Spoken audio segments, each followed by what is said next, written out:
Okay, forgive me, chat, but we're finally back with more of this. I'm going to take some time just to make sure everything's working because I had to do it twice, and I also just realized that like the game is now just this game has just well, not reset, but it actually isn't like doing the pressing button thing anymore.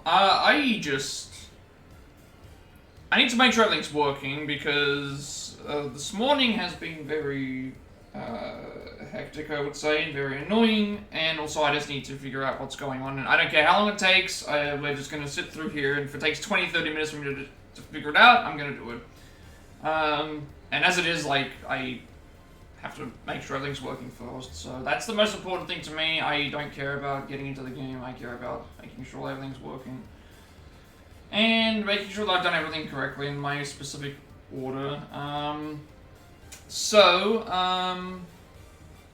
Pretty much, last stream was uploaded, and I had to leave the computer on overnight thinking it was finished. It was not finished, so I ended up basically having everything ready to go, for the most part. And yeah, I thought I had everything done. I did not. I've checked the I think everything should be working now. I've got the guide ready. I've got the... I mean, I don't really need the guide, but at the same time, it's in case we get stuck in mine chest stuff. So that's all done. I thought I had all my other stuff set up, but I don't think I do. I've got all that there. OBS is working for once now. I don't know why OBS decided, for some reason, over the last 2 weeks, OBS has been telling me, hey, you're live, with the actual time ticker, and then like 2 to 5 minutes into the stream it'll just say that I'm offline the entire time, and then like the ad stuff will say, oh, it's got usually I get a countdown on my screen telling me, hey, this is when the ads are gonna start, and the ads aren't, you get that ticker and it's like 45 seconds or like some random number that they just decide to pull out of there. Then I'm getting like a bunch of Discord problems because Discord's just been... I don't know what's going on with Discord today. Discord is just terrible. Not just for me, but for a lot of people in terms of just, like, disconnecting things, not loading up messages, not, like, notifying people about stuff. I don't know what's going on with Discord today. And so, yeah, it's just been very, very hectic. Twitch has also had... There's been a few problems with Twitch. And honestly, like, just when I'm streaming, I feel like I don't have to worry about as nearly as much things as I do when I'm not streaming. Oftentimes, I am usually just focusing on the game, chatting with people who come in, and I don't have to check my messages, I don't have to check any of that stuff. I can't watch streams while I'm streaming, but it's like, in some ways, it's like I feel better just not... Sometimes it's... let me just break it down for everyone. I can't... if I see a stream go up live, I always open it and stay in the stream until I basically need to do something. I know for a lot of people it's easy for them to pop in and chat for a bit and then leave or lurk or think. For me, it's hard to do that. I can't break the habit of opening a stream and wanting to support and also just... Sometimes it becomes like word salad. And so sometimes I'll have like 4 or 5 streams open with all the volume on, and I'm trying to navigate through every stream. And I also have a hard habit to break of trying to talking them all, and also, like, I know that for some people it's easy for them to just not open a stream, not come into it, or not thing. But for me, I can't break that. Someone simply telling me not to watch a stream is not enough for me to think, like, I feel like I need to do it. It's something that doesn't feel right to me if I don't do it. And that's been me with a lot of things. In terms of, that's obviously all done now, because and so I thought we were ready to stream, and the upload hadn't finished yet, and so I was pretty much waiting for like 20 minutes. And then I had to go through and set up everything all over again, so, yeah, basically just, sometimes there's just too much noise, and I need to shut it off, and the only way that I can really shut it off is by streaming, because, otherwise I'm usually just chilling in chat, or trying to do that, and doing other things. But some days are just harder than others. Yesterday I had one stream open the entire time, and then today we have like 7. And then I'm jumping between one thing and another so much, and it's hard. It's hard to be there for every single person.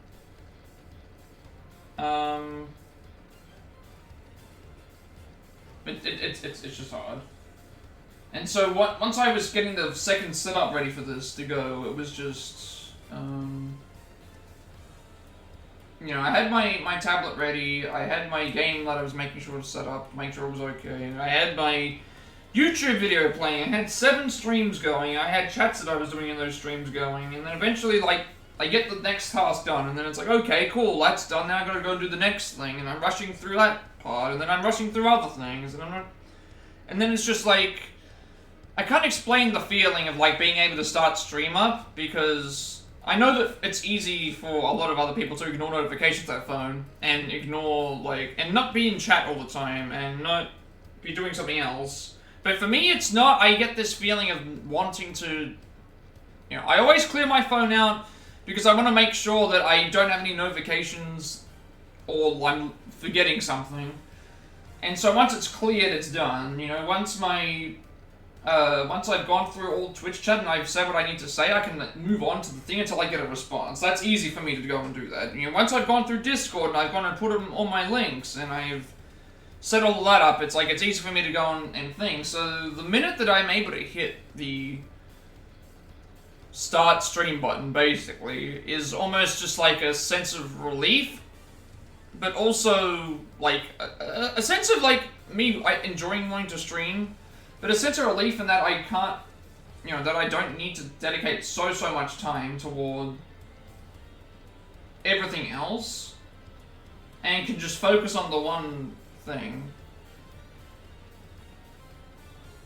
Because I know that it's, I already can't, like, stream, I already can't watch streams while I'm streaming anyway. That's just something that I just can't actually do. I have tried it multiple times, it just lags my stream.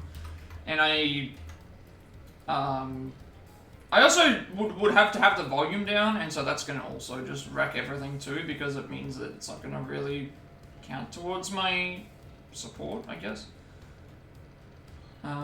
So yeah.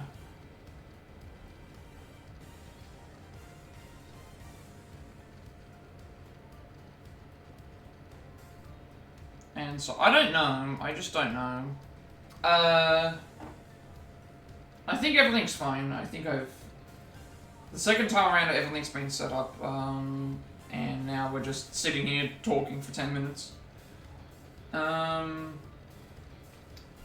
OBS is working, and also, I guess in terms of the rest of the week, obviously, if we finish this game on Wednesday, which we probably, considering this stream's already, this stream's going to be way shorter than the others. It's going to be like maybe 5.5 hours or so. So we'll probably be finishing the game on Wednesday.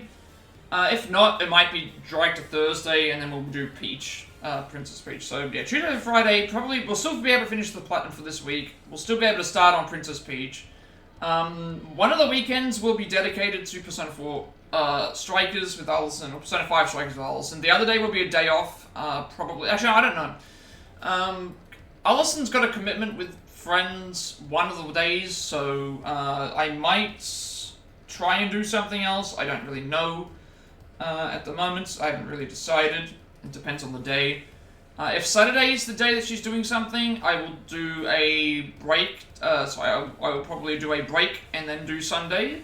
If Allison's not doing something on that day, if Allison's doing the thing on the Sunday, we'll stream Saturday, and then Sunday will probably be, what would Sunday stream be if I did one? If it was still on this somehow, it'd be this. If it was... It wouldn't be Rivals, it wouldn't be Speedruns, because I've got any of those ready. I guess we could do Princess Peach, maybe on the Saturday. Or on the Sunday. Although I'm not sure.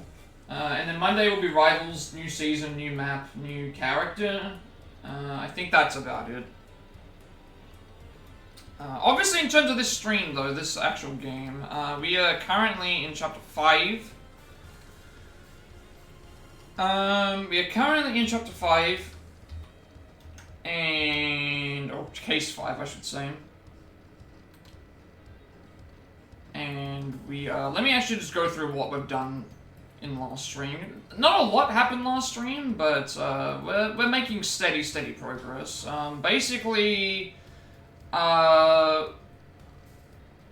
we ended up, finding out that Sean had been, ran away, Sean had been kidnapped. Gumshoe, is still upset that we left, being a prosecutor, and he was kind of leaving that, to be a detective. We then ended up getting fast forward to the trial of Fifi Lagarde, who was with Eddie and Gavel and Von Karma. And basically, the evidence has gone missing, and Lagarde could be found not guilty because things. So they're basically stalling out on that case. Then we met up with Regina and Simeon. Obviously, they basically agreed to stop the trial. And we went to go looking for Eustace because he apparently had the evidence that we were looking for. We ended up then finding out that the reason why Gavel is so hesitant towards what's going on is because apparently, according to this game, we ended up basically figuring out that apparently she is the mother of Sean Fenn. I don't think that's the case. I think it would be adopted mother, because again, we went into this before. She was 26 years old, he's 13, so that would mean that she would have to have been like 12 or 13 when she had a child, which I don't see them exploring that. I do not see them exploring that at all. I do not see them exploring that at all in the storyline. I cannot see that whatsoever. I cannot see that whatsoever. That would be very, very bad if they actually explored that, because that would be basically child pregnancy, which would be no, we don't want to deal with that. We do not want to deal with that at all. So we got the cell phone from Gavel, who was in contact with the kidnapper. We heard them over the phone, and we did a little bit more of an investigation. We talked to Will Powers from the previous Steel Samurai case in the first game, who also had a connection with Penny in that game as well. You can't sleep? I'm sorry. It's alright, I've been in a bit of a panic myself. I think I've just, There's been too many things that have been happening today. I started way later than I wanted to start. It was taking me forever to get everything ready. Too many streams open. So now I'm just trying to wrap my head around everything that's happening right now, because I need to figure out, like... That's why I'm just trying to, like, talk. I don't care if I take 15, 20, 30 minutes just chatting with people. I'd rather do that than just continue on with something that I'm actually really enjoying and then having that affected with the thing. Then we met up with Tabby again. That's the other thing we met up with too. Met up with Tabby, who then ended up going and... You've got me tab. Thank you for the tab, Jomini. Much appreciated. Enjoy, Silk's... Actually, I need to see what this... enjoy Silk Song while you can, because I know Borderlands 4 is coming out in 3 days, but... I saw the map. I looked up the map just to see how, big it was. It's like, yeah, Souls-like Metroidvania game in 3 days. Yeah, I don't know if you're gonna get that. I don't think you're gonna get that in 3 days. Like, even if you had, like, very little struggle against everything, I can't see you finishing the game in 3 days. It's massive compared to the previous game. And the previous game was already quite long, so you're looking at double the amount of time. Double the amount of time, basically. In 3 days. And skill-based as well, because of... It's skill-based because of, Souls-like Metroidvania stuff. Even someone I was watching was getting real frustrated with it. Some of the platforming was really annoying. What else happened in this case? We end up confirming with the taxi driver that, what happened to Eustace. He got kidnapped by 2 people that looked like they were a part of, Lang's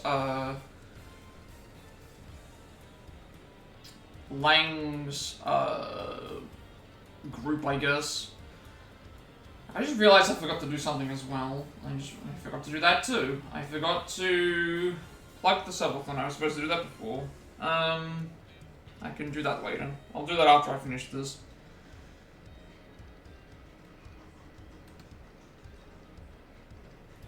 Why do I do this to myself? I don't know why I do this to myself, but it's fine. I'll do it. We basically then went to the taxi driver drove us to where we were supposed to go. Turned out to be Excelsius Winner's house, and then we ended up finding Eustace tied up instead. And basically, all the way through that, we figured out a little bit more about what was happening, and for the most part, he's just not jealous, but he's like, he wanted to please his father because he could never do it. So...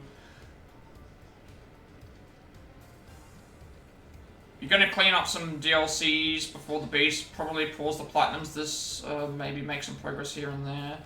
Want to make the backlogs list shorter, which includes DLCs for now. Speedrun Cyberpunk. And after that, the Valhalla DLC, except for the roguelike one. Yeah, I mean, that's also a good idea, because those games are already finished. And you've also, like... You're still making progress.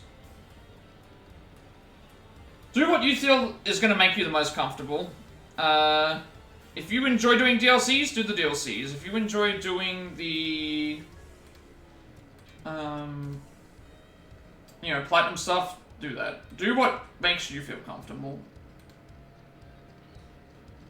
Do what makes you feel comfortable, and do what, you want to do. What's up? We're kind of just talking at the moment, because I need to clear my head, and I need to just talk about, games and do other stuff, because, I think, how are you doing today? Hope everything's good. Yes, I'm fine. I just, sometimes I do too much in the morning, and I'm watching too many streams, or I'm, doing too many things, and I forget things. I just forget things, and, did some more Arkham, finished Bane on hard. You really don't know about these. I mean, I don't want to force you to play them, or feel like you're forced to play them, but like, some games just might not be for you. I know that you said Spider-Man's combat was a little bit... Spider-Man's combat for you, I think, was a little bit hard, right? You just got your life organized, it's tough? Yeah, yeah. I mean, for me, it's just more so just like, I thought things were ready to go, and then it's like, nope, delays. Then I, you know, I'm spending time on my phone, I'm spending time on YouTube, I'm spending time in Twitch streams, and you're just trying to like balance everything in between everybody, and it gets very difficult. I like doing it, but it's sometimes, some days are easier than others. Some days I'll have one stream going, sometimes I'll have 7 streams going. Oh, you loved Spider-Man's combat? Okay, so it wasn't Spider-Man, because obviously they're very similar, Spider-Man and Batman. I've only played Spider-Man 1, the Marvel Spider-Man. Spider-Man 2 I have not played yet. I will play that on stream at some point.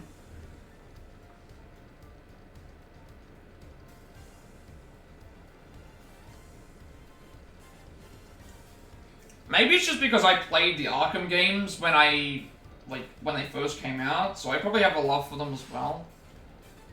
It's tough to do it every day. I mean, it's what I want to do, that's the thing. Like, this is what I want to do, so I've put myself into this position where this is what I want to do, so I need to commit to that as much time as I possibly can, so that's why I've been doing it. And also, I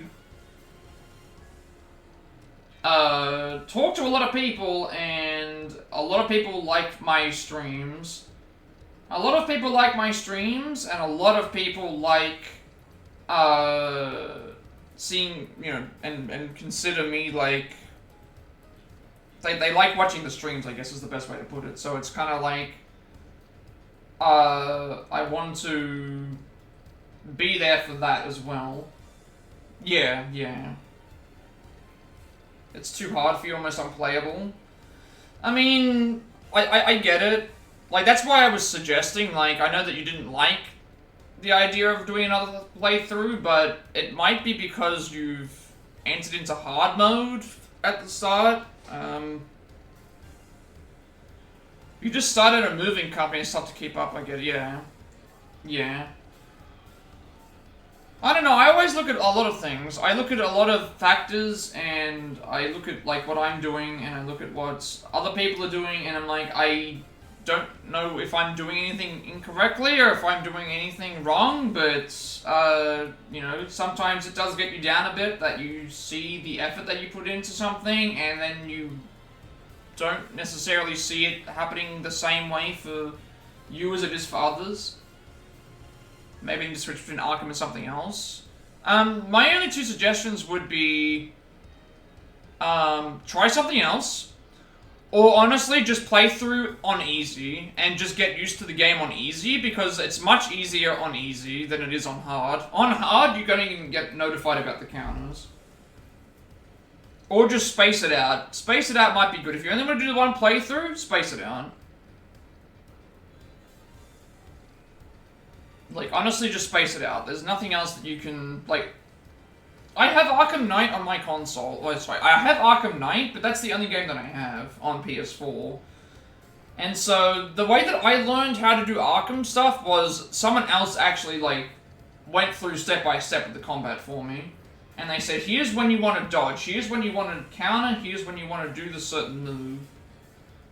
And you honestly, you can honestly, like, just take it one step at a time, and you can even, like, just practice. But I get it. You finish most trip, yeah. I think what I did is I played the game originally, because I played it when it first came out. So I played the game all the way through on the easiest difficulty.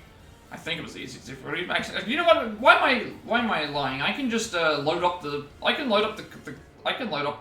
trophy list and tell you exactly what I did.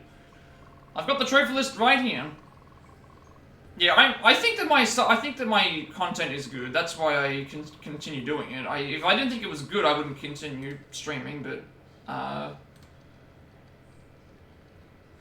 honestly, that's what I.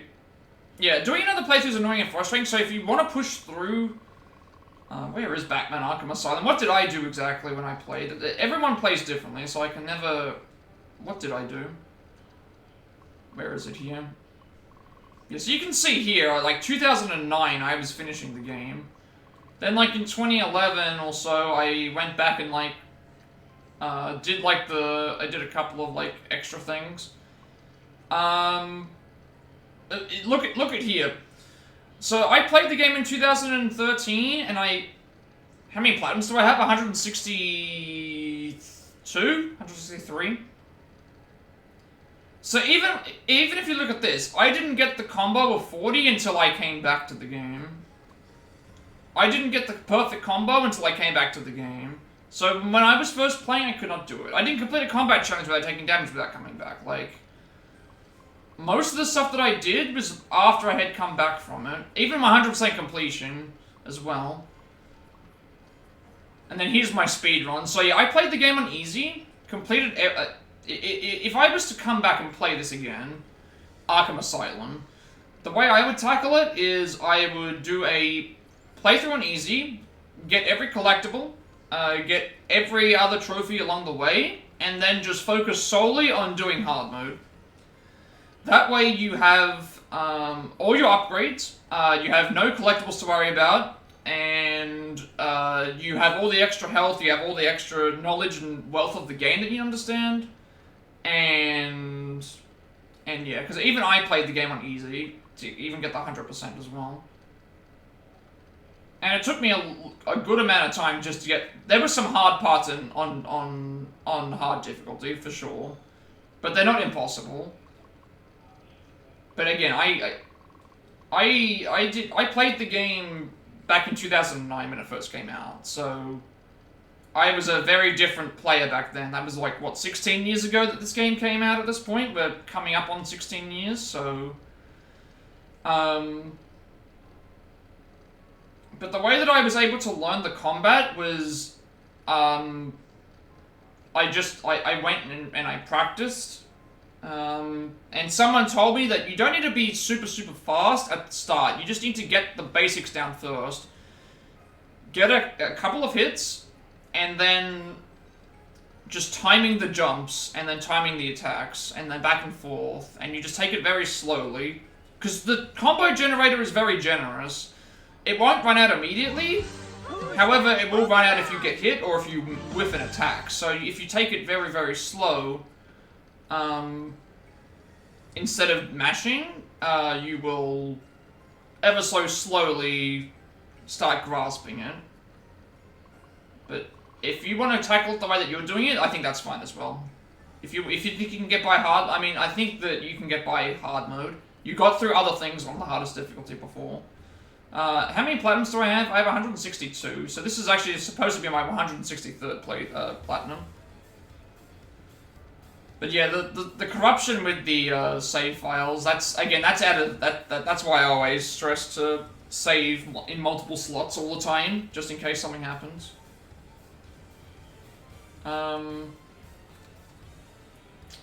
But yeah, basically, after we did the stuff with Eustace, we ended up returning to the investigation, and we went back into the building, into the evidence area, grabbed a whole bunch of evidence stuff. We found out a connection between Fifi and Excelsius as well, before the murders and that happened as well. We also met up with Shelley the Killer again, who basically said that he was now he basically mentioned that there's now a second assassin has escaped prison, so 2 assassins are on the loose right now.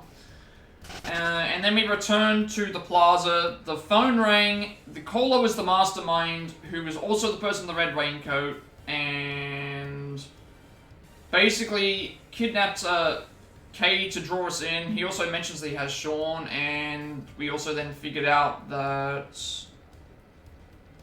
the Yatagarasu pin has been bugged this entire time. So, because it's been bugged, we also have that problem.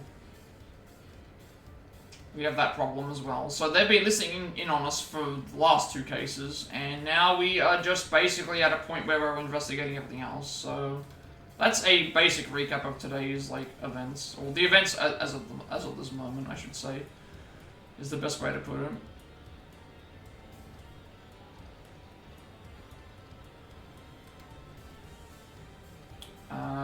Yeah, I think I've covered everything. Or at least I hope that I've covered everything.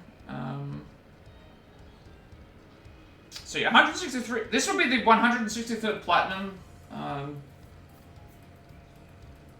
And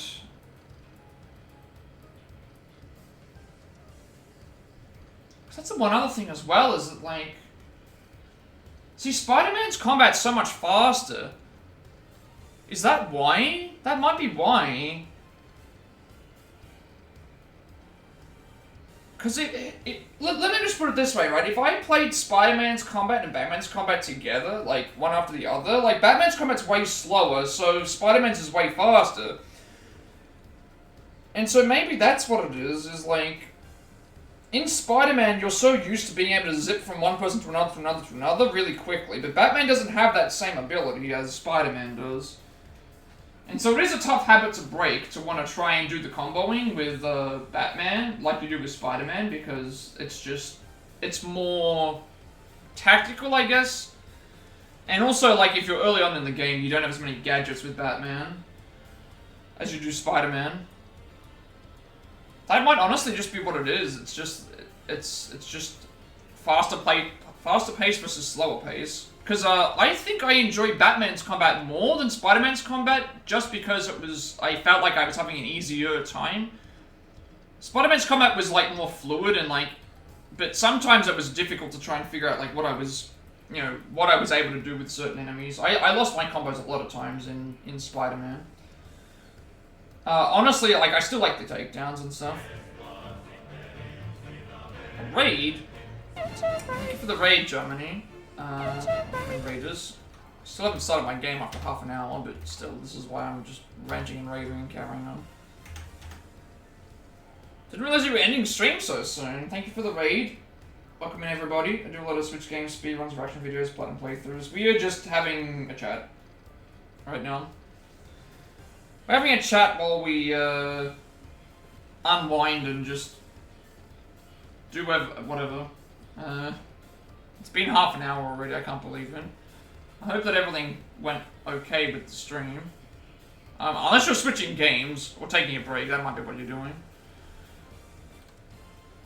Thank you, Veg. Thank you for the raid. If I covered everything... Hopping for like 30, then you'll still got me tabbed. No problem. No problem. I should probably just start stream, right? I mean, I've been here like for half an hour just talking.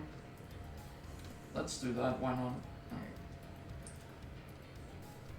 So what else do I have that I have to discuss, right? I've already gone through like what we did last stream, what we're doing next few streams. All the other stuff with OBS is working now. I don't have to worry about that anymore. I guess I should plug the subathon. I forgot to do that. I was supposed to do that like half an hour ago, but I will be doing a subathon on the 21st of September. You don't know what it is, but you're not enjoying Batman? I mean, it could be the combat. It's like what I was saying. I think Batman's combat is not as fast-paced as Spider-Man, because you loved Spider-Man's combat, but you don't like this one, so... I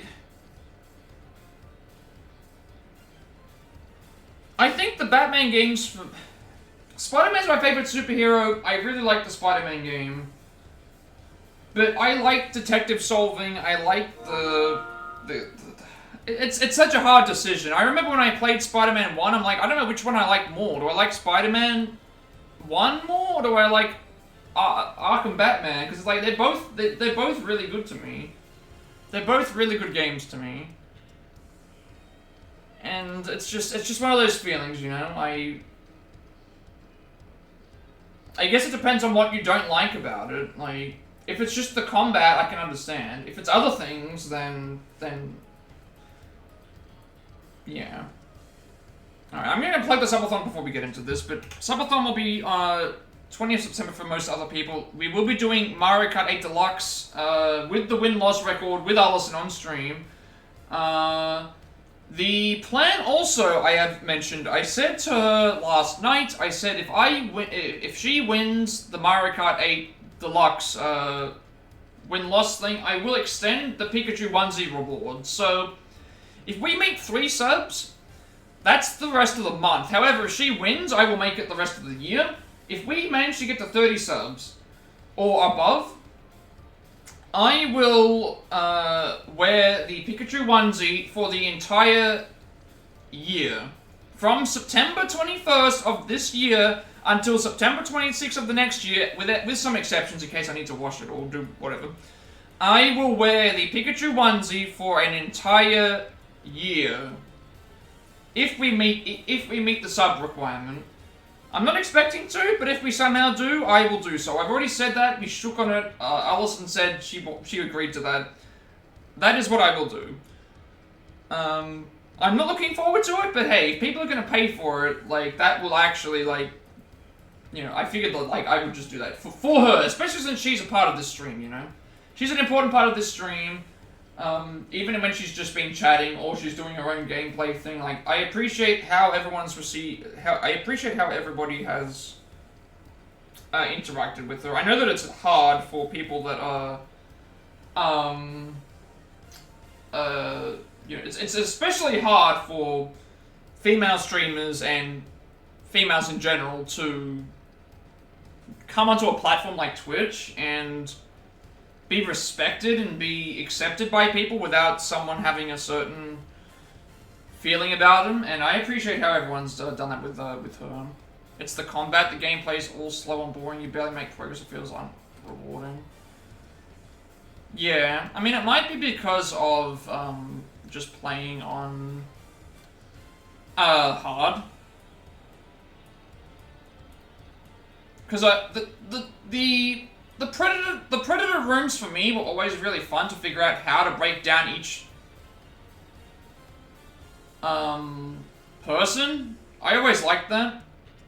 And combat on the harder difficulty is hard without the upgrades. Because that's the one other thing as well, you're doing it with no upgrades basically. Which is why I suggested if you can find the collectibles, get those first, because it will give you some experience points that you wouldn't otherwise have. But yeah, all the other subathon rewards are there. 6 subs will be Pineapple Pizza, redeem at 100k channel points, I'll eat a Pineapple Pizza. 9 subs, favorite Pokemon tier list with Allison, for me, anyway. 15 subs, Discord movie stuff. 18 subs, chat picks a game for me to play. 21 subs will be, within reason. I can't play every game on Twitch, so I might have to go to Discord depending on what it is. 21 subs will be, Pokemon Smash will pass with Allison. 24, karaoke stream. 27, will be, Allison wanted to do a Nuzlocke, so I told her, okay, if you think you can do a Nuzlocke better than me, you have to do Pokemon Violet. So that's what she's gonna do, and then 30 subs is obviously the other stuff. I'm done rambling at the moment. I apologize for everyone who's just been sitting here while I just ramble and talk and stuff, but I really, really needed to get everything explained and just... yeah. That's just the way things are. Let's just play the game. Play the game and also enjoy the Taurosaurus Rex. I'm ranting and rambling and all the other ings at the moment. Let me just, like, chill out and play something for everyone. Do some voices, again. Fully voiced, fully, all the press statements, all the trophies. We have nothing else left to really do. But that's the thing as well, is like, you enjoyed Arkham Knight, right? How did you feel about Arkham Knight? Because I know that that's the last game of the series, but... if you enjoyed Arkham Knight, maybe it's just Asylum. It might just be Arkham Asylum. It is the very first game. And, I think Knight came out, what? How many years after was Knight? Was Knight, like, 7 years later? Something like that? I think it was 2016. Was it 2016 or 2018? Let's go. Batman, Arkham Knight. Yep, Batman Arkham Knight was 2015, so it was 6 years. Yeah, because 09 for Asylum, 11 for City, 13 for Origins, and then 15. So they did a new Batman game every 2 years. And yet in 6 years, in all those years' time, it was a massive, like, improvement. But yeah, I think you enjoyed Knight way more, yeah. See, for me, Knight is the weakest of the series. But it's like the weakest of the series in like a series of games that I would give like Like, Origins for me is like a 10 or like a 9.5. City is, I think I said like, City and Origins are like around 9.5, 9.75. They're extremely like close to me. Night is like, sorry, Arkham Asylum I would give like a 9. And then like, Night is maybe like an 8.5 or an 8. It's just, Night I hated because of I hated some stuff of it because there was just too many Batmobile sections. Too many Batmobile sections. Is my guide even up to date? I don't think it is. I don't even remember what I'm supposed to be doing, so I'm just gonna leave it as that. Alright, after 40 minutes of me checking OBS, recapping this game, checking OBS, ranting about all the other things that I've been talking about, and chatting with everybody else, we can finally do something. Camera captured President Wang and Judge Gavelle that night. Elevator is usually the only way of getting up on the roof, correct? Therefore, anyone using it should have been caught on camera. That's right, so why did the tape back to 2 nights ago? We should have been able to see Kay being carried up there while she was out cold. You spot me, Gummy? Werewolf started filming, so that's exciting. Yeah, I saw that. You mentioned about that as well. And then, some of those, pictures you showed me of the, Nosferatu as well.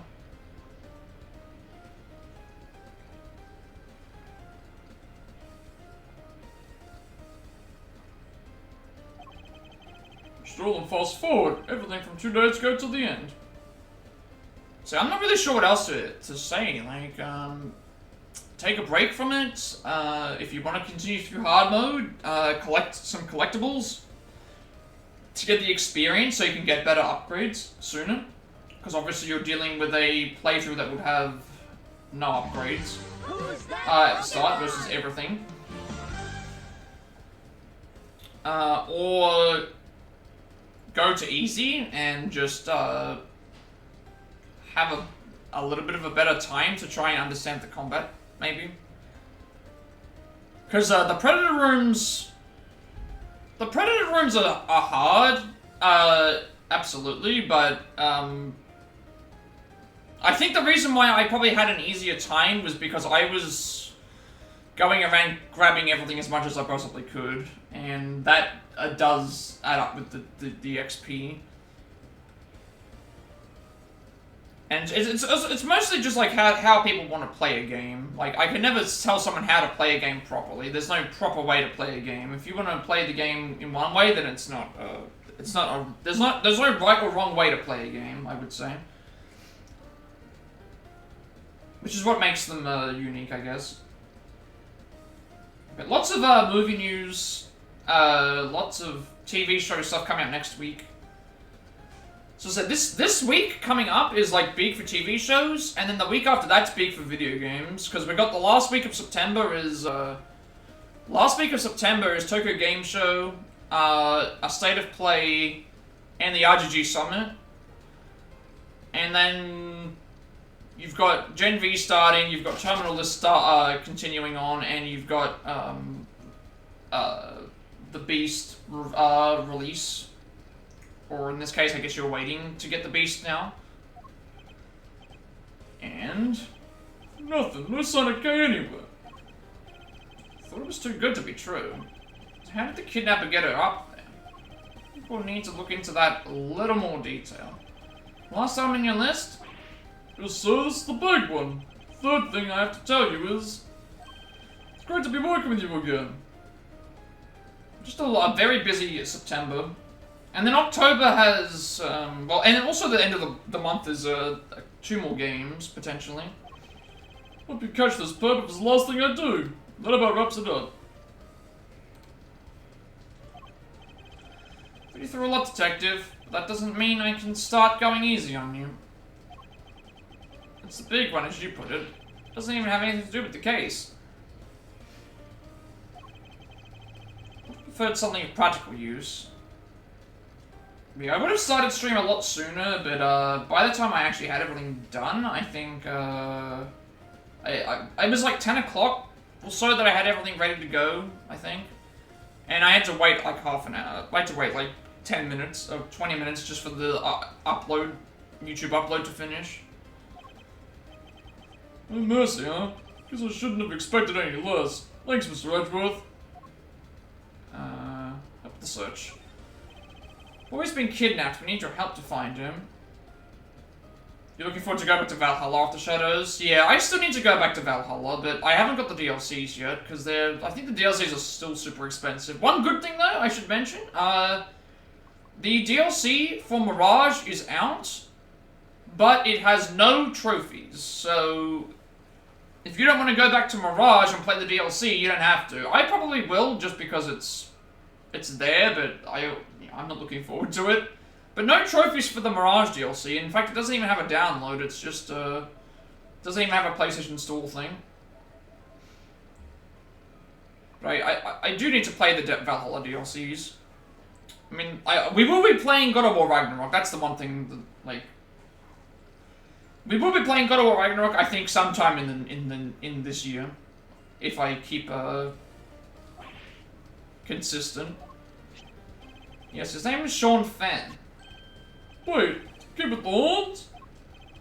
You know him? Saw him earlier today. You mean this morning? Yeah, he got off that bus over there. And then he walked off toward the garbage disposal area.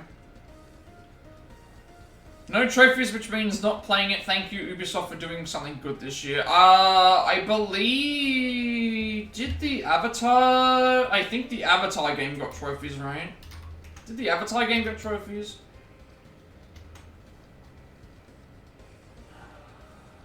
I think it... Did it get new trophies? What's the name of it? Frontiers of Pandora. Not that I... Did it get new trophies for the new movie coming out? I don't know if it did. Let's see. No. Nothing's... It hasn't released yet, if that's the case. So you're not going to be playing it? Yeah.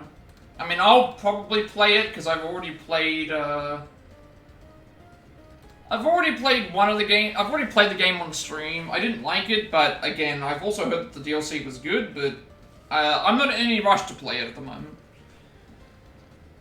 And I don't have to play it if I don't want to, but I probably will just to see what it's like. Apparently there's a new location, but at least that's the case. Where's that? Just over there. It's where all the officers in the big building put their trash before it gets taken away. Where he went after that, I couldn't tell you. I had to leave right around then. Because what, Avatar comes out in November, doesn't it? It almost feels like no one's talking about Avatar right now. It just feels like it's just gonna release. I better take a closer look at this garbage disposal area. December somewhere. I think it's either November or December.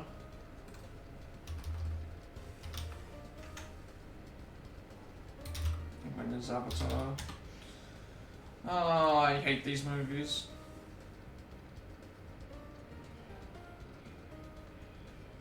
Yeah, December. December 19th. Oh boy. Yep, December 19th.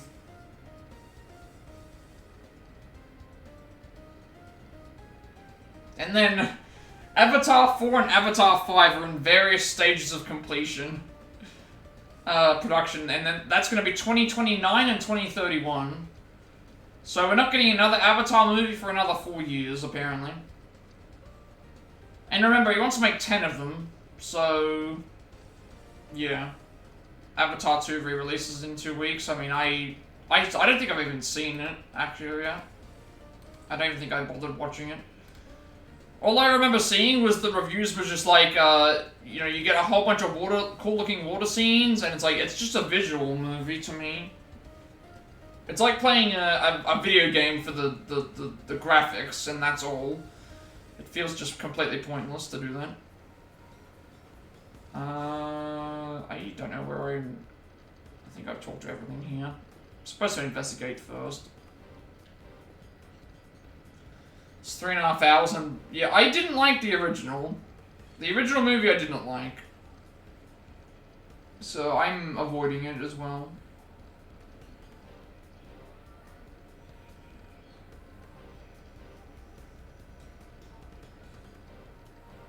That's weird. I don't know why they... Why would you make that decision? That's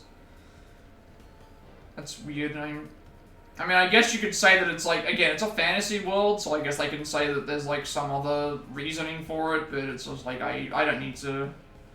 I don't think I need to watch it. I don't think I need to watch it. Why is my chair sinking into the abyss again? Hang on.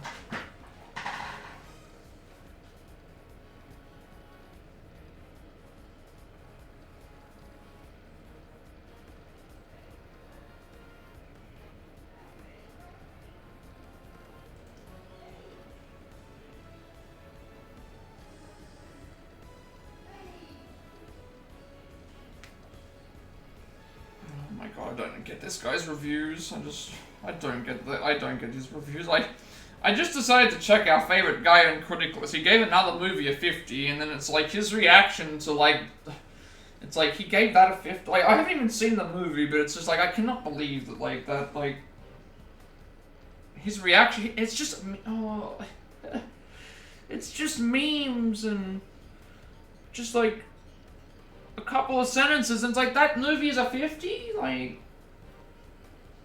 I just don't get it. I don't get it at all. Like, I'm pretty certain that, like, even, like, I don't know. I'm losing faith in, like, reviews. I'm losing faith in... At first I thought, like, okay, stepping away from YouTubers and stepping away from content creators and like, review sites for stuff would be a good idea, but then it's like, now I just realize it's like, yeah, but now if you just rely on people that are actually fans and critics of stuff, they've also got the same thing. It's like, there's no one that's honest anymore. There's literally no one that, there's barely any, I shouldn't say no one, but there's barely people that are actually honest about, like, their feelings towards stuff now. It just feels like, I don't know. Like, I'm not saying that I won't defend some bad movies. I've seen some bad movies that there are bad movies that I have liked compared to what thing, but it's like, it feels like a far cry now when, like,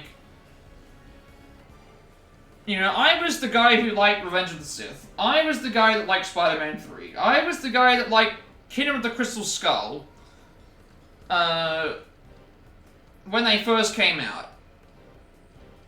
And I think it was just because I have this, like, I have this different measure of what I consider a good or a bad movie. Like,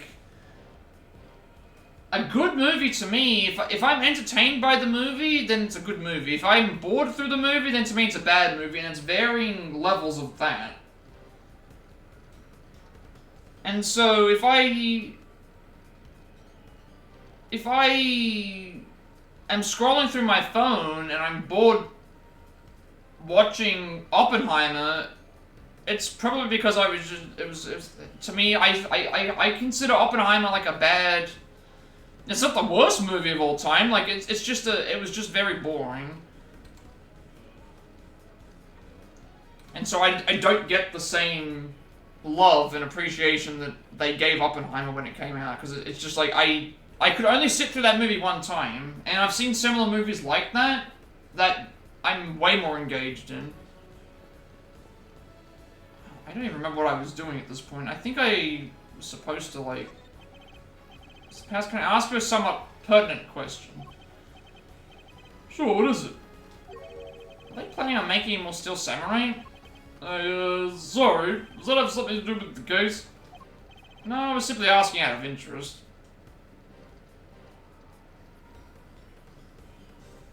Like, that guy that's on Critical List that we always talk about his reviews for, he has, like, a set scale of, like, where everything goes. It's either, like...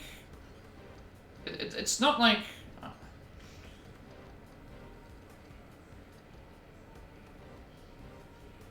Yeah, I mean, he gave Peacemaker a 3%, which is also really, like, really low. Considering the first season was actually, you know, really good. I liked the first season. I can't see it being a 3. Sorry, Mr. Edgeworth, but they don't let us talk about this stuff with just anybody. I'm sorry to have put you on the spot. You knew it was a long shot. Oh, well. Yeah. Yeah. June Part 2, I think, was like 7.1. Yeah, June Part 2 was a 7.1, but it was on the same level as, Dracula. And then Nosferatu was 5, but he also had, like, Superman and Thunderbolts and Megan 2 as a 5 as well.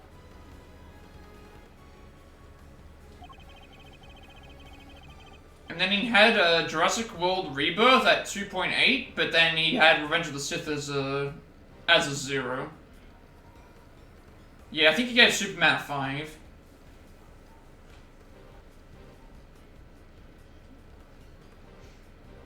But again, he was giving a lot of, like, superhero movies around the same score. Like, I think he gave Brave New World, like, a 2.5 or something like that. But it's also hard to gauge certain... It's an array of filming equipment here. Particularly screaming, steal me just sitting there on the ground like that, huh? I know. I was just seeing how it felt to say it. If I stole Global Studios gear, they'd never be able to make another Steel Samurai show again. Where would that leave you and all the other fans, huh? It's not why I stopped you, but it's also a good point. I mean, I get it in some ways, like, it's like what we've said before. Nosferatu is an art film, and so not everybody can appreciate, like, that. Yeah, I think that you are honest with your critiques. Who's that Pokemon? I mean, I think I'm honest with my critiques. I try to break things down in a certain way. Maybe I'm too, I'm probably too, in-depth, and I know that can turn a lot of people off, because I think that's just how it is. I think I'm just too, I'm too in-depth with things, and I maybe overthink a lot of stuff, and I don't know if a lot of people... That's why I don't put reviews up. If I put a review up for a movie, I feel like I'd be talking about it for way too long. I can give a score for something, but I can't really put a ranking on... Like, I can't really, like... Without writing an essay, I'm pretty much, like... I wish I still had my media. Actually, do I have a... I wonder, I'm gonna check this real quick. Do I have any media... Do I have any media reviews that I did? I don't think I do. I think I did that... Actually, I might. Do I have a media review? I think I might. Do I have a media review on here? I do. Do I have a... It's a film thing, right? Where is it? Do I have this here? No, I don't. Wait, I have a Shrek essay?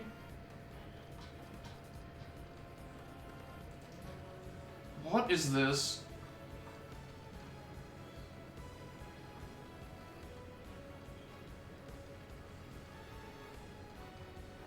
I have an old review from, like, ages ago of me reviewing Shrek. I thought I had my review for Harry Potter and the Goblet of Fire on here. I don't, unfortunately. I have an exam for Jaws that I had to do, but that's also something else. Where is... Oh my goodness, I'm opening up all these old things here now, and it's like, where is... Here it is. Do I have it? Yeah, film appreciation. I have a Harry Potter movie review here.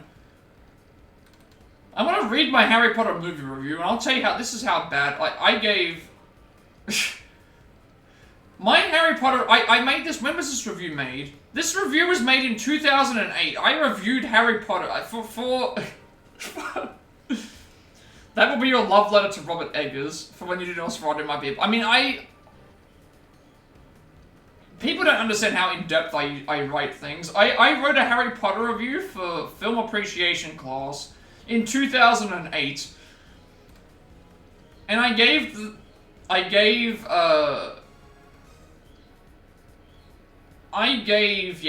figured that there'd be a sequel. It made money, unfortunately. I gave Harry Potter and the Goblet of Fire a 2.5 stars. Which I think that's actually unfair. Let me actually see, like, let me see what I... Oh my god, what did I... How did I write? I'm just gonna read some snippets of my Harry Potter and the Goblet of Fire review. Let's try and find some cringe-worthy, like, things that I wrote. Let me see let me see if is there anything cringe-worthy that I can say that I wrote. Like, this is me from 2008, by the way, 2008. Oh my god, this is actually not even a review.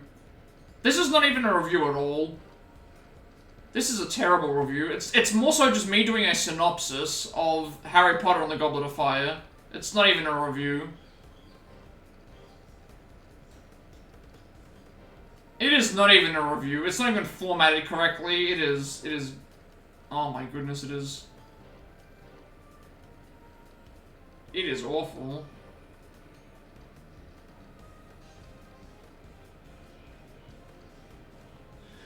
All that I wrote in terms of the thing was I said, oh, I believe that the role of Albus Dumbledore didn't fulfill my expectations, as he seems to be more aggressive than the previous Dumbledore who died during the making of the film. And this is such a bad review. This is a... Oh my goodness. Let me just do a synopsis. My review is basically just like... This movie was made during this point by this director. Insert all the movies that they were in. Here's a whole bunch of other people that they did. And then it's literally just a synopsis of the entire plot. It's just the entire plot of the movie. And then... Like, the last sentence is... One of the last sentences is just like, oh, I didn't like that Dumbledore... I didn't like that Dumbledore was more aggressive. And then here's a couple of other actors you might know, and then that was my review. Terrible. Absolutely god-awful. Terrible review from 2008. This is not how I would review things now. This is god-awful. Terrible review. Terrible review. I wish it was more exciting. I thought I was going to have like some sort of quirky snippets saying, no, it was an actual just a terrible review. And giving the movie a 2.5 out of 5 is probably too harsh, because that means it's like... I think 2.5 is too harsh. That's like 50%. It's probably... It's probably closer to like a 60 than it is a 50. If not a bit higher. I mean...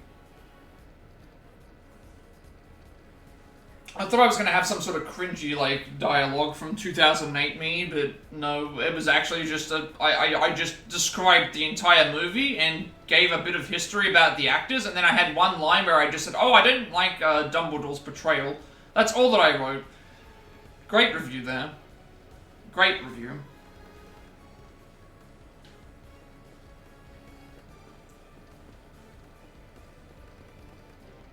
And yes, I did do film and media stuff when I was at school.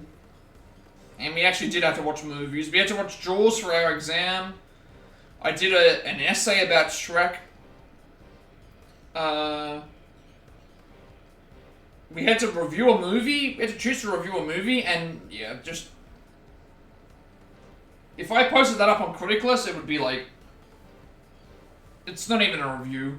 It's just a synopsis of everything that happened, and then, yeah. Not even like a fun review. No one would want to read that. It's the site bus. They use it for moving the cast and crew around during shooting. Bus, huh? We need to know where it's going and how much the tickets cost. It's Global Studios' own private bus, okay? You wouldn't need to buy a ticket. Destination will change depending on the needs of the crew. So let's get this straight. It's free and it goes anywhere you want it to. Gotta get me one of these. What you want then is not a bus, but a car, okay? Just like everyone else. So I think I've definitely improved on there. I focus a lot more on like other it's aspects of the thing that I'm reviewing rather than just like, hey, here's everything that happened. I mean, I do that with the story portion to recap everyone, but I at least analyze the story and I break down parts of the story that I actually liked, as opposed to just writing the entire synopsis of everything that happens in the movie from beginning to end. So and yet I still say that I probably can write a better. I reckon I could write a better review now than someone from IGN. It isn't really that hard.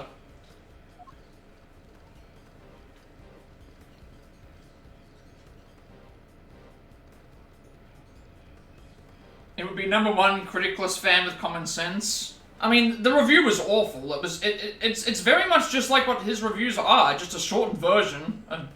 Because his reviews are essentially just like, oh, this happens, and then like here's one sentence to describe how I feel about the movie, and then here's my score. That's basically what it would be. But if I reviewed a movie now, it would be way too long, and I'd probably spend like several hours writing one movie review. And an episode review, I would be spending probably equal amounts of time reviewing one episode. And that's just one episode out of several. So I rather just, if someone asks me, hey, how do you feel about this movie? I can talk about it on stream, probably in a few minutes, faster than I could ever write anything. So I don't think reviews are my calling. Reviews aren't my calling. Discussion is, but yeah. Well, that's the thing, right? Like, Operation Fortune is a good example. Operation Fortune, when I watched it, it was a movie where I just ended it. I finished watching the movie, and I'm like, that was a movie. It wasn't a good sign, it wasn't a bad sign, it was just like, it didn't waste my time. It was a good movie. I just didn't really know how to, like, what to rate it, like, what to give it. It was just it almost felt unfair to give it a rating because it wasn't terrible, it wasn't great, it was just a good movie. It didn't waste my time, it didn't blow me away, and it didn't, like, make me not want to watch it anymore. It was just like, it was a movie that was good.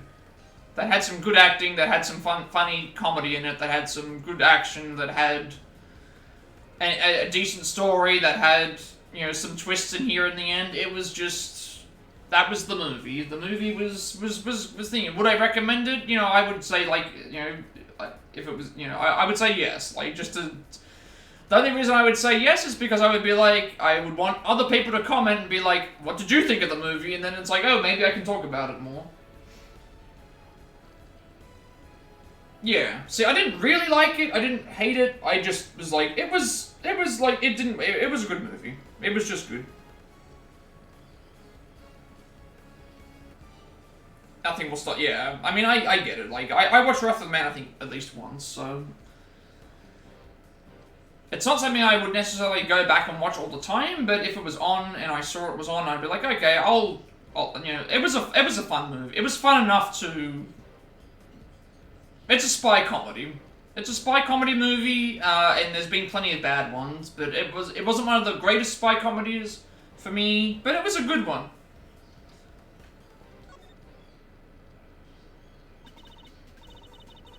How about that? Little help from little old me. Y'all made a giant leap forward to solving the case.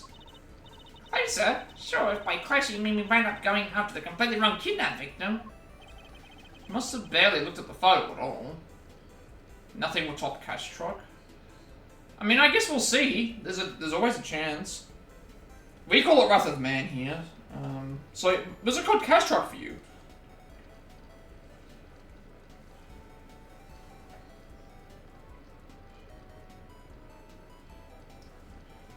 Because there was a, on the radio this morning, they were actually discussing, movie titles that, original names for movie titles.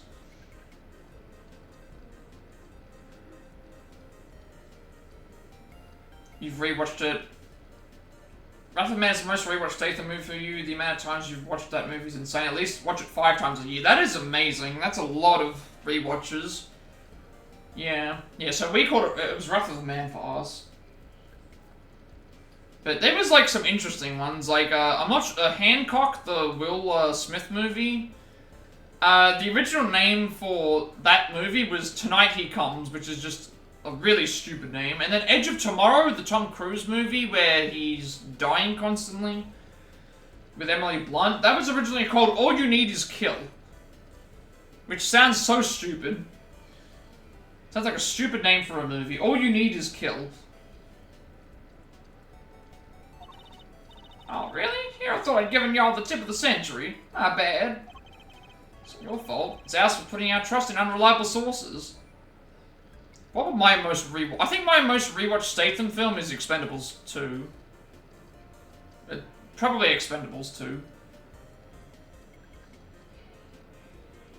But then again, I have like, you know, any time that like Hobbs and Shaw is there, I like watching Hobbs and Shaw. I like watching the Statham movie, Fast and Furious ones. Both Mechanic movies. I think it's Expendables 2. So say Expendables 2 is one of my favorite action films.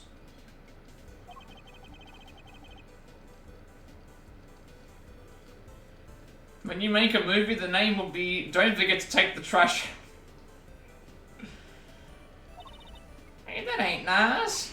Gonna give tips to it all, you know. And I won't, not if you're gonna be like that. Alright, fine. Maybe just this one. But only because I got a real scoop for y'all this time. Is the movie poster just going to be, Jason Statham, emptying the trash out into the, garbage truck, and you just see, DVD copies of Strange Darling, Dracula, Superman and all that? It'll just be, would that just be what it is? Who's that Pokemon? Jason Statham stars in The Trash Man. When bad movies just go a little bit too far, one man will set his sights on removing all of them permanently. Rachel Zegler's real scoop. This should be good.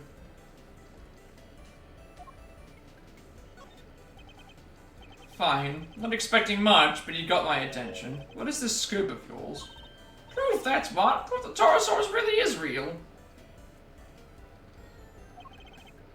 Alright, okay, we're leaving. Wait, I ain't lying, I swear. Sure, it's hard to believe, but it's true. Critic Hard to Kill, starring Jason Statham as a movie critic.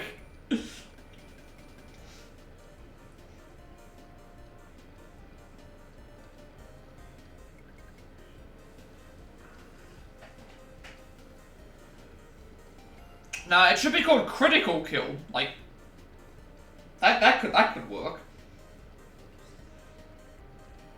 Critical Kill. Starring Jason Statham.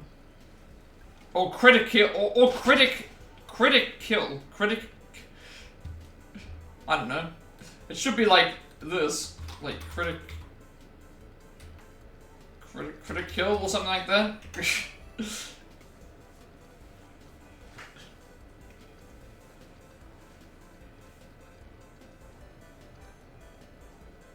Something like that.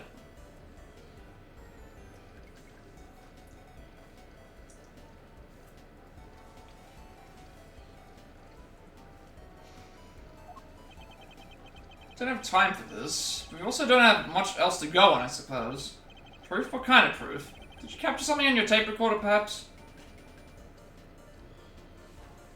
Oh, Critic Kill is the sequel. Always have a sequel planned for all. Oh, no. You're not thinking big enough.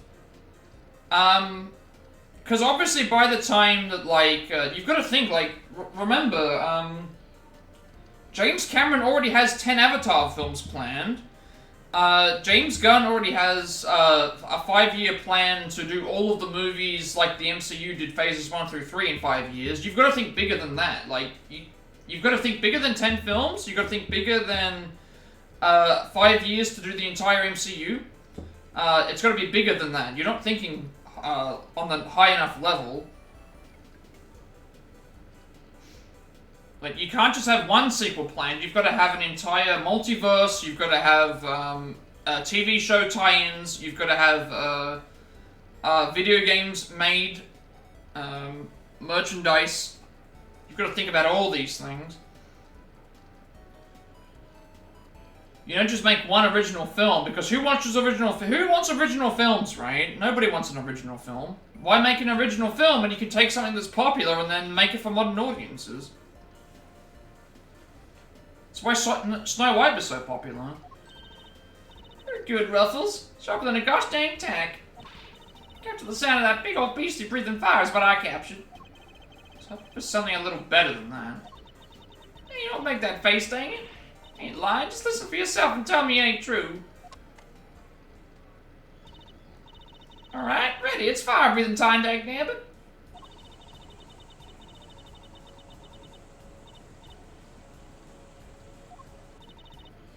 There, well. Kinda hard to tell over the shouting, but it could have been something breathing fire, maybe. Make an entire critical universe, spin-off, origin stories, sequel, prequels, video games, comic books, not to mention pop vinyls to use them as a cameo in all the shows. Oh, what's that there was a segment from one of Angry Joe's reviews. I think it was for... What was it for? He was like, he had a character where it was like, oh, I've got sequels for prequels and sequels of things and this and that, and it was basically like a giant joke of like DLCs and prequels and sequels being made of stuff, and it's like, oh, I've got sequels of prequels and all these other, you know, all these other things. He made an entire like character out of it. I can't remember who it was, but it was hilarious when I first saw it.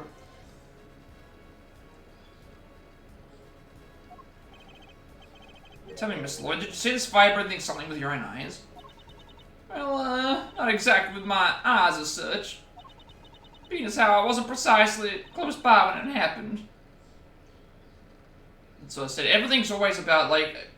And also, the other thing to remember is, if there is a movie that you're making that was done by somebody else and you make more profit than them, that means that your movie is better than their movie. Regardless of the quality of the movie, as long as you make more money than that other movie, that's all that matters, right? And also remember, if you want good reviews, that you offer people that are reviewing it red carpet viewings of the movie, and you write in the contract to say, to make sure that, for future events, to make sure that you give it a positive review. That's what you've got to also consider.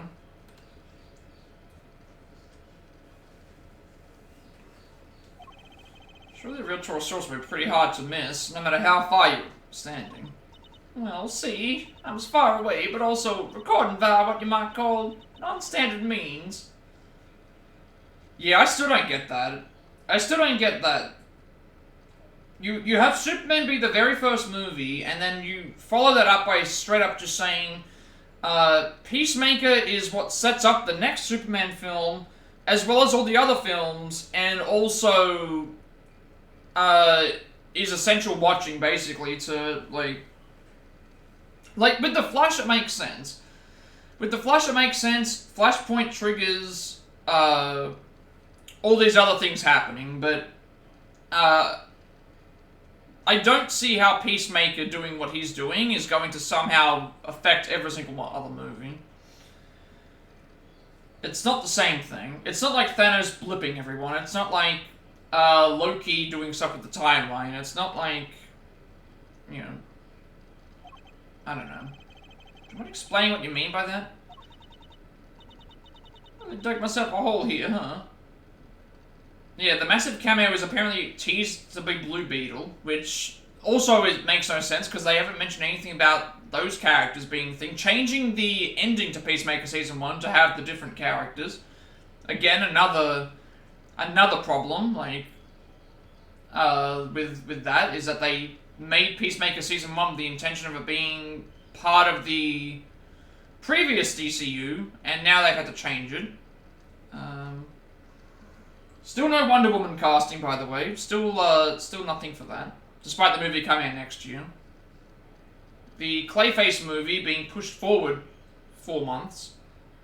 All those TV show spin-offs, Lanterns, Justice Gang.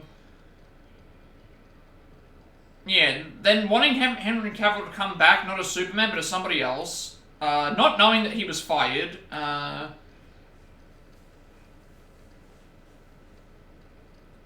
been a lot of problems. Taking Matt Reeves' Batman, saying that there were some things you didn't like about the sequel, so it might get parts might get rewritten.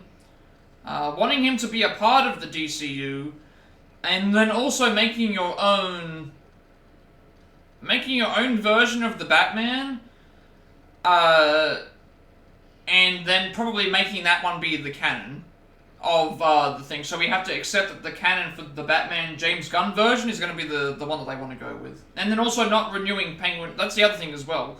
The Penguin Season 2, if it could possibly happen, like not renewing that after it won all those awards, is a mistake. And I guess we'll just have to wait and see if Superman even gets nominated for 8 times, let alone wins. Because usually superhero films are not... the last superhero film that got nominated for anything of significance at the Oscars was the original Black Panther. And that's like 9 years ago at this point, I think.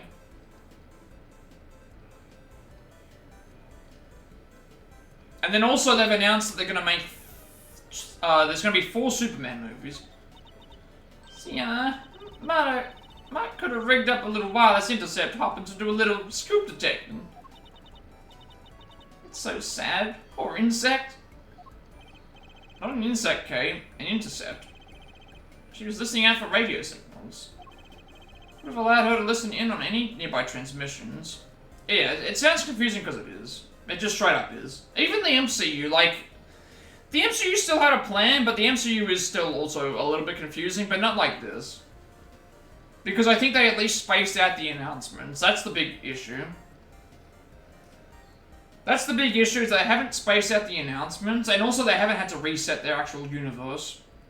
So you're in a situation where you've got to figure out what DCU stuff from the previous thing is considered canon or not. And then you've also got to try and figure out how you're going to adopt that into the main canon. Because obviously they mentioned Suicide Squad and Batman weren't considered a part of it, but now they're... Yeah. It's just confusing, like...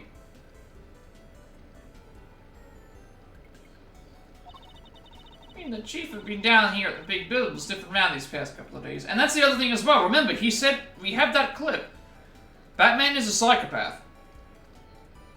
Batman is a psychopath. Which if you... Let's go and have a look and, like... What's the actual definition of a psychopath, right? Let's just type in psychopath on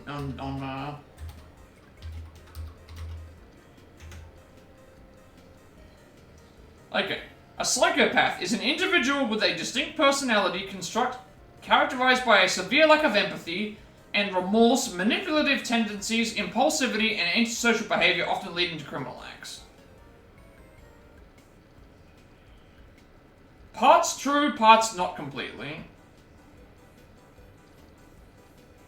Yeah, Margot Robbie will be Harley Quinn. I mean, unless they want to do Lady Gaga as Harley Quinn. They didn't mention which Joker. Is it the Suicide Squad Joker, or is it the Joaquin Phoenix Joker? Because I was never a fan of the Jared Leto Joker. I was never a fan of that Joker. I was never a fan of them at all.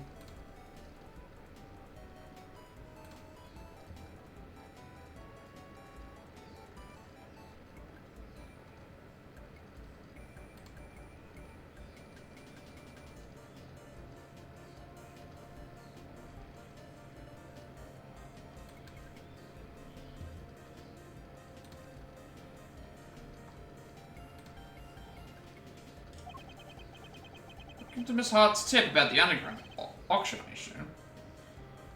Yeah, I'm not sure how they're gonna do that. I liked Bloodsport more than Deadshot, but I like the how do I put it this way? I like the character Deadshot because of what they did in the other stuff. I liked the I liked Deadshot more as a character, but I liked sorry. I liked Deadshot the character more, but not because of the Will Smith portrayal. I like him because of what he is in some of the other stuff. But I liked Bloodsport from the Suicide Squad more than I liked Will Smith's Deadshot, I will say. I mean that you've been listening in on all the radio signals in the area too. Sure I have, which is how I wound up hearing the most thunderous, ear-splitting noise you'll ever did hear. Pounding of feet, electricity in the air, that was it. Torosaurus at last. Well, that's the thing, is that I just don't know what they're... I don't know what they're planning. Like, I don't know if he's filming... When they say it's James Gunn's Batman, is he actually refilming the movie, or is he just taking the movie and then doing what Zack Snyder did? Where it's like, they had the Snyder cut and then they had the Whedon cut. You did everything except the roaring sound, didn't you? Long and short of it is, you didn't actually see anything, correct? He's making his own movie, so he's just straight up making he's making just a Batman movie that's, you know, that's confusing. That's very, very confusing. Okay, not even a supercut, it's just making just a complete new movie, yeah. Okay, I don't know how to feel about that. Especially with the Batman Part 2. People are gonna get confused, like which version of Batman is the other one? Like that'll be the next thing as well. Is like people will compare the Batman with James Gunn's Batman, and then that's gonna be the big problem. I don't need to see things. I'm a righty here. Anyhow, I keep listening till down the line comes. Pal there's voice hollering beat to beat the band. Eavesdropping coward, why don't you come and show yourself? Yeah, both releasing this. I need to look this up. Hang on one second. I need to look this up right now. Batman. Who's that Batman. Pokemon?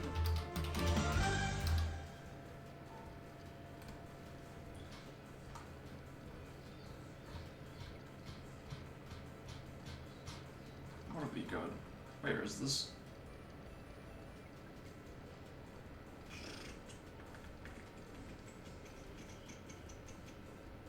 Alan Richardson's Batman, most likely, in other words, Reacher. Yeah, so they're casting a completely new person there.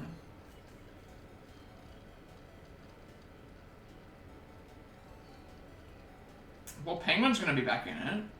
That's good. And Andy Serkis. It's a sequel to Penguin as well, so that's also nice.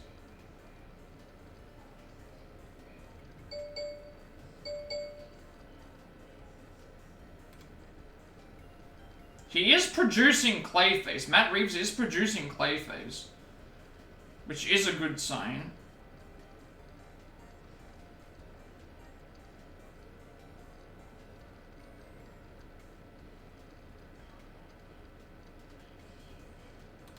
Like, he does have plans.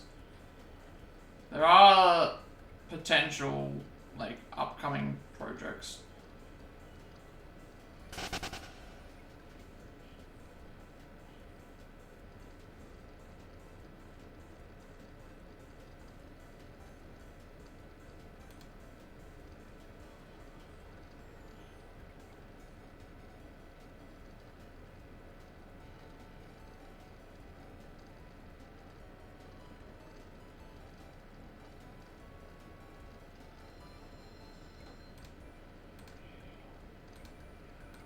I don't know, that actually might be decent.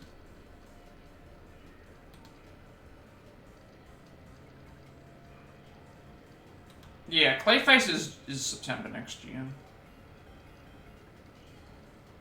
I think that could be good, depending on what they do. What's that sound?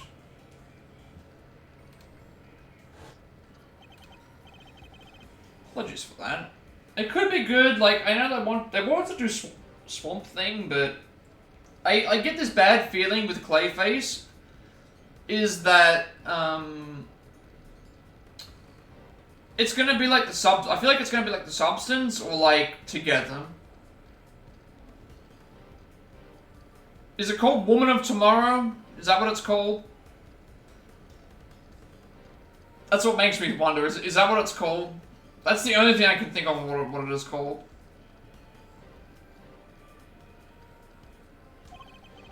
Sure, Kay didn't mean to bowl you over with her little outburst. Oh. Women.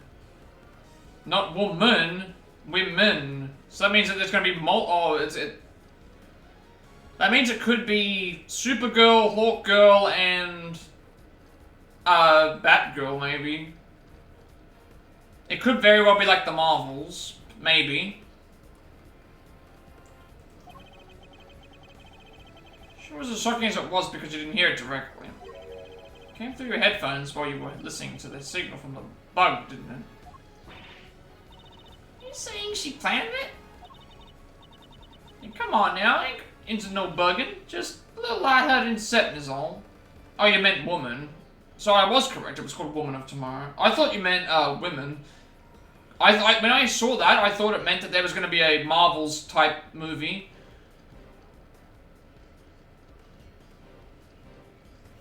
Because, with the A, it's one person. With the A, it's one person. With the E, it's multiple. So I thought originally I thought you were about to just say that they was going to be, like... Because, if it was Women of Tomorrow, I could imagine a scene where it's Supergirl on the Red Sun partying with Hawkgirl and Batgirl or something. Do you mind if you borrowed the tape of what you recorded? I figured it was going to be called Woman of Tomorrow just because of, like... She's the sister, and... She's like... Well, Supergirl is fairly important, I guess, in the comics. Do what you dang well please. Putting signals that were intercepted from the bug that was planted in Kay's pin.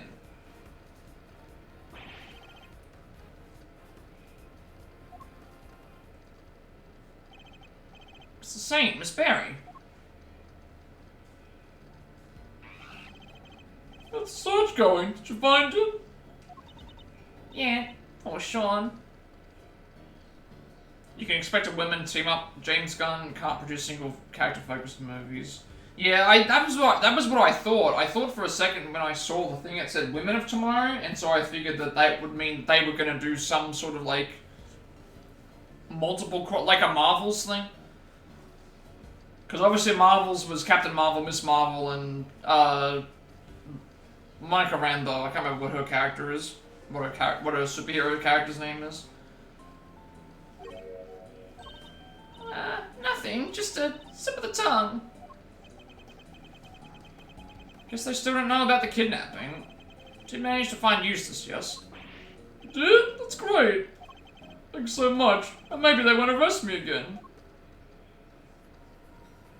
Oh, okay. Yeah.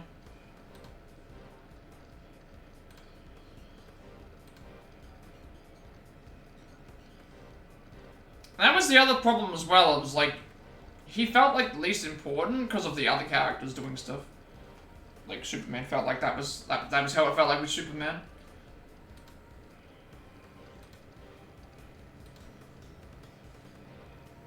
And like what other characters planning on doing.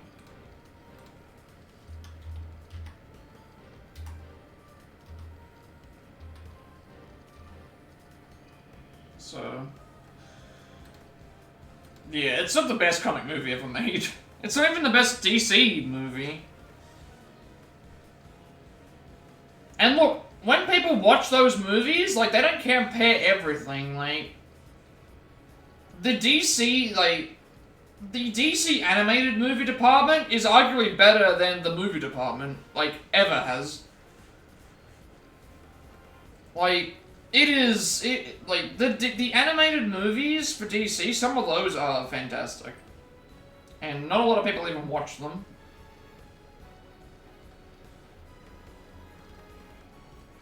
And it's just like, I don't know why it's like... Calling thing a success... Calling Superman a success just because of beat Man of Steel doesn't really give you that much credence because it's quality of the movie.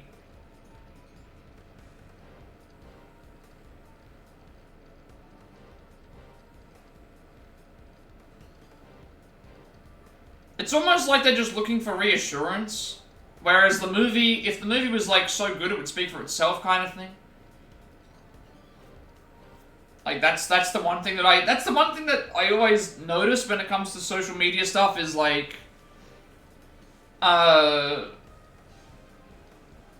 if you're constantly praising something over and over and over and over and over and over again, it's almost like you're looking for reassurance on thing rather than it.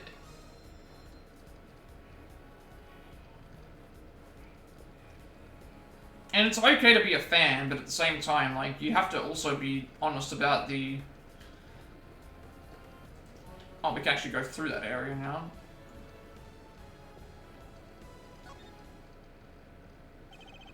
Amazing, Mr. Edgeworth. How did you find Prosecutor winner? Some serious investigative magic, that's how. Yeah. And that's the thing, it's like, it's okay to be a fan of something, but you have to also be honest.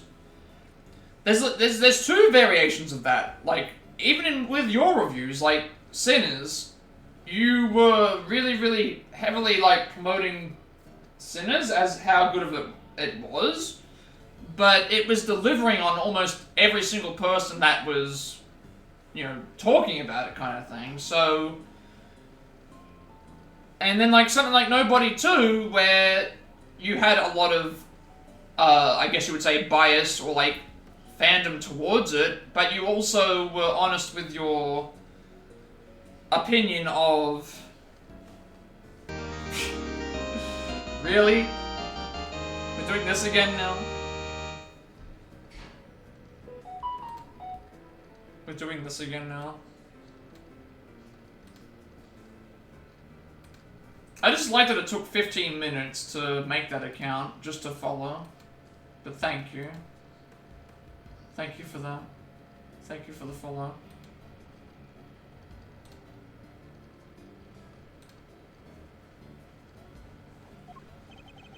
It's pure luck, actually, but never mind. Okay, search for Eustace. Don't need our help, huh? That's not true. Thanks so much for joining in on the search. Where did you look, by the way? This place a little way away called Sunshine Coliseum. Do you know it? Sunshine Coliseum? That's over by the harbour. There's a whole bunch of people there for a big event. I thought it might be what... Hang on a second. Is this the same area from... This is the same area from, the Thing case, isn't it? This is the same area from, this is the same area from the circus case, I think, in one of the previous games. I remember this building. I remember this building. Your favourite part of James Gunn's Superman was when he saw a James Gunn's cameo of his brother that was also in the Suicide Squad now Peacemaker Season 2, or the part where James Gunn's dog is Crypto, or the part where Superman talked about feeling hurt by Twitter posts that said hashtag super shit, yeah. I mean, he is not, doing, like, great in terms of... And that's the other thing as well, like, the publicity for Superman itself is also just not well received. You know, and they tried to insert the political stuff again, which just never works. It never works in general. People are sick of hearing about politics in real life. They don't want to go to the movies and then have politics as well, because it's just like, nobody has a good feeling when it comes to politics in this current stage in the game. Like, it doesn't matter what happens, it's all bad to me. It's all bad to me. And honestly, it's like, it's just one of those things. Like a festival? Sounds fun. I could have gone and checked it out. Yeah, it was super fun. food stands and fireworks. I didn't like the crowds much, but... Hey, you don't have to tell them that. Alright, it's decided. When this case is finally over, we're all going to a festival together. Yeah. I mean, I get people wanting to do that in...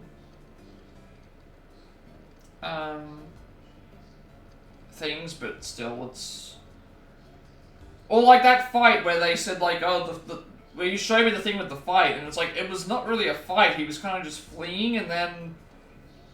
flying up into the air, like... That was really all that it was. Okay, the circus show. It's kind of lucky you found Prosecutor winner so quickly. Lucky? In what way? We have to go practice soon. The show. We wouldn't have been able to help for much longer anyway. See, I'm sorry to have kept you from your duties at the circus. Oh, no, it's nothing to worry about, really. We're glad to help. I'll do anything if it helps make sure they don't arrest me again. They helped me out by finding them. So relieved.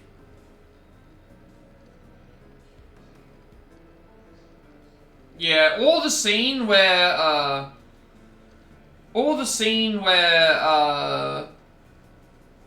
he was with Lois, and then, like, in the background you see, like, this alien attack happening, and it's almost just, like, you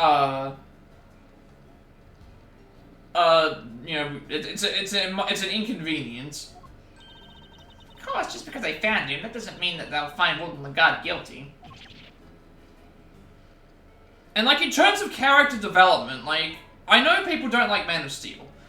In Man of Steel, though, the scene where he has to kill Zod and he doesn't want to is more character development for Superman than that entire James Gunn Superman movie.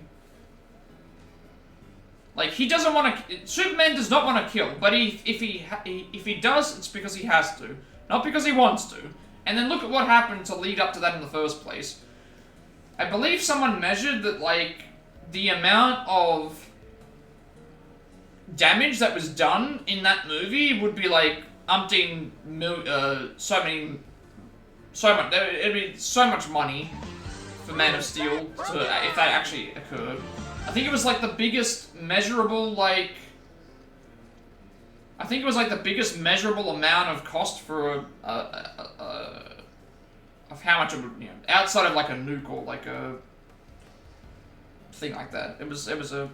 Yeah, and that was the other thing as well. The Justice Gang had to... Yeah, the Justice Gang had to convince him to be a hero, which... also doesn't make any sense, being Superman. They might still throw me back in jail? No, I can't go back, I can't. Come on, Kay. Do you really have to torment the poor boy?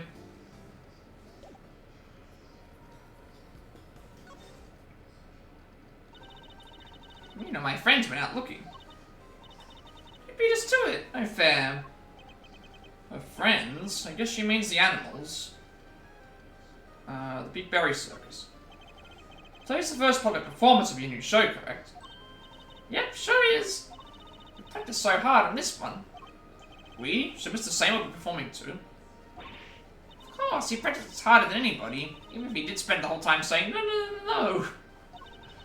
Going to try and sleep now, have a good stream till next time. 5 hours left to get some rest, I definitely needed. Yeah, get some rest, hopefully you can. Thank you for stopping by, thank you for the chats, as always.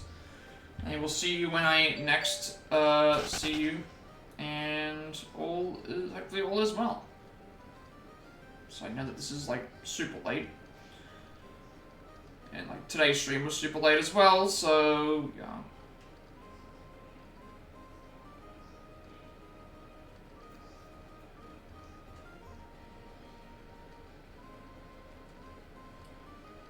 Let's just see what happens with everything else. Let me make sure this is working. I know that we didn't make as much progress today, but it's fine because we have plenty of time throughout the week, and it's just more so on me than it is on anybody else. So I do apologize for that. Tomorrow's stream though should be better than. Tomorrow's stream should be better.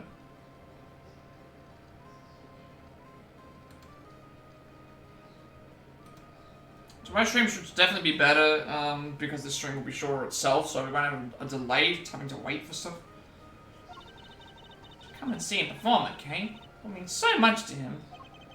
Of course. Assuming we can solve this case before then. Also, the other good thing is that if we are getting into Switch games, that I will be... I'll probably have, like, varying times that I'll be getting off, because Allison will want to use the computer, and also, the uploads will be fairly straightforward versus other stuff, so we'll wait and see. You said that you enlisted the help of the animals in your search? If it had been Zia and Regent, you might have found something. Assuming the big scaredy cat was all, no, put a stop to that. So boring. If it weren't for Mr. Saint, the whole town would have probably been in uproar right now. Oh, come on, Simeon, why would you do that? Setting the whole circus loose on the city would have been super fun. Oh, I'm sorry. To you too, Mr. Edgeworth. Sorry. Why are you apologizing to me? I'm the one person who didn't say anything. I mean, I guess we can go through, because I was like, again, I have no trophies to worry about, so do we have to do anything specifically here? So Sean walked off in this direction, huh? Seems so, yes. Perhaps we'll find some clues here as to his current whereabouts. Alright. I see a spilt milk carton, I should say, on the ground there, so that is also... Spilt milk, so that is obviously, that would be Sean's milk, I would expect. So they keep it locked up tight, huh? Guess they don't want non-residents disposing of their trash here. I'm guessing we have to examine, though. It's totally empty. Yes, because the garbage was just collected. You think? Or did somebody steal it all? I smell like crime here, Mr. Edgeworth. Certainly smells something as well, but it is really the scent of, is it really the scent of a crime? Trash is collected at 11 AM. I guess that's why the enclosure is empty. There was a ton of stuff here earlier. Big stuff, too. Today must be the day they take the big stuff away. That looked like one of the cases, actually. Yeah, it sure looked that way. The big squishing machine squished it all up good anyhow. They don't do that with the larger items. They just take them away as they are. They do, huh? How do you even know that, sir? Wait, Mr. Fender's pretty keen for you to join him, right? I bet he sent you some kind of pamphlet on how to throw your stuff away for when you move office.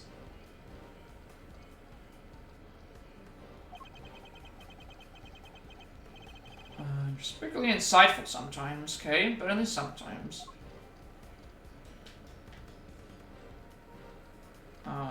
There'd be something else on the sign, but I guess not. I guess it's just the carton then.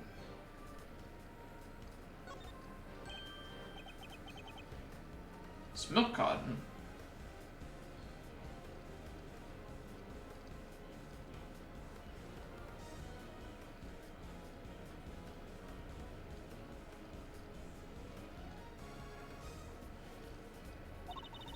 It's the same brand Sean drinks. Something happened to him here, I'm almost certain of it. Based on what we've seen and what Detective Gumtree told us, I think there's a strong possibility that Sean was abducted from the garbage disposal area. If we found Sean's milk carton here, it's highly probable that this is where he was abducted. Yeah, kind of out of the way of prying eyes, huh? But why would Sean even come here in the first place? Actually, he must have had something to dispose of.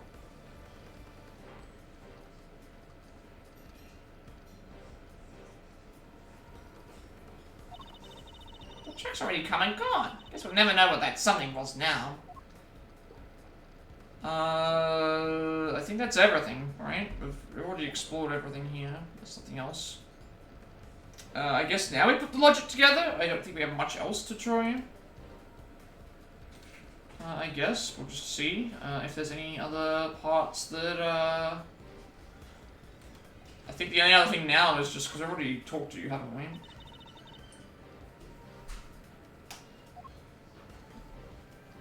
Yaga? You're still here, it's all good. Yeah. Yeah. We're just... How is stream going? Hopefully it's, going well. Good old Gummy. He was detectiving hard this whole time. Seems to me giving up my badge caused him more problems than I thought. Yeah, we're not finishing this game today, like I thought, because we already started late as it was anyway. And I spent like half an hour just chatting, which is fine.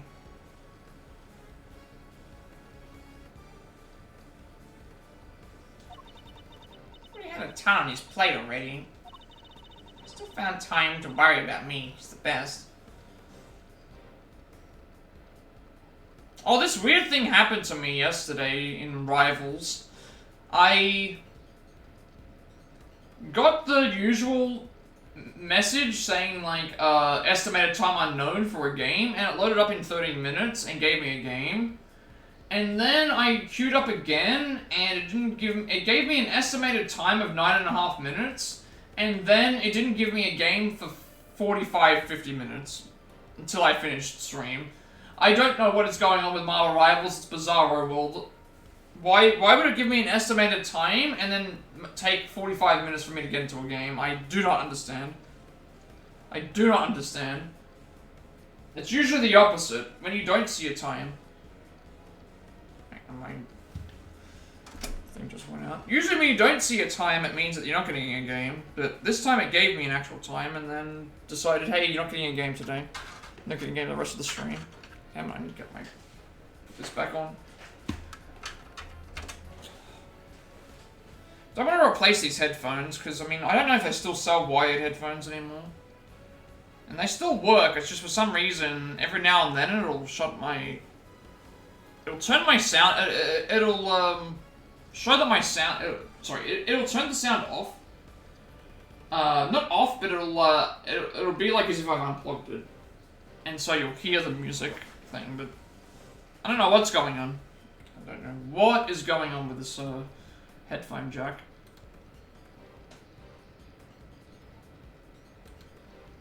Like, one of the headphones doesn't work, which is why I only wear one, but, no idea about the others.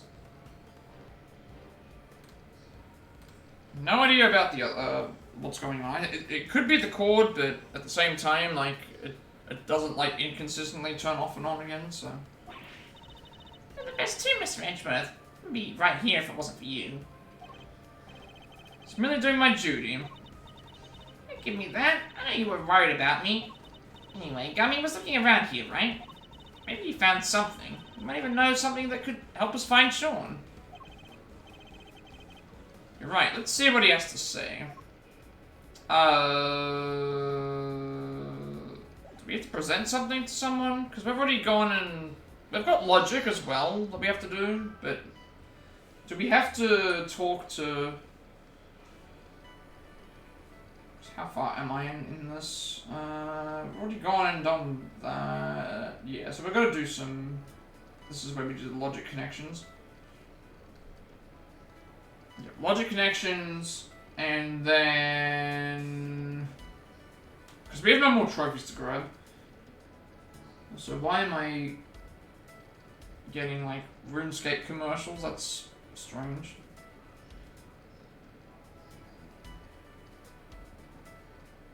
I also just like that they call it old school RuneScape, but it's like, what happened to... I only know RuneScape from, like... I never played it, but I only knew about... like, I only really paid attention to it, like... 20 years ago or something like that, when I remember a lot of people were playing it, but, like, I didn't know that there was, like, a new version. If there's an old school RuneScape, it means that there must be a newer version, and the newer version must suck, because I don't see anybody playing the newer version of RuneScape. Why do I keep getting advertisements? Stop advertising me magic wands and sheds. That's not what interests me at all. I don't need a shed.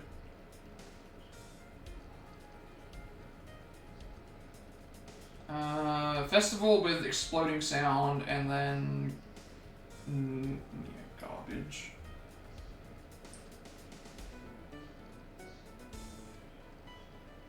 And then... okay.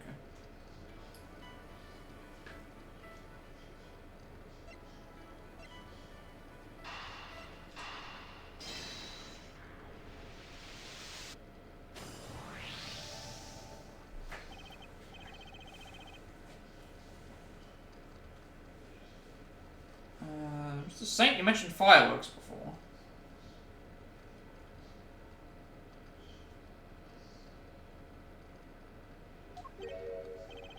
Fireworks?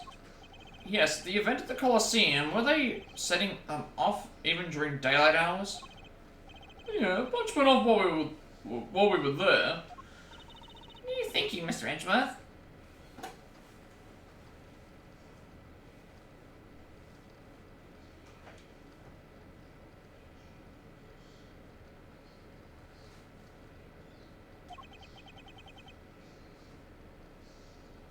That bang we heard? What if that was a firework?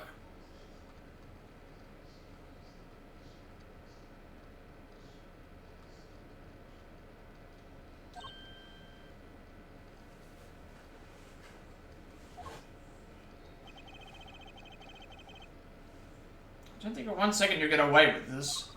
Oh, don't worry. I'm counting on you at least trying to track me down. That'll be half the fun.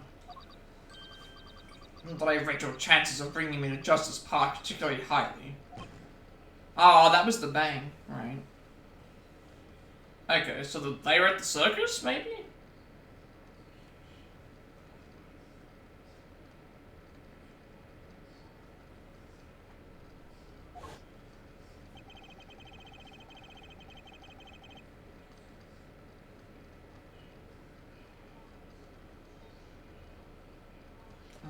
For the bang to be clearly audible over the telephone, it must have been pretty loud.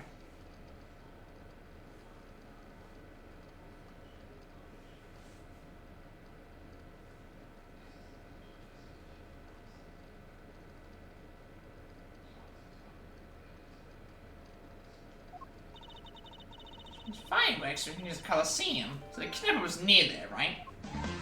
Who's that Pokemon? How near? If the fireworks were that loud, you could probably hear them from pretty far away.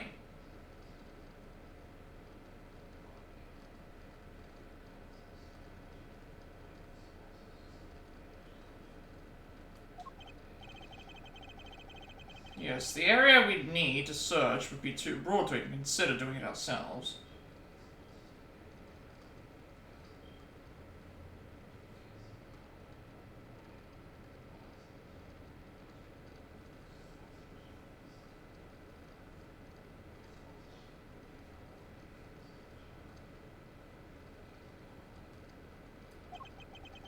But please better lend a hand.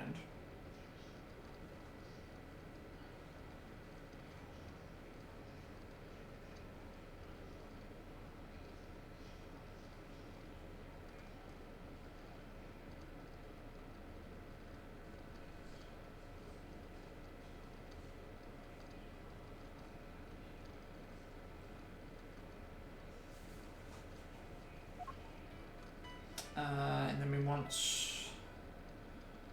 what was the other one? Footprints and garbage, wasn't it? No, near the Colosseum and garbage.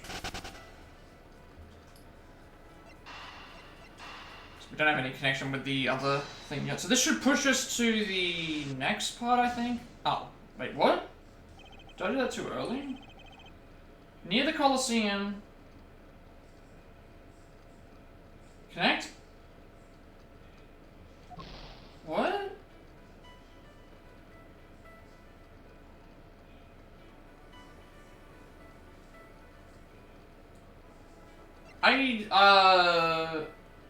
Use your logic and connect festival to thing, and then connect. Did I not get the... Hang on, is there something that I'm missing? Oh, there's a... I have to... Never mind, we have to... There was something that we were missing.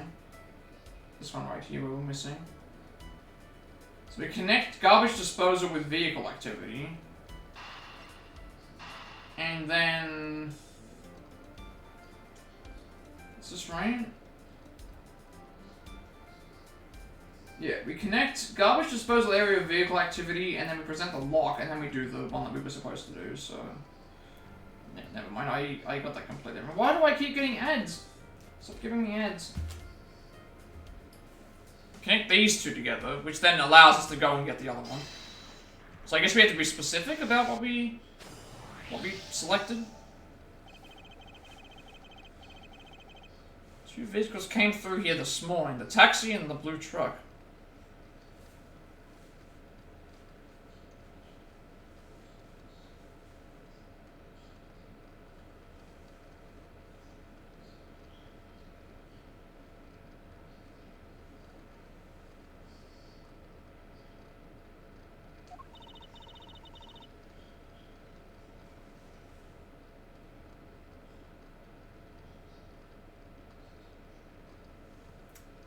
Jesus was taken away in the taxi.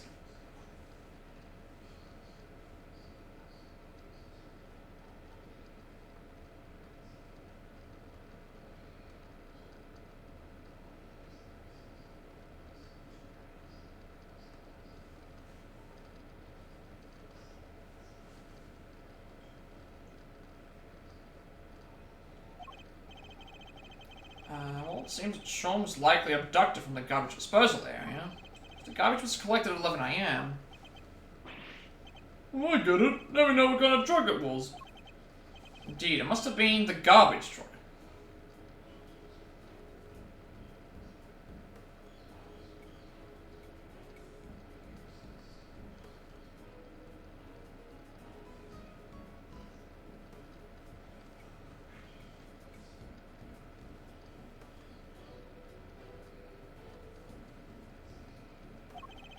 The police officer who told us about it didn't describe it as such.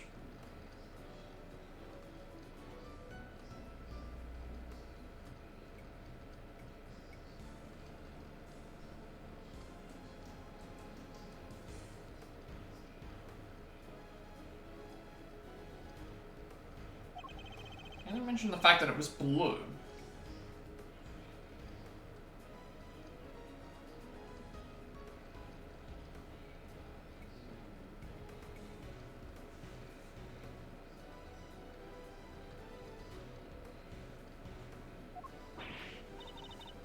Capybars, how did you not even notice it was one of those cool trash squishing machines? Because it wasn't. Today isn't a regular garbage day, it's the day they collect larger items, for which they wouldn't use a specialized garbage truck, just a regular truck like any other. It was a garbage truck nonetheless.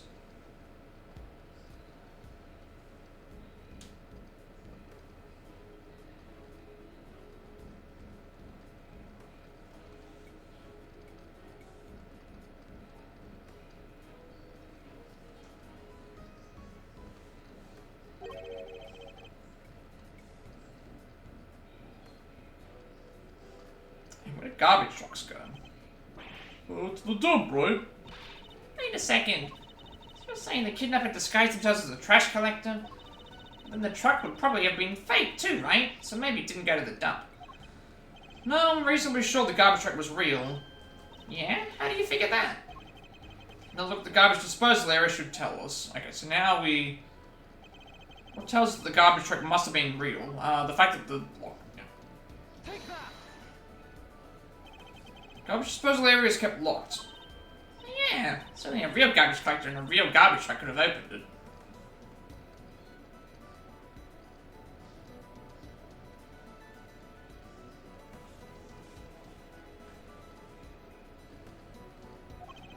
Precisely. The garbage truck can't have been a fake.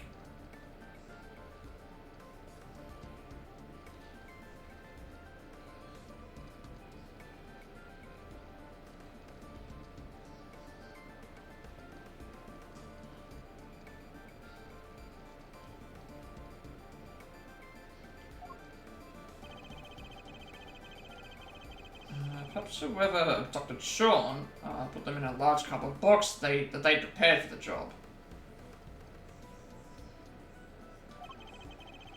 Now mix that in amongst all the other oversized items, and the garbage collector would have taken it away, no questions asked. Exactly. Allowing the kidnapper to await the truck's arrival at the garbage processing facility.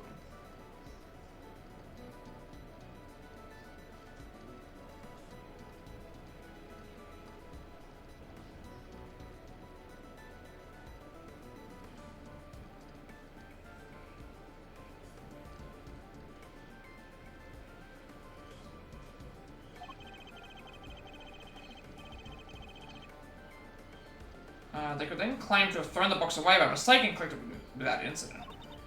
Alright, so where do they take the garbage after that leaves here? Let's see. Looks like we have two possibilities. So they're talking about outside the big building. There's a daybreak dump. Oh, the sanitation plant's also an option. Which of the garbage processing facilities was Sean taken to? Sean was probably taken to one of the two garbage processing facilities, but which one?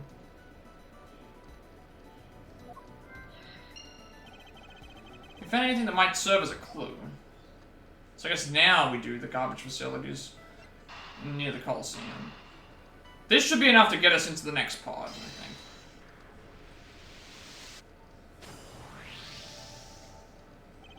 So based on the loud bang we heard on the phone call.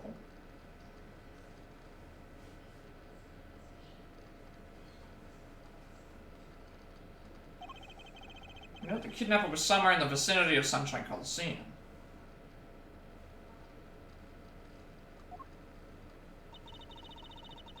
Probably the garbage facility is right there. Right by there, too.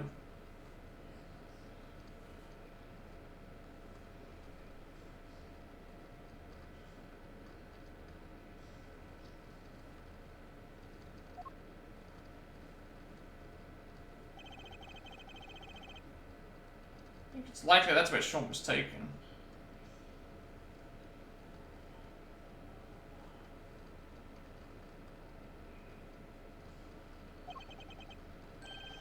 Which means kidnapper must be holding him somewhere near there.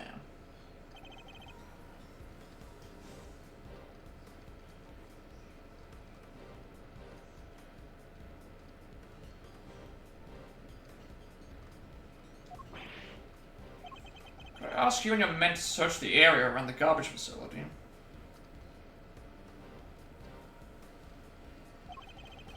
Like you to ask, sir, but feels a little flat if I'm totally being honest. Why don't you give me a good old-fashioned order, huh? Like you used to. You don't mind? Even though I'm not a prosecutor anymore? Thought I told you already. The detective investigates for himself, not just for prosecutors. Thank you. Okay, there we go.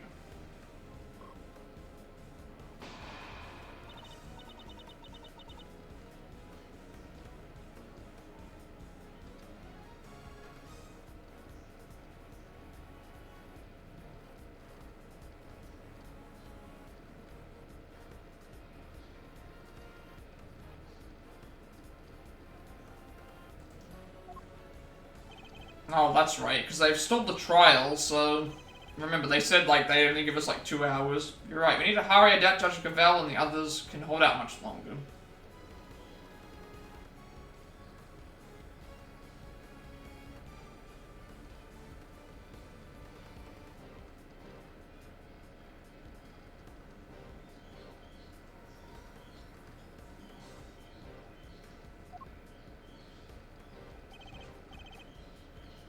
Okay, I'm just gumption. We'll let you down, sir. Might be an official search. I'll put my best guys on it. You can count on that.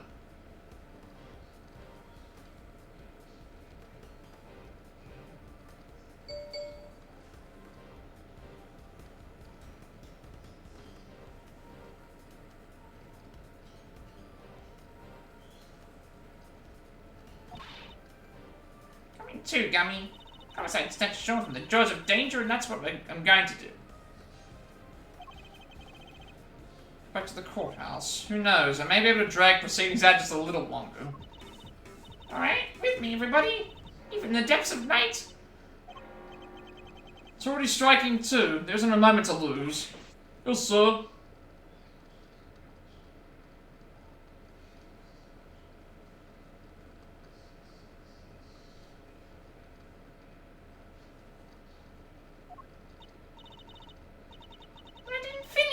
Another bird dares to take flight.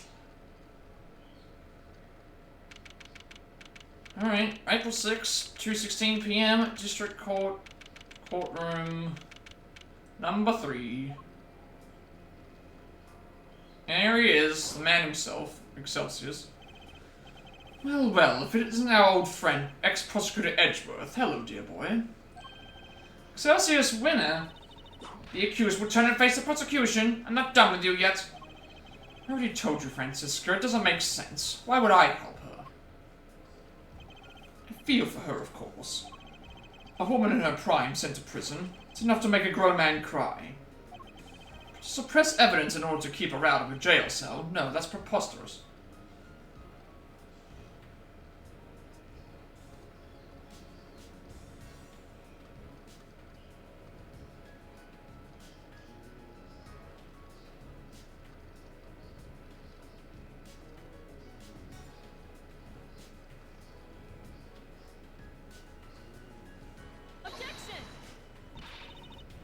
We have a statement from your own son. He says he entrusted the evidence to your care. I also like that his beard has come back, even though he set it on fire. And keep in mind, it was set on fire, because this case 5, has taken off, was like directly after case 4. So you're telling me that in the meantime, he's been able to grow his entire, like, hair and beard back after he set it on fire. I know it was for show, but still, it's like, it doesn't make any sense.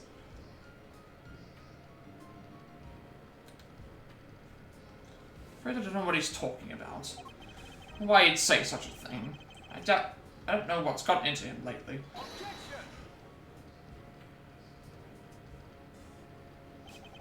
What if I could prove that you and Warden Lagarde are much more closely related than you claim? I'm sorry, prove. I think we've been over this, dear boy. You're an ex-prosecutor, remember? Are you even allowed in this part of the courtroom anymore? Miles Edgeworth, I'm the one prosecuting this case. What are you thinking, barging in like this? Who's that Pokemon?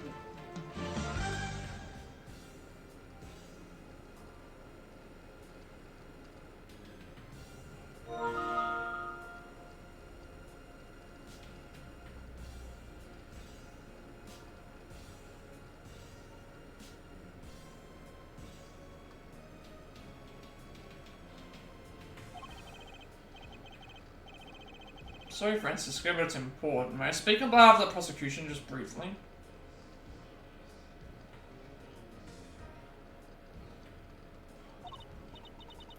What are you doing?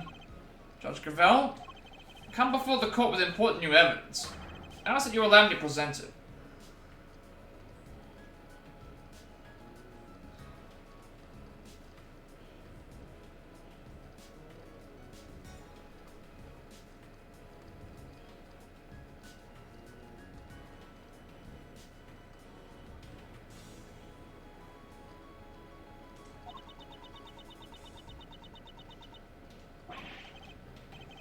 You lost your mind, dear boy. There's no way this can be allowed. Objection!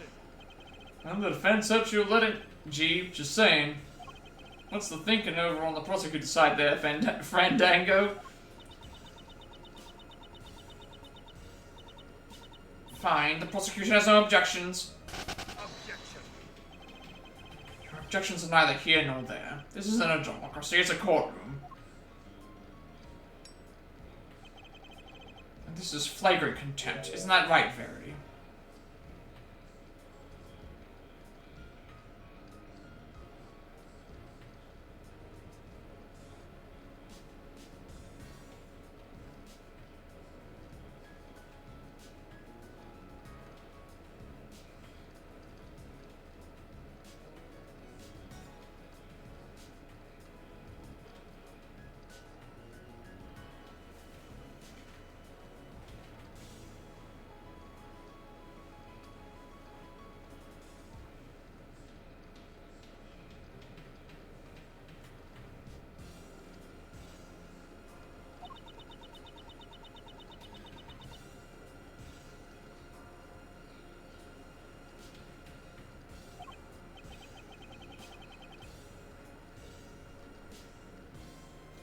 If Sean's still missing, she'll feel she has no choice but to go along with whatever Winner wants.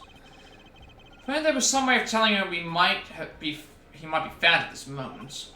Judge Gravel, I'd ask only this, that you trusted me, and my assistant, just this once. Speaking of which, where is Kay Faraday? She's currently searching for the most important piece of evidence of all.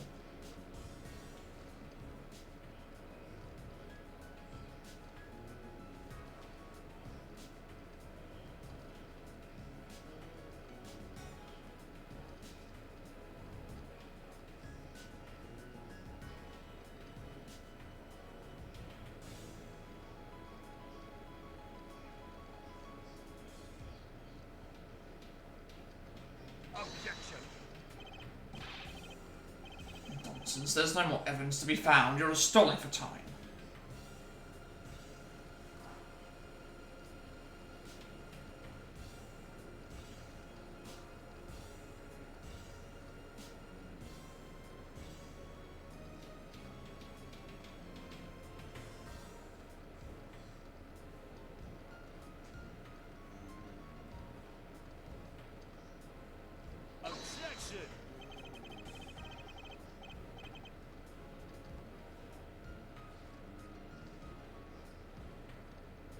This important piece of evidence of all. Don't know what this evidence is, but maybe we can trust in Miles' little pal. What did you say? I mean, I'd say little pal, but she's way more than that. She's the one and only great faith Yadikavasu. Seems Fender has sensed what I'm getting at least. Judge Gravel? The evidence I'm talking about, we're almost certain we know where it is. Kay's only moments away from snatching it from the jaws of danger. Well, it's highly irregular, but I will allow it.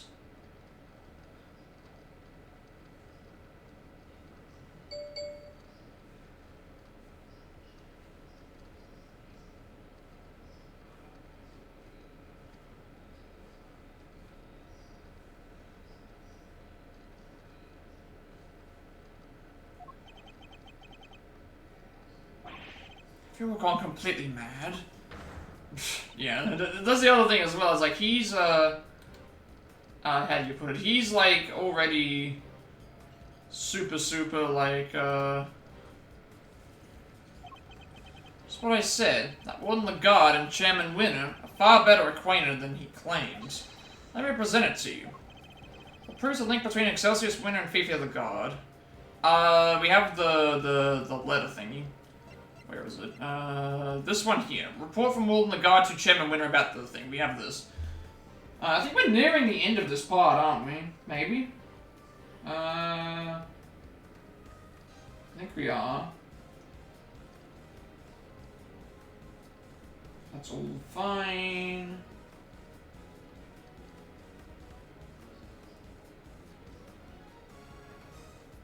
Yeah, we're nearing the end of this part. But considering we have like 3.25 hours to go, like we definitely can't finish this case today. Like I looked ahead yesterday to see how far I was, and I didn't think we would finish it even if we did for 2 full streams potentially.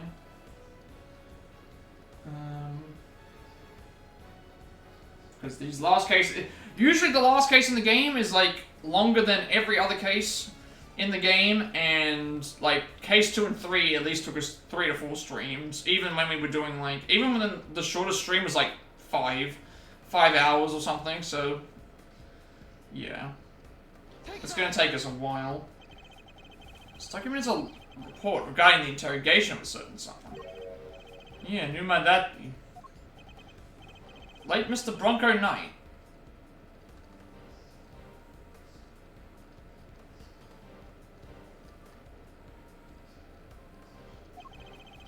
Interrogation was to be carried out by none other than Warden Lagarde.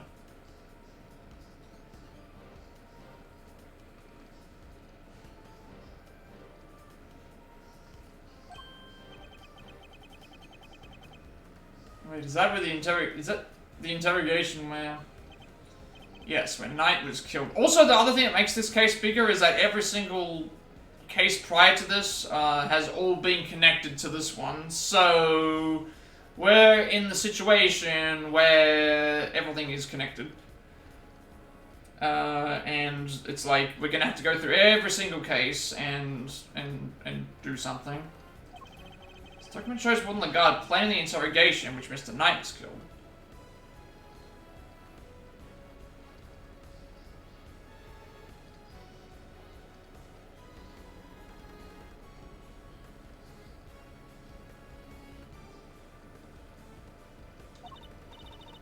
It's indeed important evidence. Miles Edgeworth, you referred to the document in question as a report. Would you care to elaborate? To whom was this report addressed? Very good question, Miss Von Karma. The answer is the most important new revelation of all.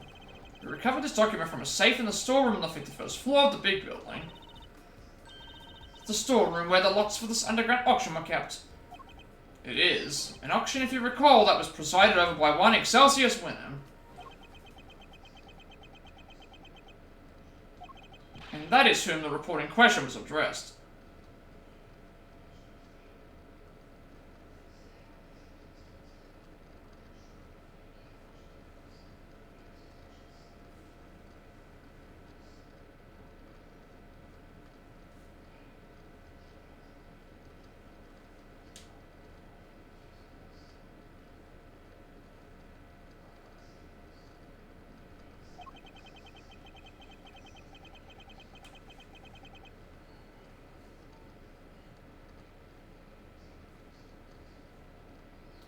Do you still mean to insist that you and Warden Lagarde barely knew one another? Refrain from commenting on that matter. For the moment, if you don't mind.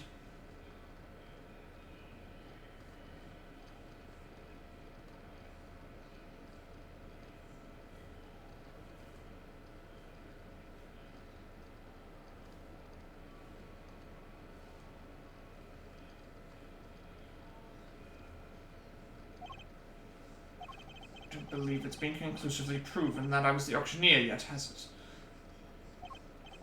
Have you forgotten the events of this morning already? I think I proved that fact more than adequately.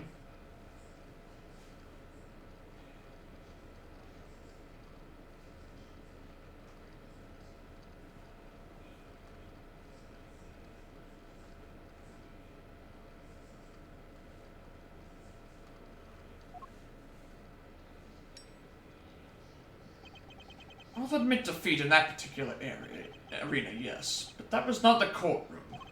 Can you prove the same thing here, my boy, that I was the ringleader, did you call it? If you can't, then, well, you certainly can't prove that the report was addressed to me. You won't wriggle your way out of this one. So unfair. Tell him verity, please. Not being slippery at all. And being entirely reasonable, wouldn't you say?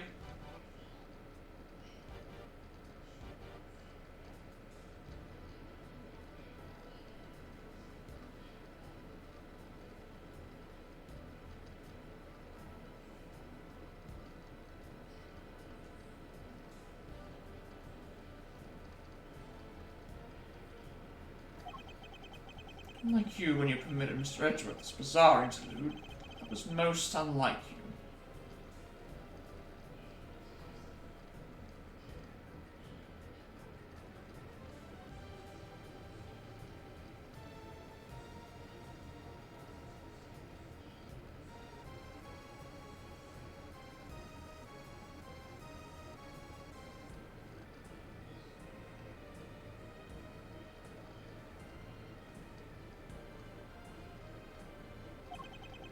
It's saddening, surely it is, to see you failing in your sacred duty to the law.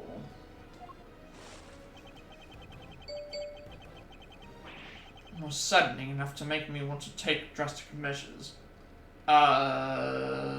He's also not able to do that because he's on trial for things? He shouldn't be able to do that, I don't think, like... At least I don't think that he should be allowed to, like... He shouldn't be allowed to use his, exploitations against anyone. I think that's, like... Not really fair. He also wouldn't have any connections?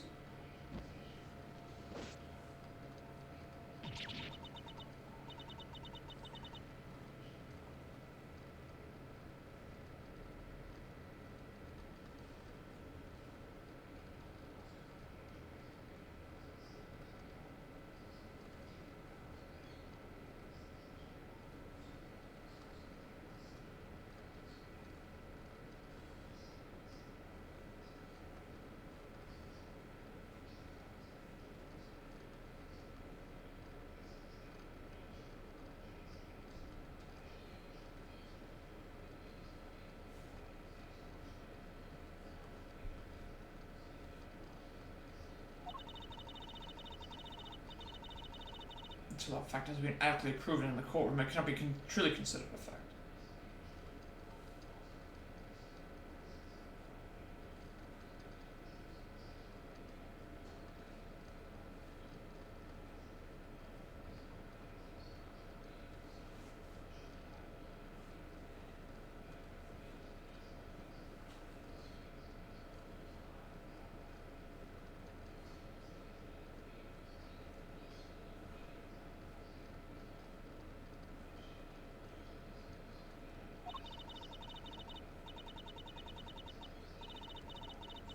I'm afraid I have no choice but to ask that Mr. Edgeworth's theory be struck off the record. So good. She has to know for certain that Sean is safe. Sorry, my boy, but what counts as truth out in the field and in the courtroom are two different things. You're more than willing to bend the truth in the courtroom, is that what you're saying?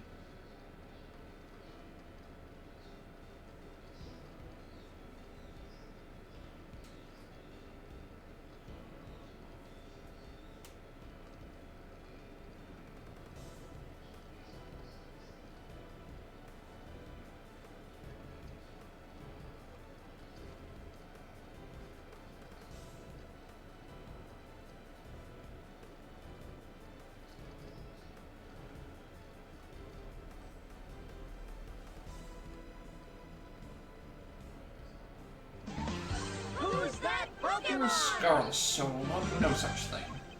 I'll simply accept the court's verdict as the truth.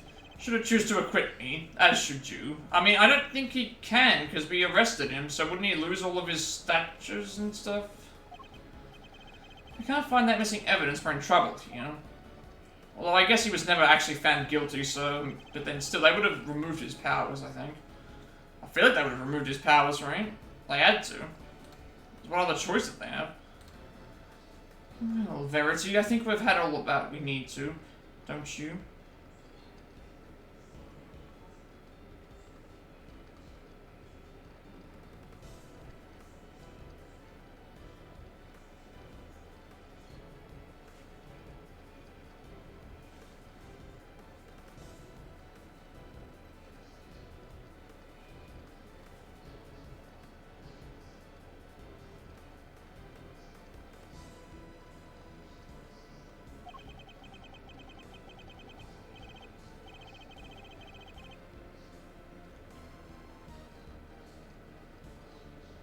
There's no quick way... There's no way that evidence is turning up. Ever. A quick not guilty and we can all go home. Objection! Oh, he's back. He came back. Who said that? Eustace came back. Alright. Dead. Eustace. What are you doing here? Mr. Winner, what is the meaning of this? Where have you been? You can't just abandon your duties like that.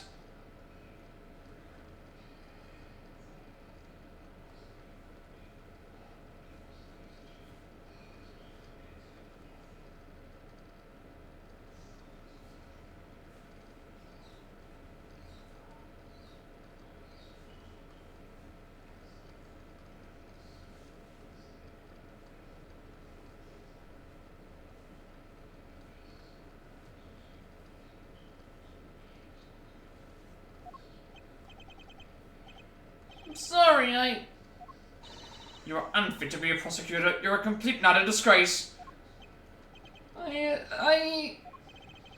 Why, Eustace? Why can you not get into your head? This is no place for an incompetent fool like you. But Dad, Oh, he has to confront him, right? There we go. Okay, he's finally confronted. I brought some vital evidence. So, can I please, take my place at the prosecutor's bench? Pretty please?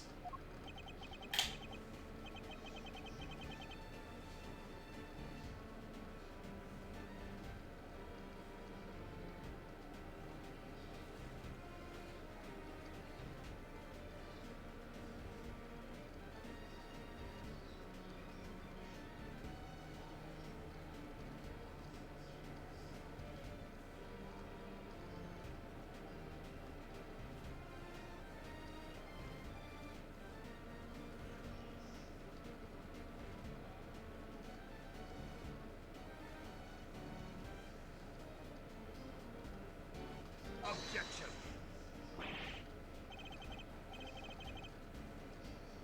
Eustace, my boy, what's gotten into you? There's something different about you. What's going on?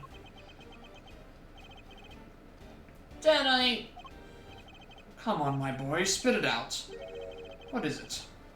Do you want Daddy to play catch with you? For a second, I was about to say fetch. Catch? Not fetch. Catch. That's it, isn't it? Alright. Why don't you run along home and I'll be with you soon?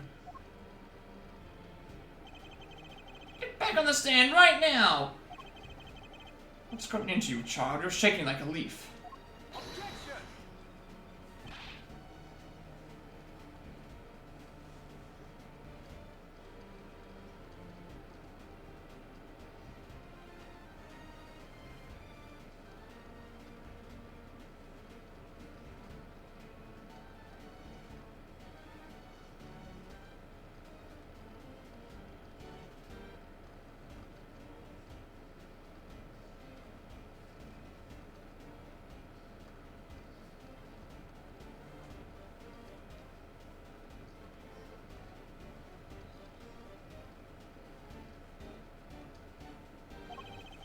Prosecutor in charge has arrived, along with important new evidence.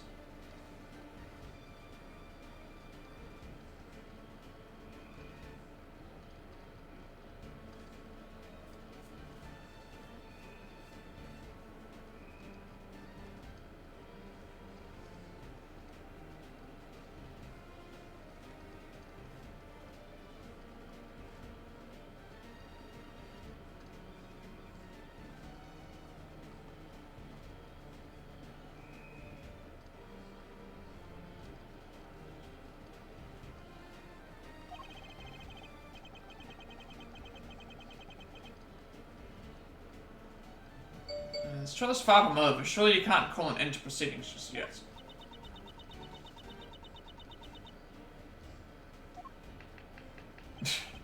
No objection from team defense. I think wish we could have our original team captain say that herself, though. The prosecution has no objections either. You think this farce is going to continue? There's no chance of that. None at all. Isn't that right, Verity? Still thinks he was successful in his bid to kidnap Sean, but we know different. Sadly, as long as the boy remains missing, nothing changes. Judge Gravel's hands are still tied.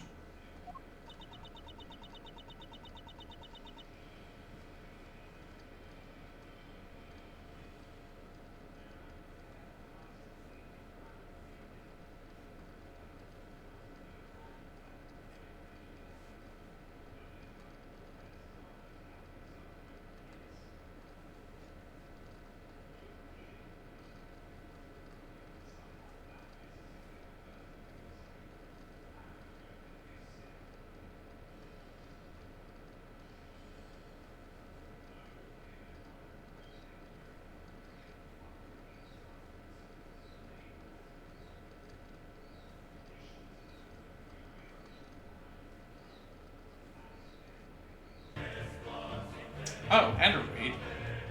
Just in time for, like, It's 2 raids today. Thank you for the raid, Sinja. Welcome in, everybody. I do a lot of Switch games, speedruns, backup videos, platinum playthroughs. We are on the final case of Ace Attorney, where we, well, I don't think we'll finish it today. It's going to take a very, very long time. Every case so far is, like, connected to this one case. It's going to take a long time. Probably not today, maybe not even next stream. It really depends on how much time we get. But we will wait and see and hope for the best and hope that we can figure out, like, what we're doing and where we're going. How is Yu-Gi-Oh! Master Duel? What a frame to load on in. Yeah, this is basically the, we're in the... We had to stall for time. And now... Eustace... Yeah, Eustace, has just come forward and he's finally going to be brave and confront his father, basically, with some evidence, and we're probably going to try and get thing, but yeah, it's a very funny thing. Hope you got some dubs in Master Duel. Always nice to see people playing Yu-Gi-Oh! I played back in my day. I played a lot of Yu-Gi-Oh! Like 10, 11 years ago, and then the game just got. I kind of got, like, outpaced. And it got really fast, but yeah. We'll continue. Thank you very much for the raid and welcome in, everyone. Just to quickly recap, everyone, Verity's son has been kidnapped. We think it's her adoptive son because the ages on this are a little bit creepy. The fact that she's 26 and the kid's 13. And if they were really mother and son, she would have gotten pregnant at like 12. That would be a bit creepy. So I think she's like the adoptive mother of him. She's trying to stop everyone from doing stuff. And Sean's been kidnapped. We have to go looking for him. All the cases from the previous games are currently tied into this one. Well, sorry, all of the cases from this game are tying into this one. Eustace is about to confront his father with some valuable evidence, as to his corruption and stuff, and that's pretty much it at the moment, I think. We're still just, going over things, and there's a lot. This is going to be a massive case. Basically, they've stalled us out as long as they possibly can. We only had 2 hours to investigate, and this is now the culmination of said thing. Said area, I guess I should say. The best way to put it. So we are gonna continue. Mine is also ringing. This might be the ringleader. Well, I'm getting a call too.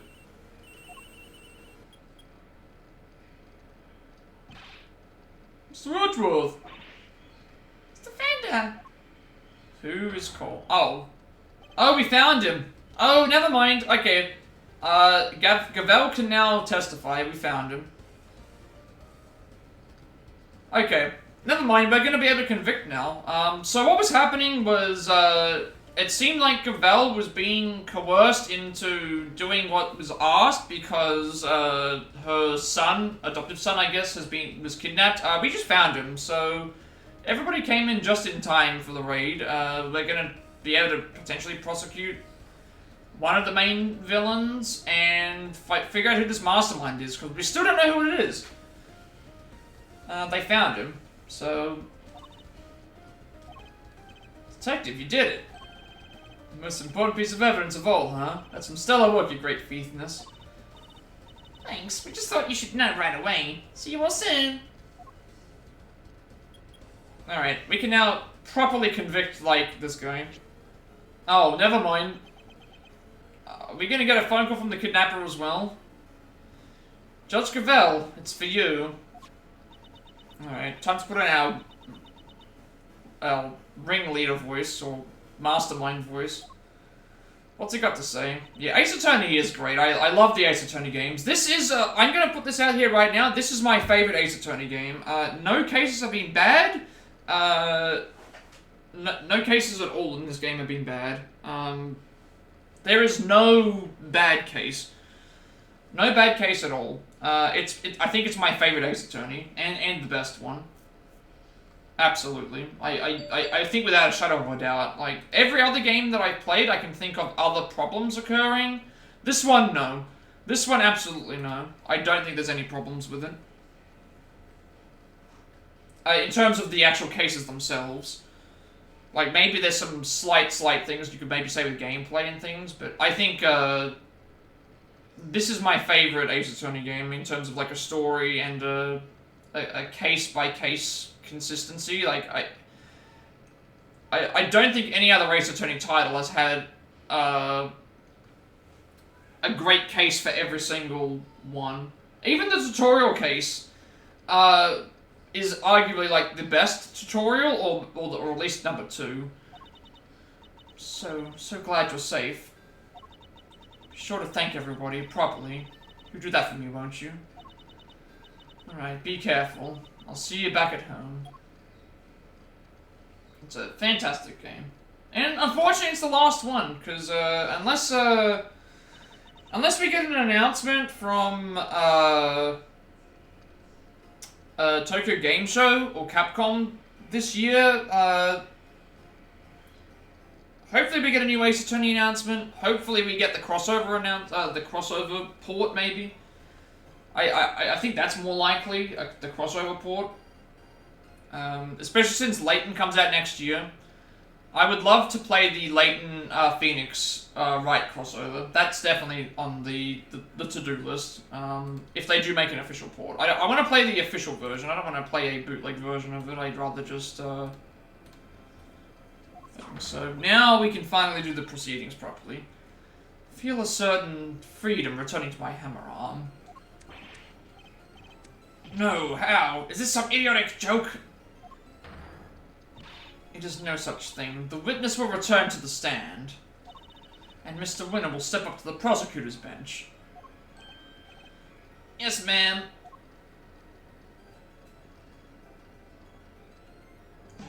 So weird. Who's that Pokemon? To have this many people. Eustace Winner. Yeah? I leave matters in your hands. Facing down your own father. This won't be easy. I'll be looking on with interest. Don't disappoint me. Alright. Well, there goes Francisco, I guess. Very well. Is the prosecution ready to proceed? Mr. Winner, you mentioned some evidence that you wish to present to the court. Welcome back, Inferno. Thank you for stopping by. Hopefully you can catch the Umbreon. Especially for the event. I think all the evolutions are current events right now. Not sure what it's for, though. Because next month is Halloween, so they do the Halloween event. December they do the Christmas event. And I think they do a New Year one as well. I don't know what the event for is this time. Maybe November they do an event too for Legend ZA coming out. Or ZA? ZA? ZA? I would say... Yeah. Hopefully they do some good events. Track down the missing murder majigs. Yep.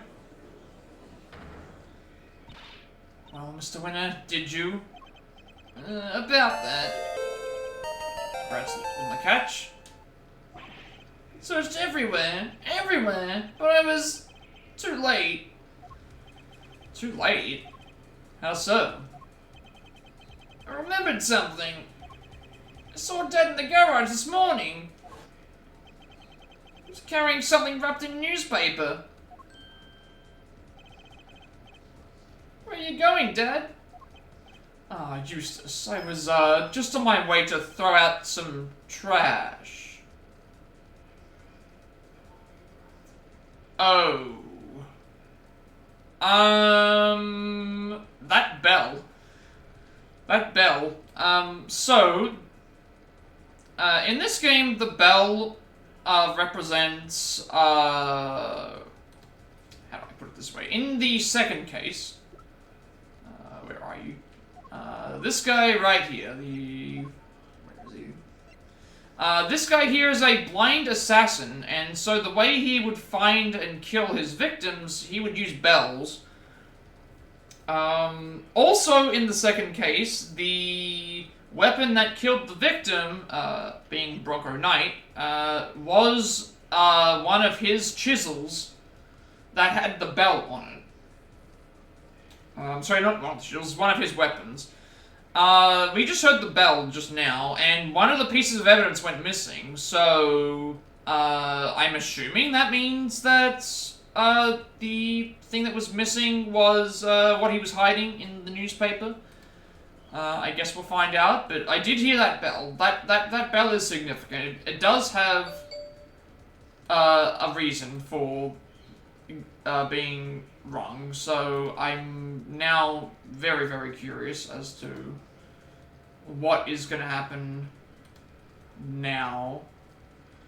I guess we have to figure out where we get the murder weapon, because the problem what we're dealing with at the moment is Fifi Lagarde was the culprit in the second case. She killed the victim with one of his weapons to frame him, and so now she was going to eventually get off because the evidence had gone missing, and I'm guessing the evidence has gone missing because of Winner making it go missing. And they've also implied that Winner himself, Excelsius, I should say, not Eustace, he's been getting told to do things as well, so even though he was a mastermind in his own right in the fourth case, he's been getting his strings pulled by somebody else as well, so there's masterminds on top of masterminds in this game, is all that I can really tell you. That's where it seems to be leading towards. Then I heard this tinkling sound. Tinkling, huh? Let me guess. The bell from...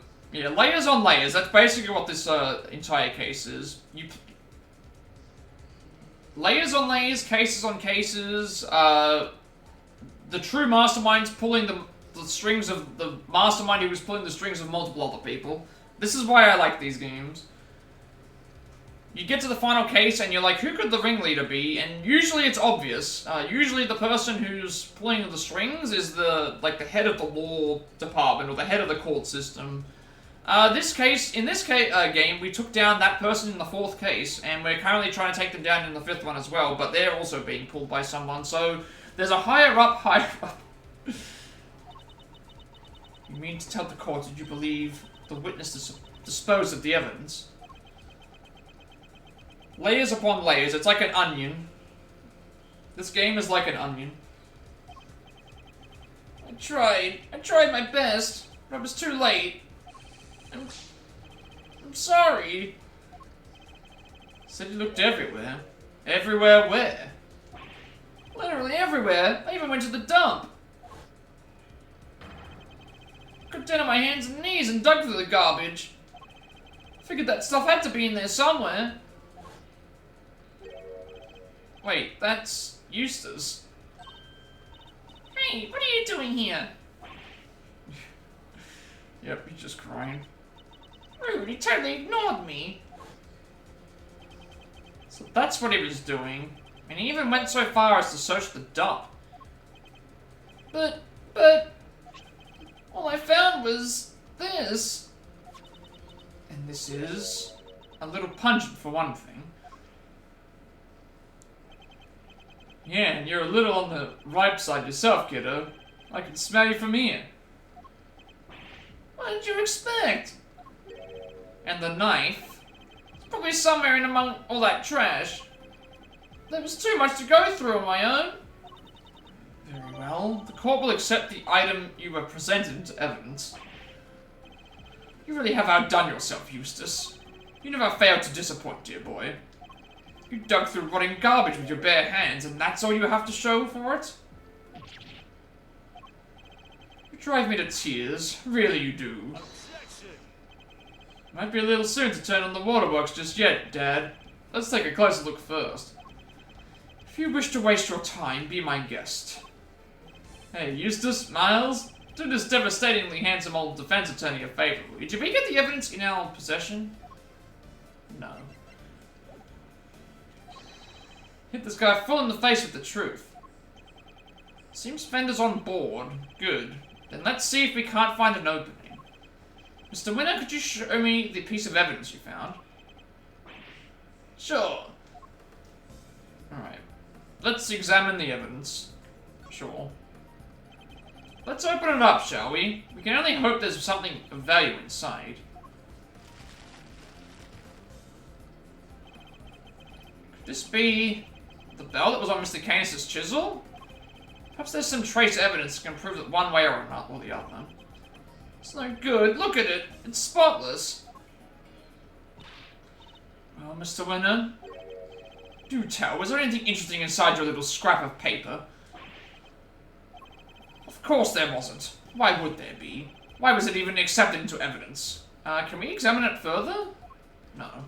Why can't we examine it further? I don't know why. It's literally a piece of trash. Sorry, gentlemen, but the truth hurts.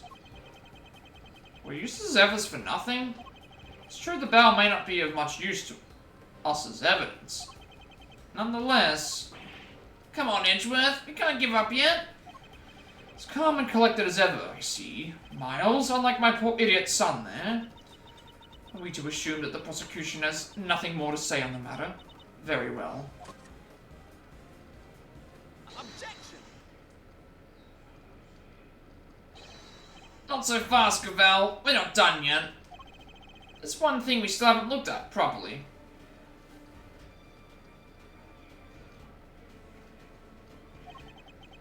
Really, my boy, you want us to believe there's more?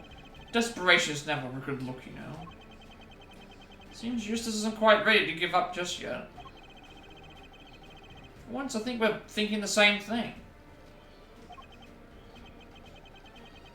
I don't think we might not necessarily be dealing with a useless piece of trash. Can't know for sure without looking more closely, but... if I'm right, we're talking about, the knife, the bell, or the newspaper. It could very well be the newspaper. Can we look at the evidence again? Because I noticed, I think the newspaper had a yellow, like, marking on it. Because the bell is obviously... what did they say before? You can't know for sure without looking more closely, but it might be the newspaper. Because we already can see the bell, the knife doesn't exist, and I thought I saw on the newspaper there was like yellow marks on it, which we never got a chance to look at, and we also have proof here that there was yellow markings on the victim, so... if there was yellow markings on the victim, I can only assume that it's that as well. Perhaps. Maybe. I guess we'll wait and see. That's the only thing I can really think of. So, if it's not the bell, because we can't really get any evidence off of the bell, I guess the only other options that we have is the knife and the thing, but we don't have the knife, it has to be the newspaper.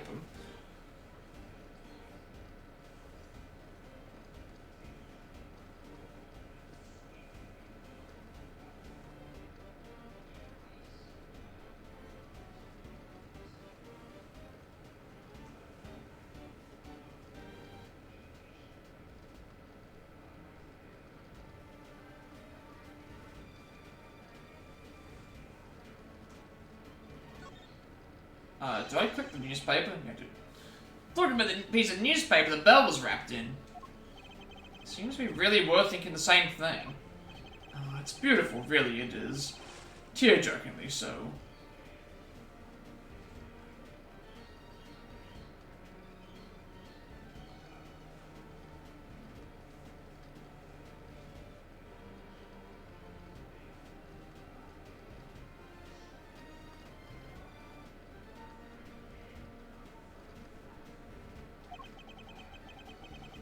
Some might call it heroic optimism, some might call it clutching at straws. But whatever one calls it, to put all one's faith in a worthless piece of garbage, that takes belief. Let's take a closer look and see if it's as worthless as you say, shall we? Eustace, if you'd be so kind. Yeah, see, there's yellow markings on the...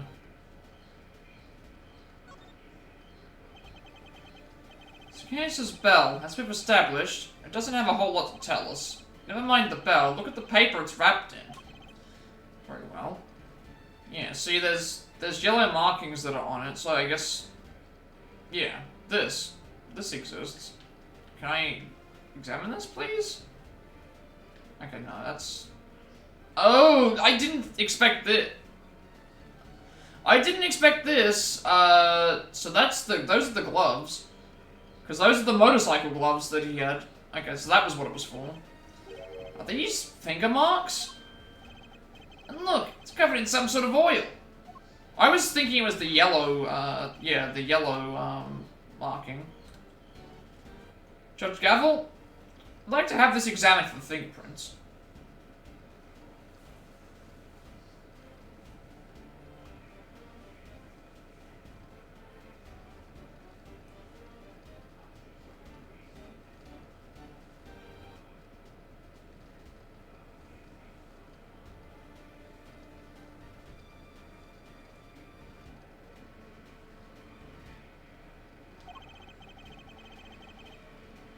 Request that you call on somebody from forensics.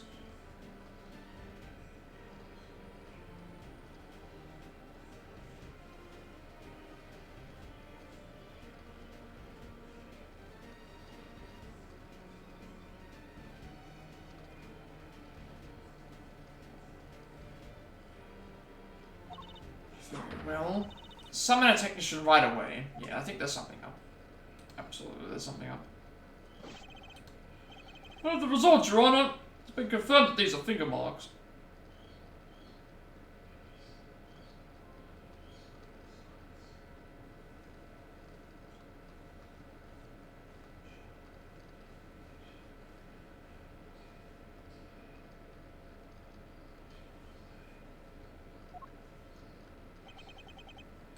Fortunately, it looks like they were made by somebody wearing gloves.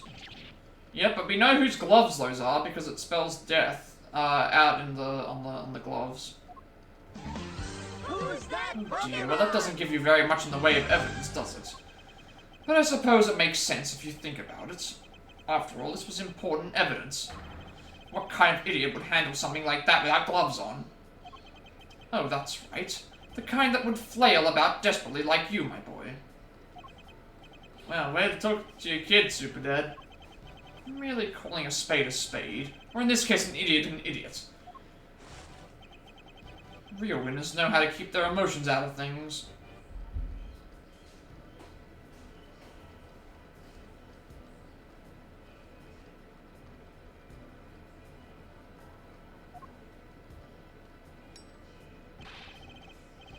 Take no pity on the weak and the foolish, including their own ineffective offspring. Dad, you spent the last who knows how long proclaiming yourself to be a prize-winning prosecutor. But thanks to my little pep talk this morning, you finally know exactly how those prizes were won. It was all thanks to me, thanks to the power I wield. Never stood on your own 2 feet. You've always been coddled. First by me, then by Verity. Oh, dry your garbage-smelling tears. Garbage-smelling?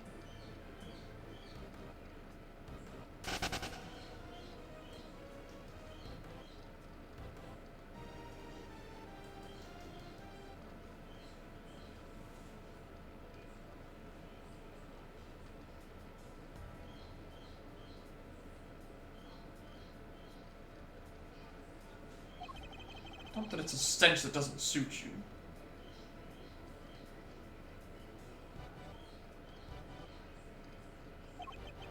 Even if it does make me turn up my nose in disgust.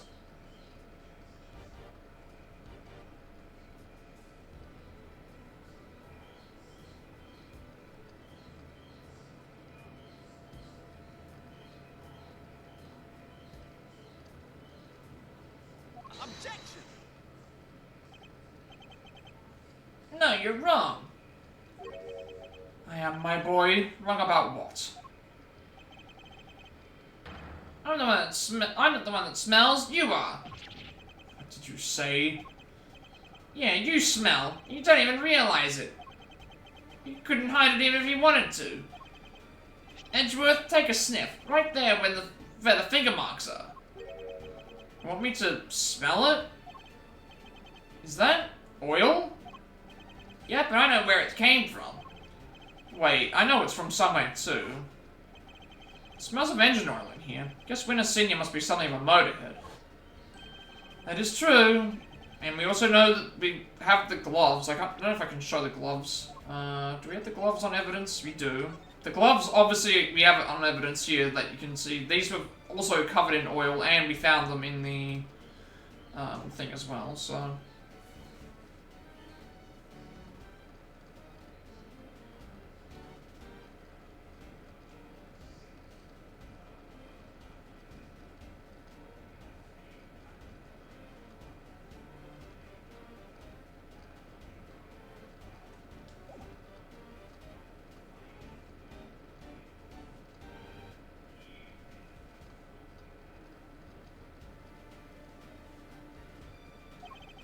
Tells us exactly who threw this piece of evidence away. But I guess my dad's right. I guess I'll never be a real winner. I'll never be able to keep my emotions out of things. He was onto something, though. I'll never be able to stand up to him, no matter what he's done. Eustace. Be strong, Eustace. Remember what you told me. You said you were going to be different from your father. A different kind of prosecutor.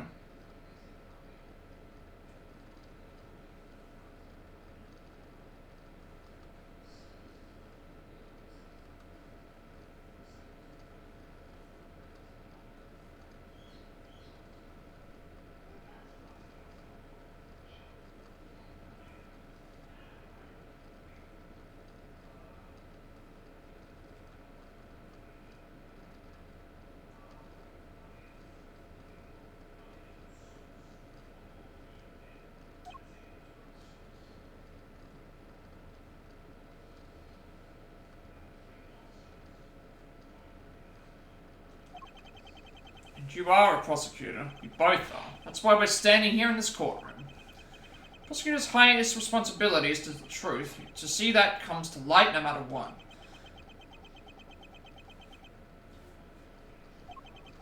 We expose crimes and we see that their perpetrators are punished, no matter who they may be. So if you truly mean to continue as a prosecutor, you know what you have to do. Indeed we do. Made you a promise. I said that if you could summon the courage to find your feet again, I'd help you. This isn't something you should have to do alone. I'm here. I'm right beside you. Thanks, Edgeworth. You're right. Those finger marks tied my dad to this crime. We need to show everybody how. We already have the... Please. The smell you pointed out to me, Eustace. It's the smell of engine oil, isn't it?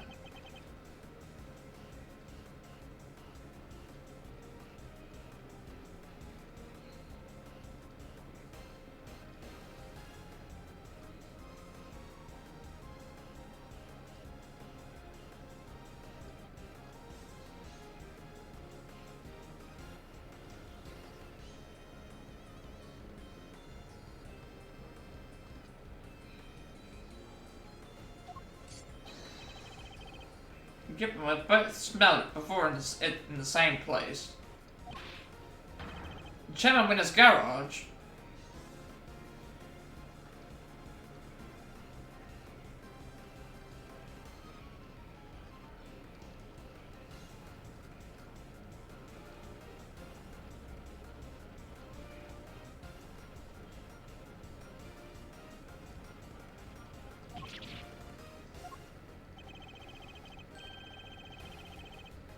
What's more, these fingerprint marks feature some distinctive patterns, don't they?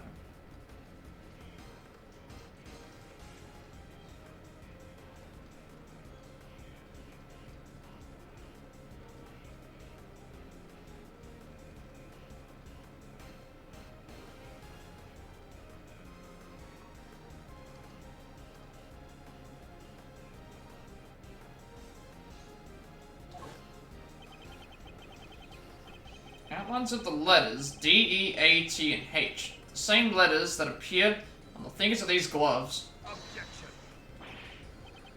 Gloves that can be bought in any store. How does that prove anything, dear boy? Objection. How indeed. That's not the only thing that connects your gloves to the piece of newspaper we found.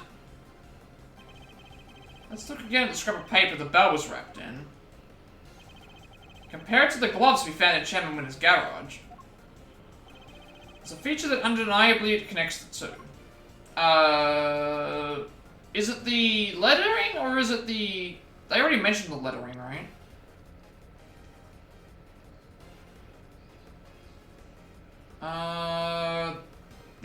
That's not the only thing that connects the things in the newspaper. There's a feature that undeniably connects the two. I mean, they already mentioned the letters, so I'm assuming it's the oil stain.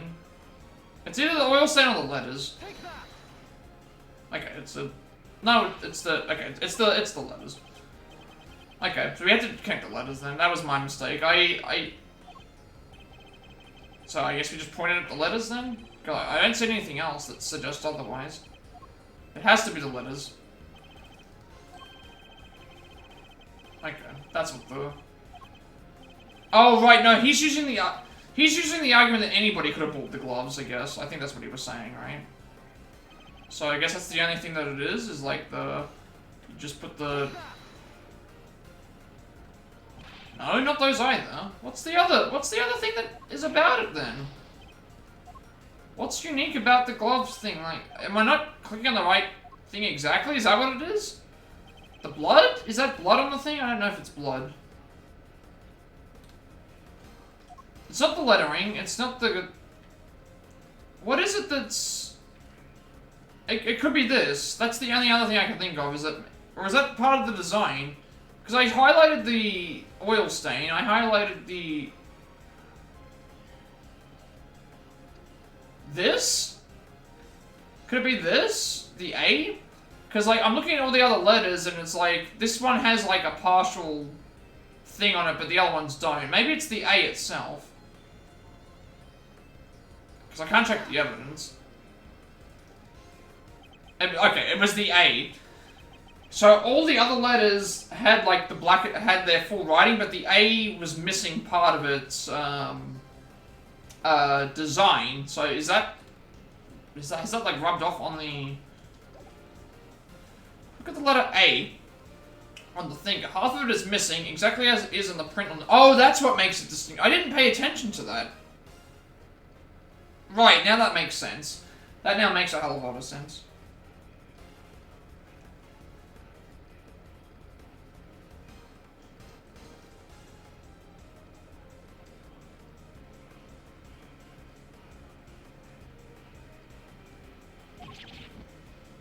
Now it's... Okay. I would also like to draw the court's attention to the dirt the gloves are covered in. I think it might be worth having its composition compared to that of the dirt of the newspaper. A match would make for even more stronger evidence that the print was made by Chairman Winter's gloves.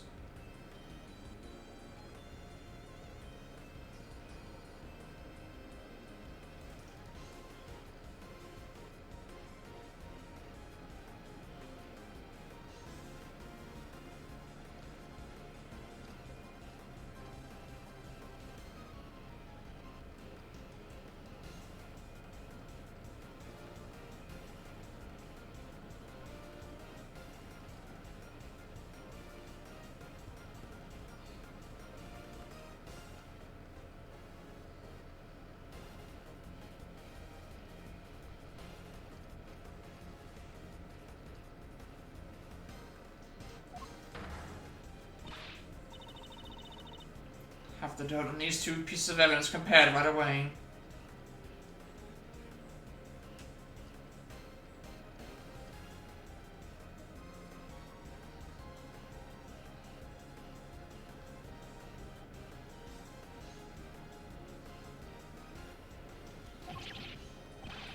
Gosh, you Edgeworth and you Eustace.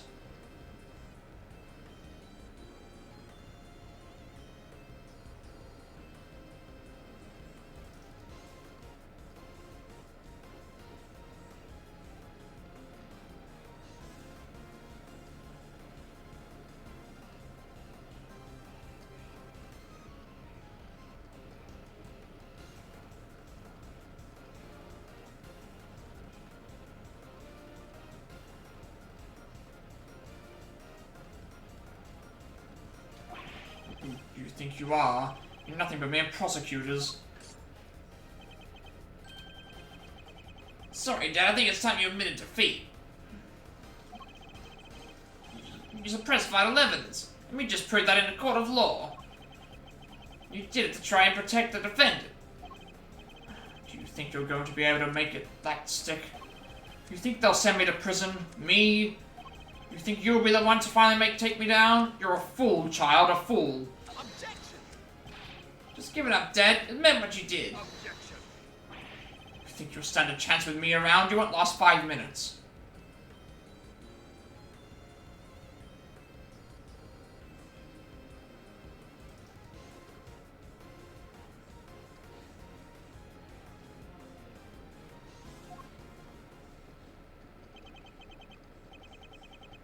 No, I think I might be okay.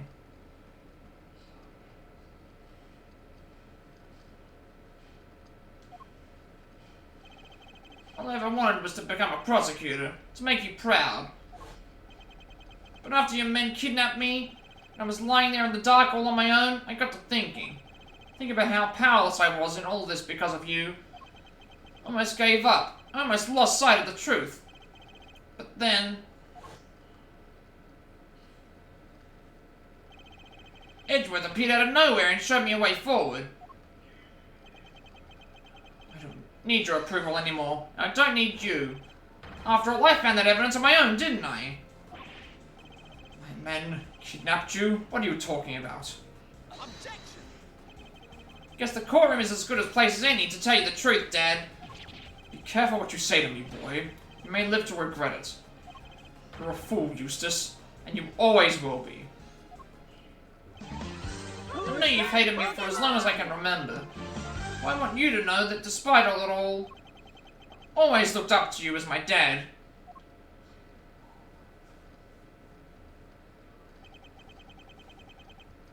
Thanks for everything, Excelsius.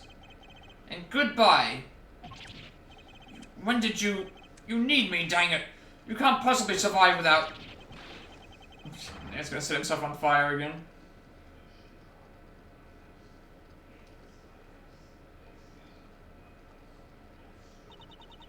Court hereby accepts that vital evidence in this case was suppressed by Chairman Winner. The crime will be tried and an appropriate punishment decided at a future date. But for now, we must turn to the matter of the knife and the chisel, which still have not been found. However, I believe a full search of the garbage facility may well remedy that.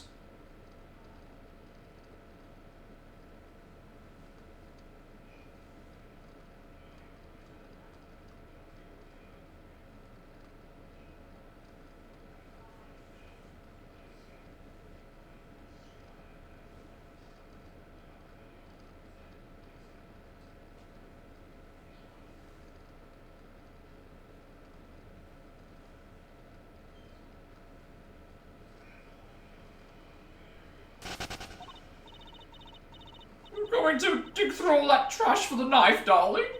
But then... Oh no. Don't worry, Warden Lagarde. I'm sure your punishment won't be too unpleasant. Oh, you devil. Punished moi? Impossible. Excelsius, you blithering buffoon. What did you do? What did you do? Oh, your swaggering bluster about how they'd never declare me guilty, and now this? You were the one I went to after they arrested me, because they made me believe I could trust you. Not only did you kidnap a child to try and help me, it didn't even work, idiot! You! Feckless, useless idiot of a man! An unsightly outburst, to say the least, but an informative one too, wouldn't you agree, Eustace? Yeah, she really let some juicy info slip there, right? She did, right?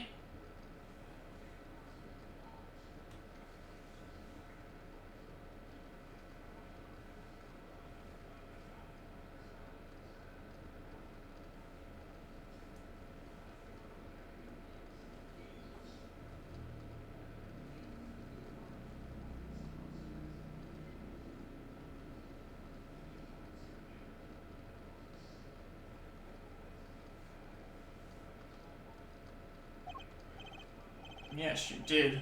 We really need to work on your confidence. Very well, then it seems you may be able to bring these proceedings to an end at last.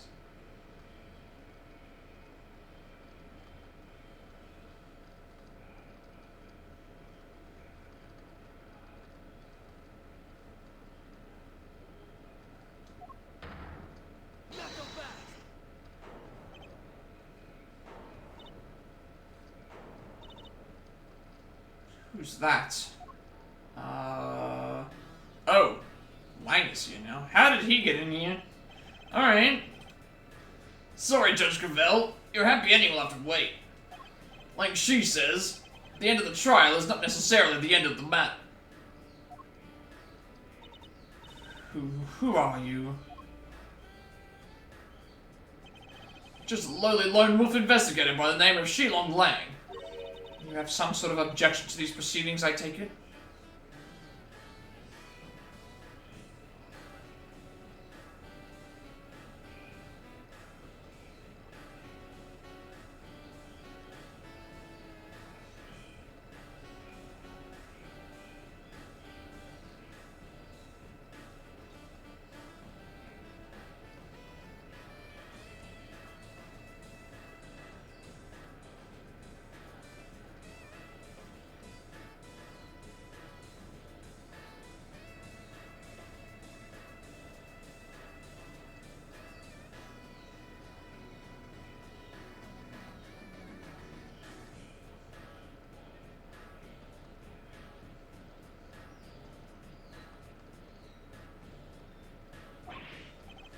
Not really.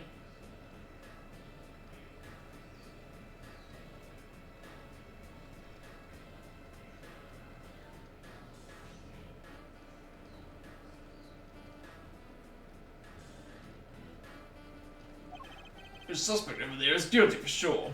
Guiltier than you know. Lang, like the Lang from 12 years ago? Yep, good to see that you're finally about to pay for your crimes. Even if it did take a while for you to get what was coming to you.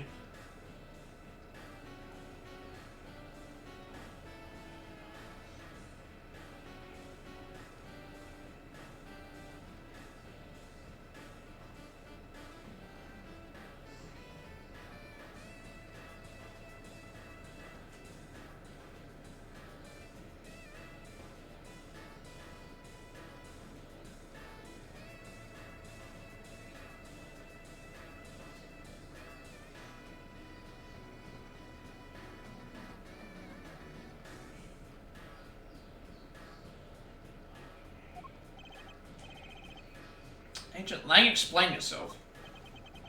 You familiar with the SS5 incident? I certainly am. It happened 12 years back. That's a new one. Whenever we hear an incident with 2 letters and a number like this, it always is a bad sign. It's always a bad sign. Always a bad sign because, it usually means, like,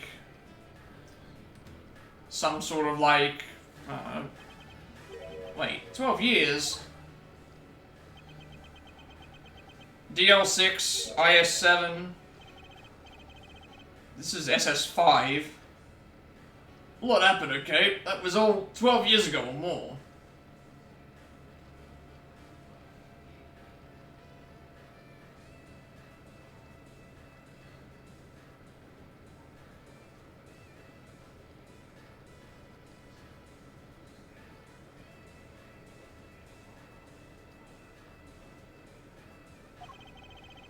Father and the president being friends, a family being the ones who kept him safe.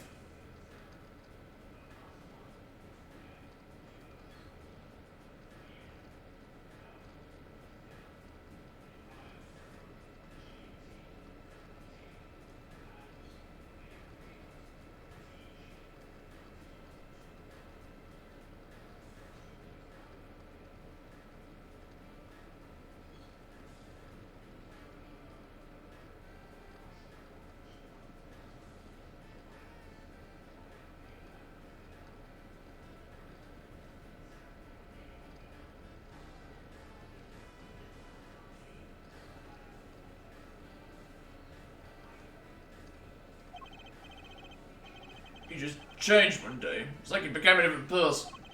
Now he doesn't trust the police one bit. What happened 12 years ago? Could this be connected to Agent Lang's father and his relationship with the president somehow?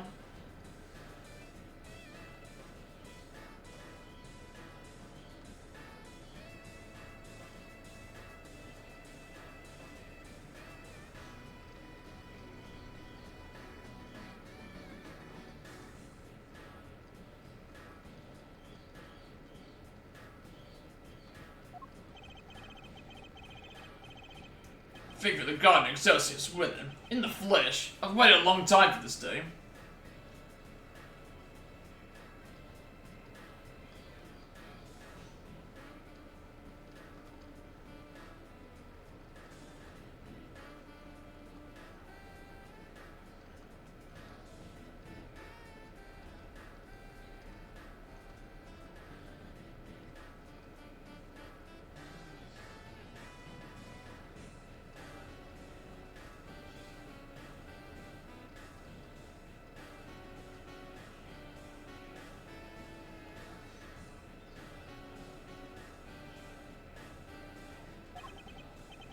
After all, you're the ones who threw my family into the dirt. Are we to assume that you have some personal connection to the incident in question? I do, but I'm not here to talk about the past. Not yet, anyway. Right now, I'm here for you, Gavel. You and one other person.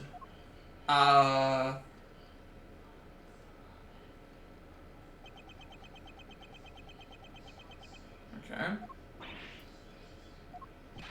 You're both under arrest.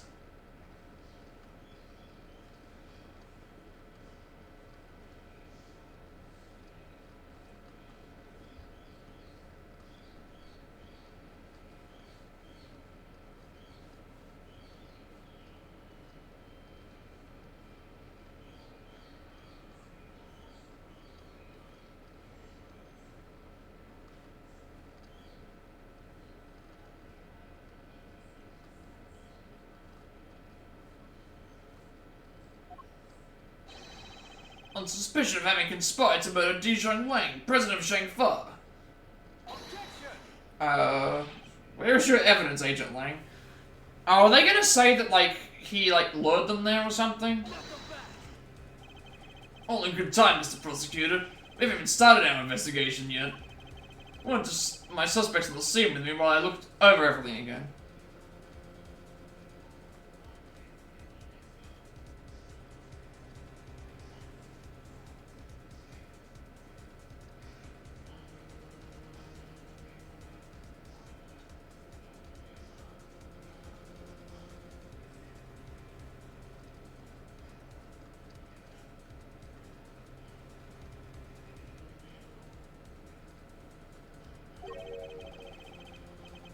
We've uncovered Agent Lang, I need to know.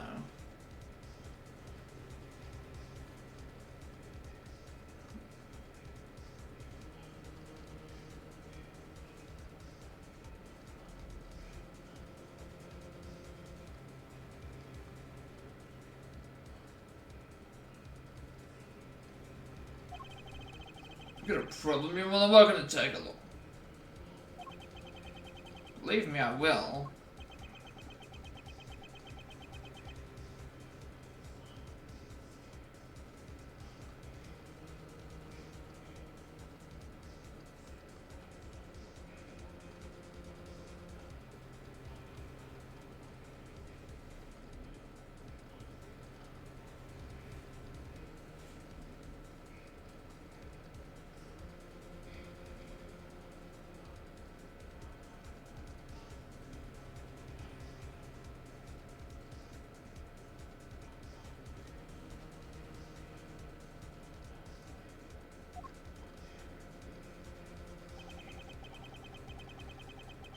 The trial is not necessarily the end of the matter.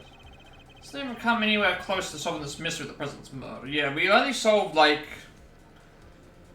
At this point, we've only... Well, I'm trying to think now. First case, we know who killed... the person there. Second case, we've just convicted the person of that.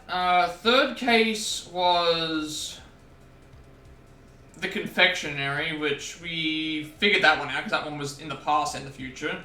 So currently that's the only case that doesn't have any ties to this one, I think. Fourth case was the stuff with Winner and thing, which I guess we've resolved that now. So now we have to just solve the cases that are happening with 1 and 5, maybe, or with just the 5th case. We're uncovering the truth behind those so-called monster sightings.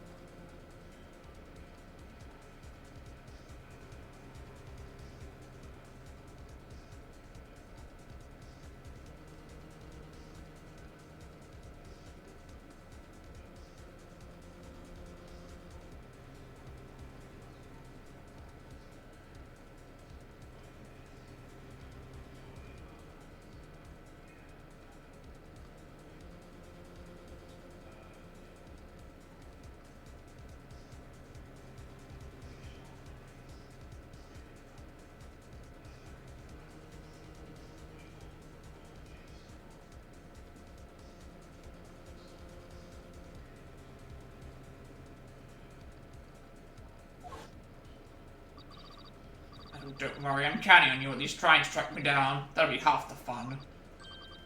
So we're still gonna figure out the president's murder, we're still gonna figure out the monster sightings, and we're still gonna figure out who the ringleader, mastermind person is. Not that I rate your chances of bringing me to justice particularly highly. We'll figure out who that was on the phone. Yes, I'd say that matter is far from over yet. Yep. Still got a long way to go. We've been playing for 3.5 hours, and we've only just gotten to that point. We've only just reached the middle, by the way. That was the beginning. What we did in the last stream of this, and what we did in this stream is just they always separate the 3 things. There's beginning, middle, and end. And sometimes there's multiple parts to each of those. This game has 5 parts, or this case has 5 parts to it, and we've only just finished part 2 of out of 5. So we've got a long way to go. So hopefully we can progress really well going forward with this one, and then next stream we can maybe finish the game. April 6th, 2:50 PM, big building, empty lot.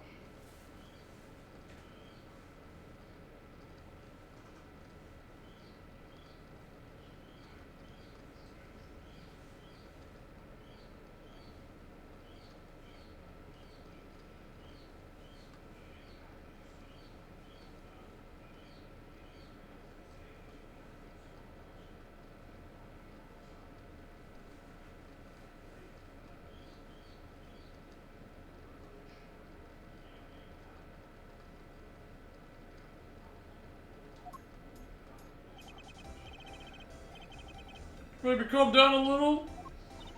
Calm down? No way, Jose. Not until y'all come clean. It's all for your own good, dang it. And intrepid reporters refuse to give up, even in the face of repeated stonewalling from the crew.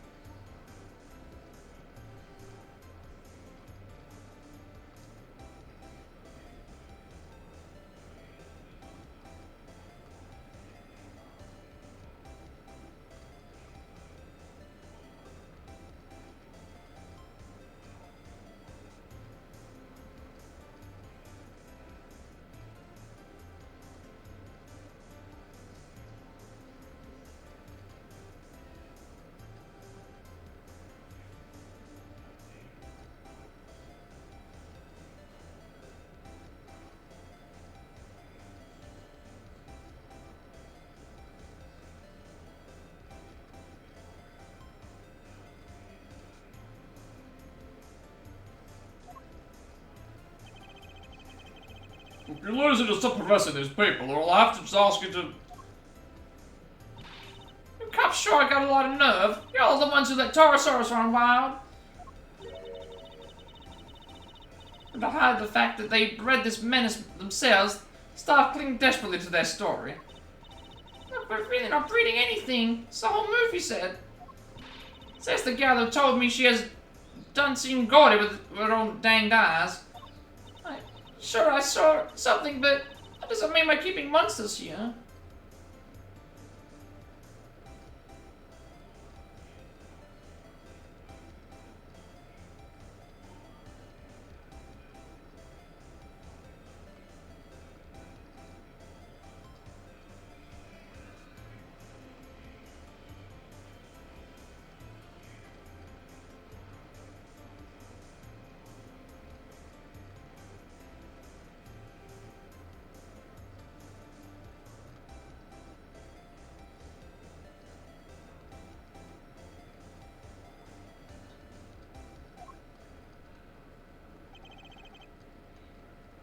Alright, break it up.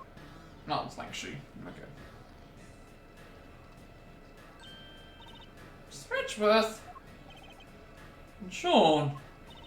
Y'all on the trail of this here monster infestation too, huh? No, we're on the trail of a criminal. Like she says.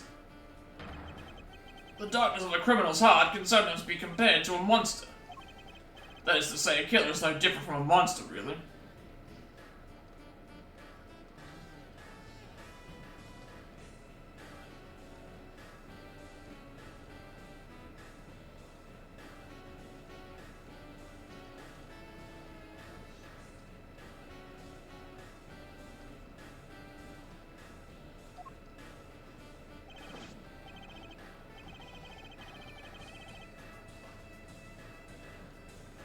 Agent Lang, this is highly irregular, sir. We can't allow members of the public onto the crime scene.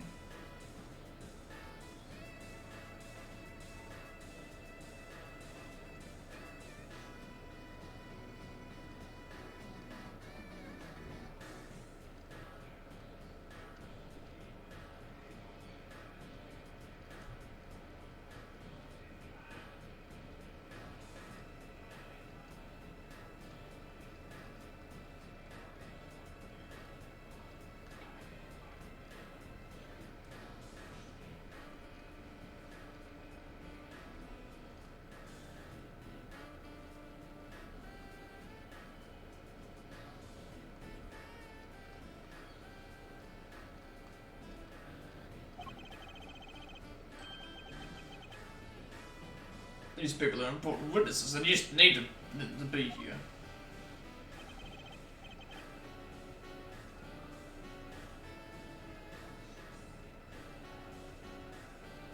Well, Agent Lang, here we are.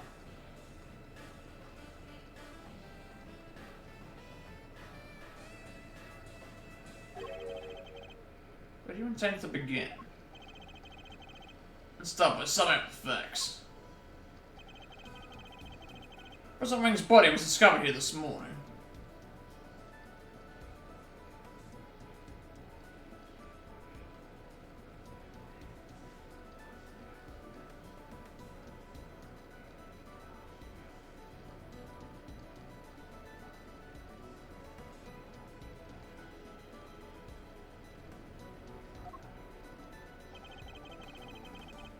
He hadn't been seen since the last night before last. He slept off without his bodyguards noticing, if I remember correctly, so he was missing for over a day. The last person to see him alive was you, Judge Cavell, on the roof of the big building.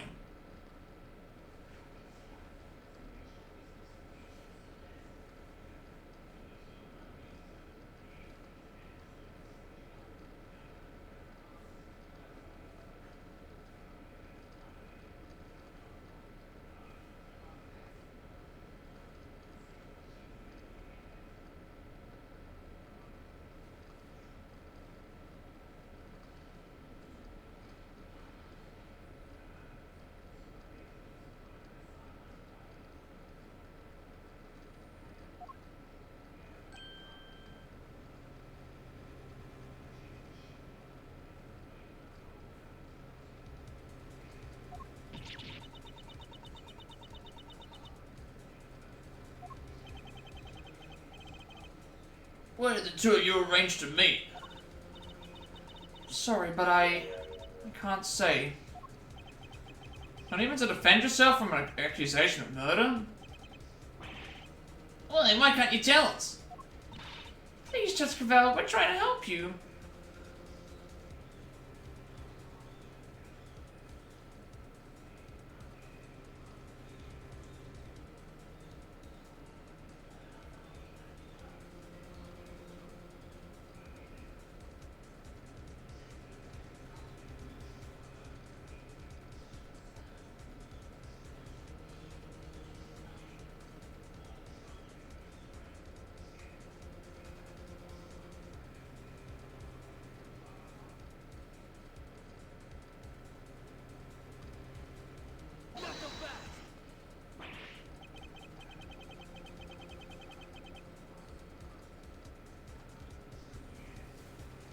You can't say because she'll only incriminate herself more.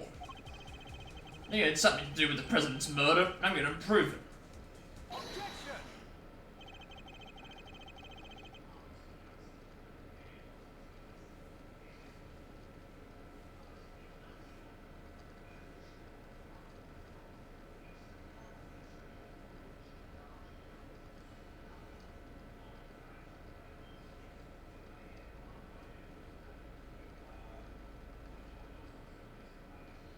You said yourself that the body was only found this morning. How do you explain the time that passed between Judge Gavell's meeting with the president and then?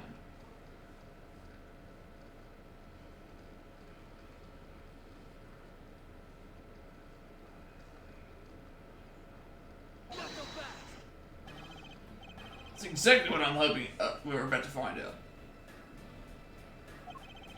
particularly interested in what happened last night. So why don't you tell us exactly how it all went down? Sean Fenn? Me? You know you were here on the set last night. You were, Sean? We have testimony from the woman over there and forensic evidence from the footprints that proves it. Came back to run your lines, right? You were spying on me? I'm sorry, I was just making sure you were okay.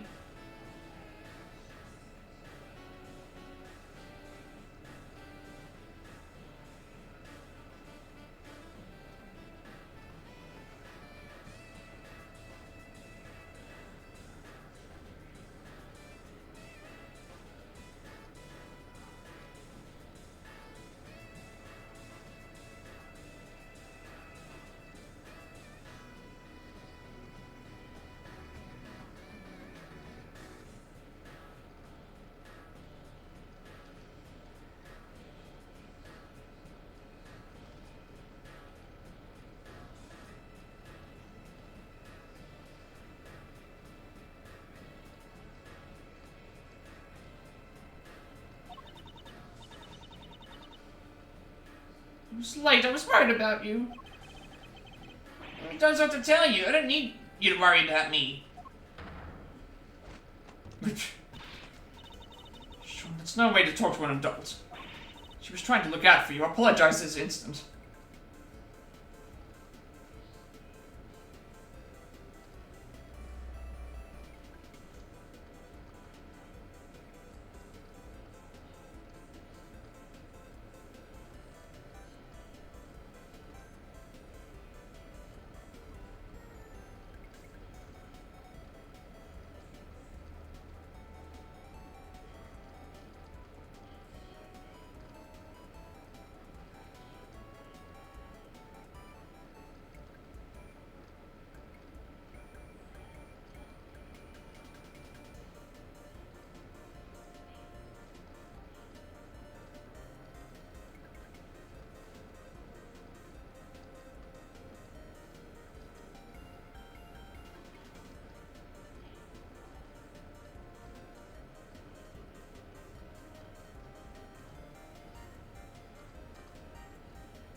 I told you before.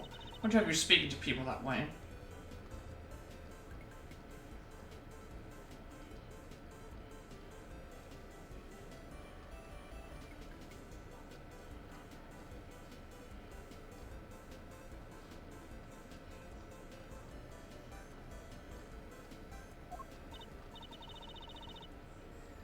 Why don't you judge Gaval? Seems she's just as strict with her son as she is with those who break the law.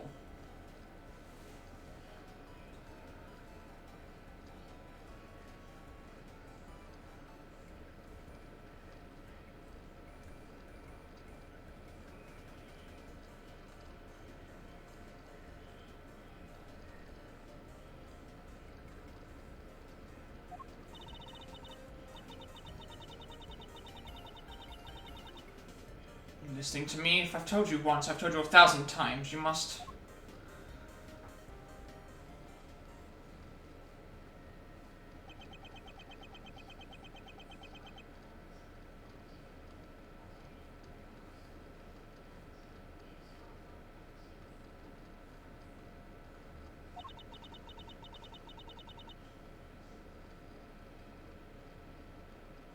I want you to remember that, alright?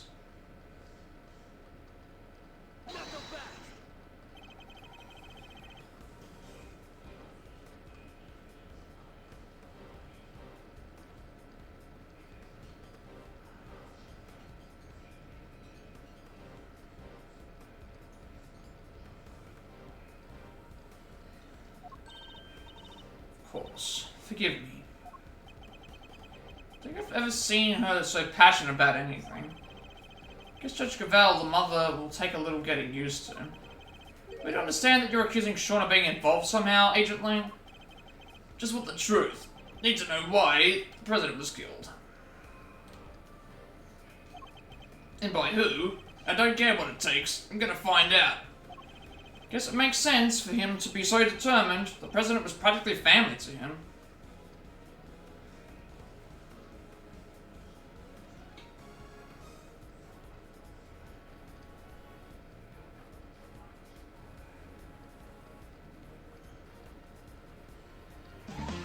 Who's that Pokemon?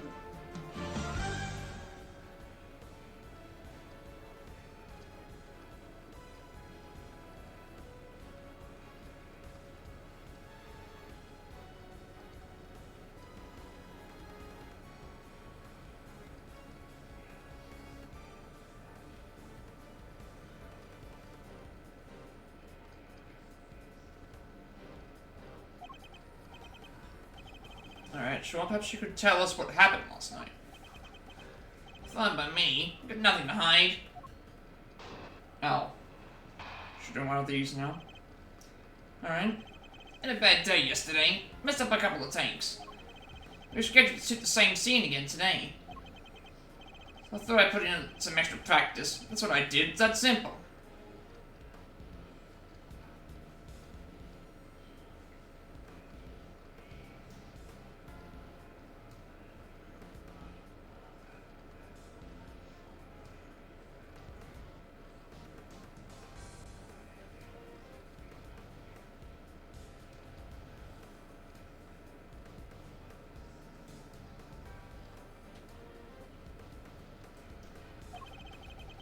Sounds like I haven't done it before. It was fine, nothing happened. Been rehearsing late at night again. Yep, seems like it. Seems like it. Guess we'll just find out what is actually happening.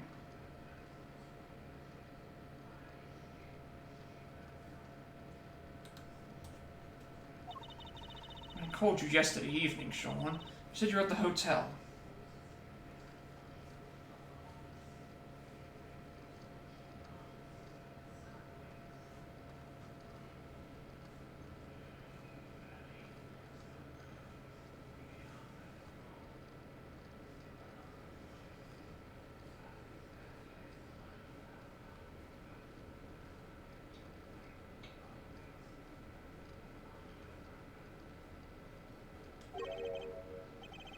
Called him around what time?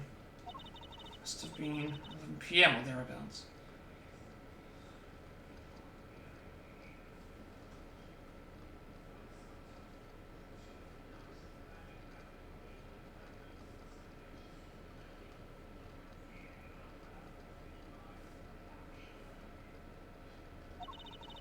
It's one of our rules. When Sean stays away from home, we have to speak every night. Yeah, well, I wasn't at the hotel. I was here on set.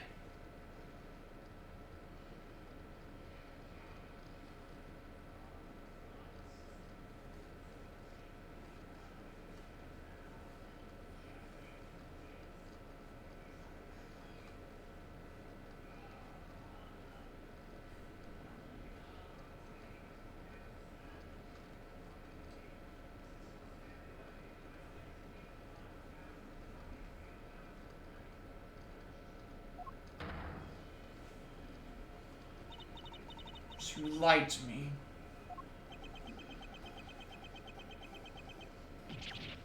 Sorry. Now she's mad. I think it's kind of amazing how hard he wants to work on his acting, though. Nonetheless, a parent can't help but worry. Traveled alone late at night, anything could happen to him. And indeed it did. He got himself entangled in this case. Yep. Yep. You said nothing happened, right? She did, although I can't help but wonder if she was telling the truth. Alright, I guess now we just press everything like normal. Yeah, I always make sure that I don't do anything in case, we accidentally press the wrong statement and we progress the story. So all these can be pressed.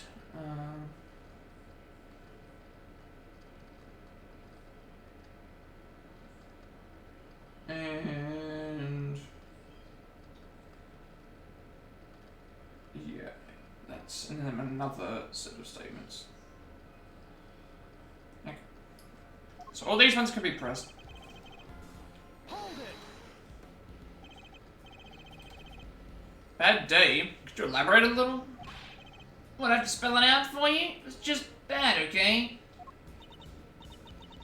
do you think? Did you drink too much milk, maybe? And did you... I mean, no, nothing like that.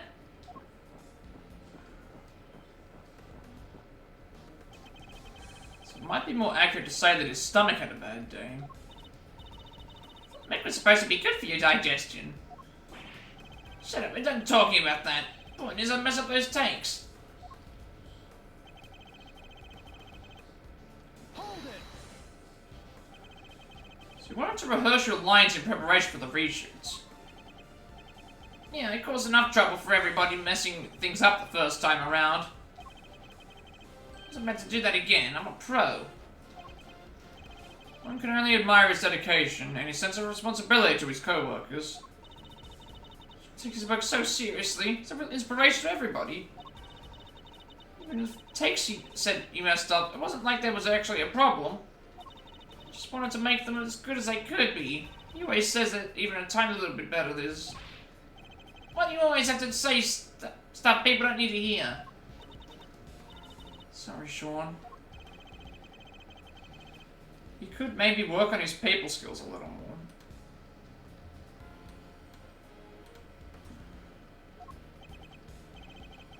Anyway, as I was saying... Hold it. Sean, about what you just said. How many times have I made that? Have I made you promise? If you're going to rehearse on your own, you have to tell me. I know. Well, that little outburst rather stole my thunder. Let me ask again about what you just said. I think it's pretty cool though, Sean. More interruptions. It's all in the hours of practice that makes you the best you can be, little by little by little. I'm the same. I went from small-time fifth to average fifth, and before I knew it, greatness beckoned. Now that I finally made it, I'm about to stop doing my best, and neither should you. May I continue? Now, Sean, do you often rehearse alone? Finally, I got my question out without it being interrupted. Hold it. Sure about that? What do you mean? Of course I am. It's just a regular evening. Nothing out of the ordinary. Regular evening? How can you say that? Somebody was... Okay, he's just a child. You mustn't be too hard on him. Nothing happened, really? Nothing to do with the case, anyway. At least that's what it sounds like he wants us to believe. Wait, don't we have some evidence related to what happened last night? We do, and we also don't have to be humoring the lies of a child. Let's use what we have to point out the contradiction in his testimony. Alright, so... He said nothing happened last night, but we have proof that something did happen because there was all these different, like, other things that were going on at the time.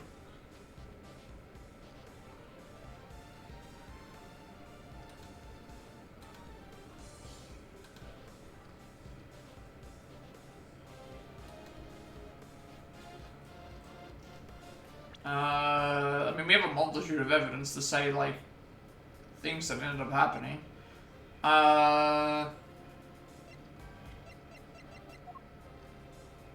Yeah, like, again, like the Torosaurus head falling down. Objection. For one. Nothing happened. I'm sorry, but you're lying. The model of Torosaurus' head fell from the roof of the trailer last night. Did you expect us to believe that you knew nothing about that? I don't know what you're talking about. That's so. I told you I'd run my lines. I went home. That was it. What do I know about some stupid falling head? Or are you saying you can prove that I know something? Sadly not. It's entirely possible that the head fell after Sean left. No proof, Father. This conversation is over. Objection. No, it's not. The head falling from the roof isn't the only strange thing about last night. And I'm certain you know what else I'm thinking of, too. But other unusual occurrence happened yesterday evening? Yesterday evening.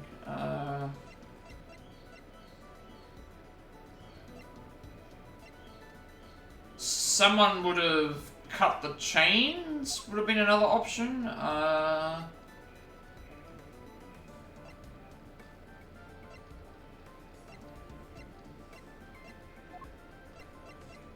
I guess cutting the chains would be the next option, right? Take that. No. What else was the other thing then? Like, oh right, the monster footprints. I guess that's the that technically didn't happen. Yeah. Never mind.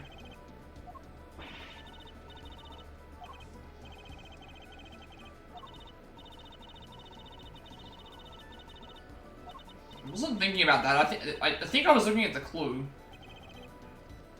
Because the clue didn't mention anything about last night. So I guess I forgot that was what they were referencing. Because what are the three mysteries we're gonna get down to? We're gonna get down to who killed the president. We're gonna get down to who the mastermind is, and then we've also got to figure out what's going on with the Torosaurus that apparently was trampling through said area. So yeah, that would make sense. This person beyond a doubt. That's how did you? Thank you for the contribution to the Tomb Raider Remastered challenge. Is that it? No, it's not a tie yet. Actually, it's a tie with metaphor at this point. Hope that you're doing well today, UK Gamer. Thanks for stopping by. Hope all is well. We're in part 3 of 5, but this case is taking its time. It's taking its long time. A long time to complete. And we are... Yeah, it's taking a long time to complete. Even though we solved the second case and kind of the fourth case, we still have 3 major things to solve. And we have to... there's not going to be enough time to do it today. I started stream later today than I normally do, and also had problems with, well, at least this time we won't have to worry about an extra waiting for the upload.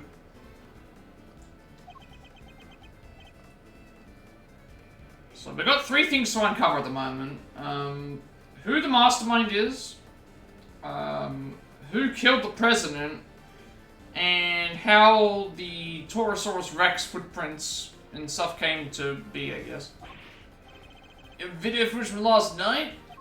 We do, and if you watch it, you'll see that it was no ordinary evening.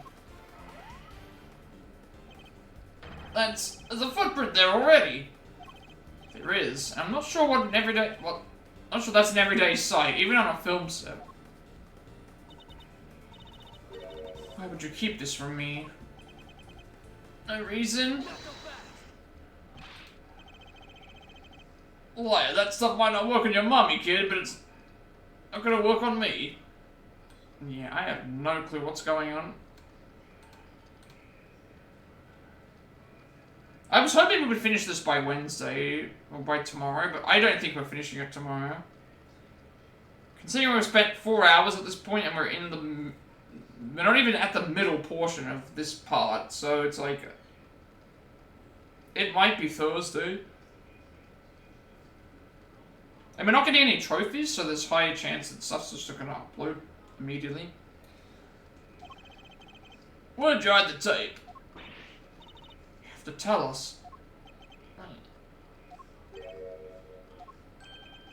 Look, I just didn't want anybody to see me rehearsing, okay?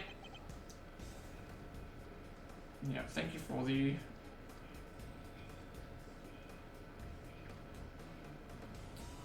challenge stuff as well. How are you doing today? Hope all is well. Well, I suppose it's night time now, because usually the UK is like, just flip the AM PM right now, so it's got to be pretty late. We're heading towards that point.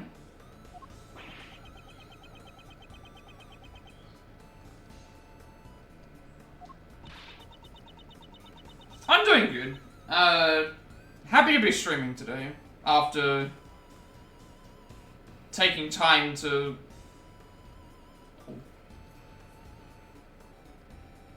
Yeah, it's good to be back streaming for today. Who's that Is all I'll probably be able to say, because a lot of things happening early in the morning, and I was just like, I wanted to stream sooner, but things got in the way, and then just like other, yeah, things just kept getting in the way, and so it feels good to just stream and not have to worry too much about like constantly reading phone messages or thing, because usually I'm just focusing on my own thing. It just feels good to be streaming.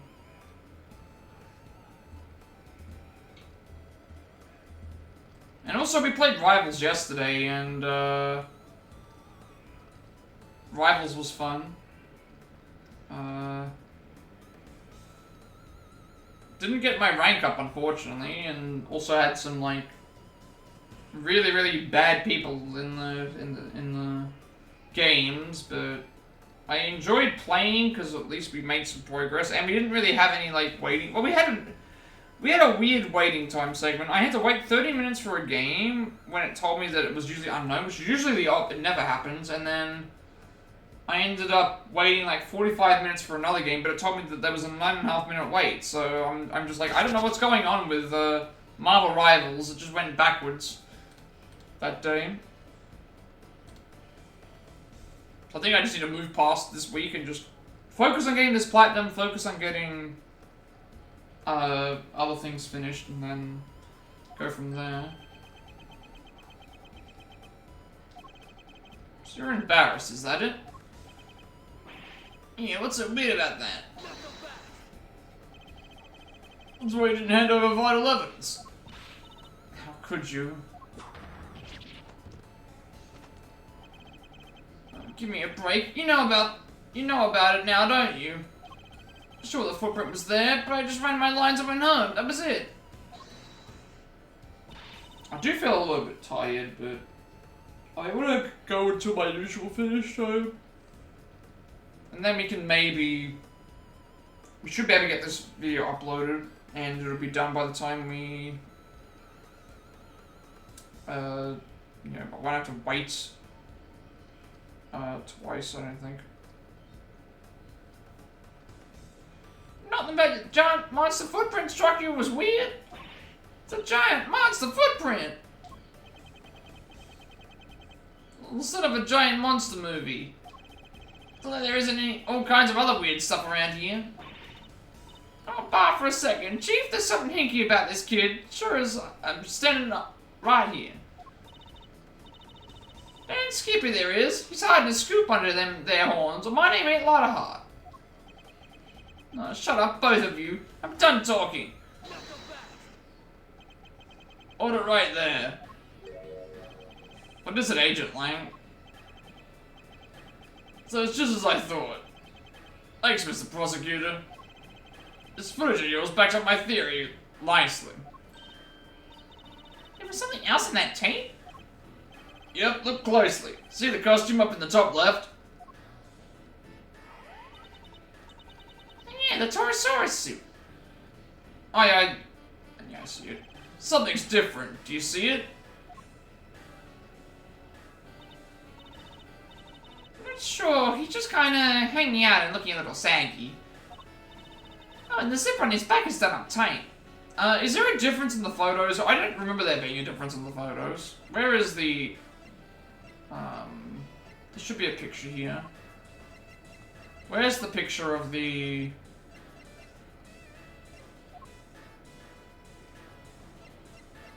It was the camera footage, wasn't it? No, it wasn't this one. Where's the picture of the kid?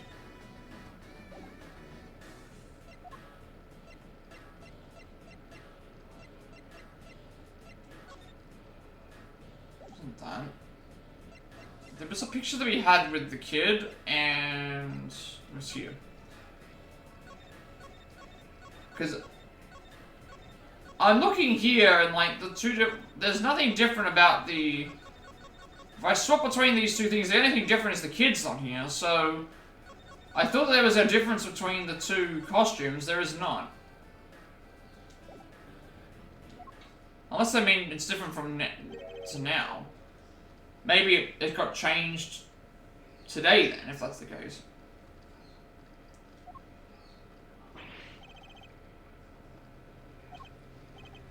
Yeah, I guess you'll see it now, right? I still don't see it. On the tape, the zipper is wide open. I can barely see that. They're saying on the tape... Unless they mean now. So, it wasn't zipped up before. On the tape, it was zipped up. I'm not seeing a difference between... Yeah, no, I'm not seeing a difference between the two. So, I'm guessing that they mean that from in between now and... when this was done, someone's gone and zipped up the thing. I guess that's what it's supposed to mean.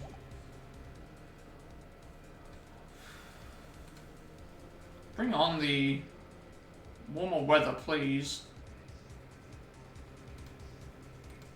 Even though it's not as cold as it was before, it's still just annoying, just lingering, like, cold. Lingering cold.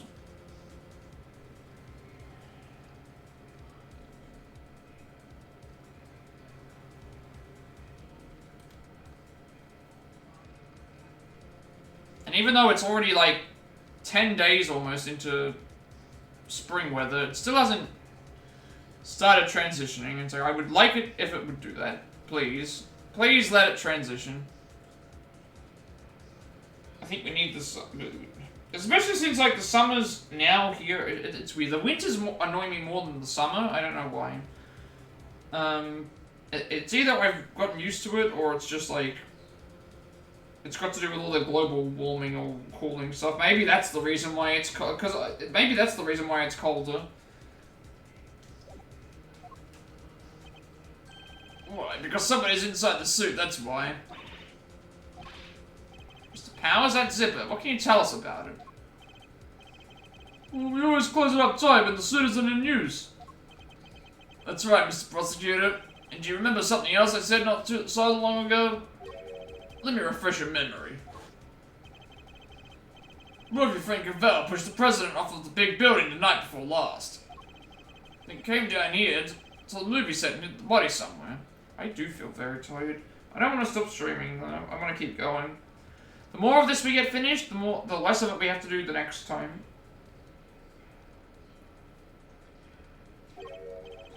Here, but where? There's all kinds of stuff down here. Costumes, equipment, you can hide it anywhere. Then come back and tell you later, last night in other words, and take it out again. You're saying the body could have been hidden in the Torosaurus suit? That's exactly what I'm saying. Isn't that right, Cavell? You pushed the president off of the roof just like I said. Then you hid his body inside that costume. I certainly did not. Protest all you like. I'm not going to believe you. You're the only person who could have done this. We already proved that would have been impossible. The movie set was locked at the time. There's no way Judge Cavell would have been able to get in there. What if she had an accomplice? I've got a little theory for you. I think you're gonna like it. Is his theory gonna be that the president was working together with Cavell? Because, like, the only way that someone could have been, like, up there would have been, like, we saw, unless they were already carried up there, or they were hiding in something. That's the only way I think I could figure it out. That's probably what it is. They're probably hiding, right?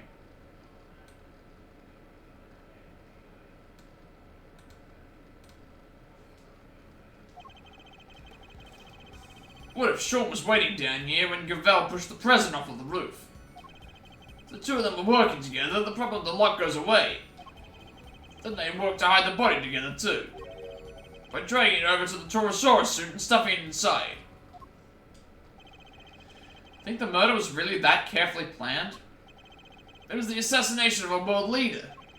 Could only have been carefully planned. suggest that Sean could have been involved in this it's unthinkable.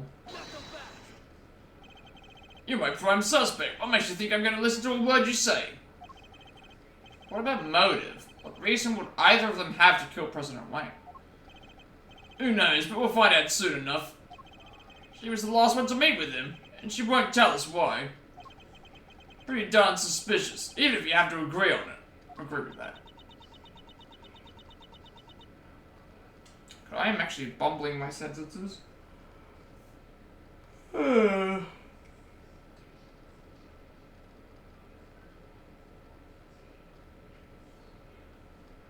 Also just because I haven't had anything to eat today, because I just wasn't really... I think after, like, all the other stuff, I wasn't really, like, feeling it. International Sudoku Day! Didn't actually even see that. God, every day I usually get a notification to tell me what day it is, and so I didn't even notice that there was a new notification there until now. It's like, I'm definitely, like, definitely out of it.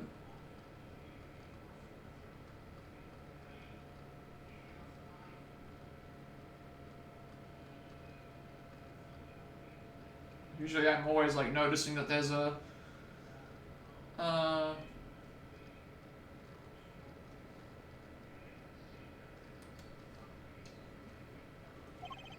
Judge Cavell, I don't suppose I can convince you to share any more details.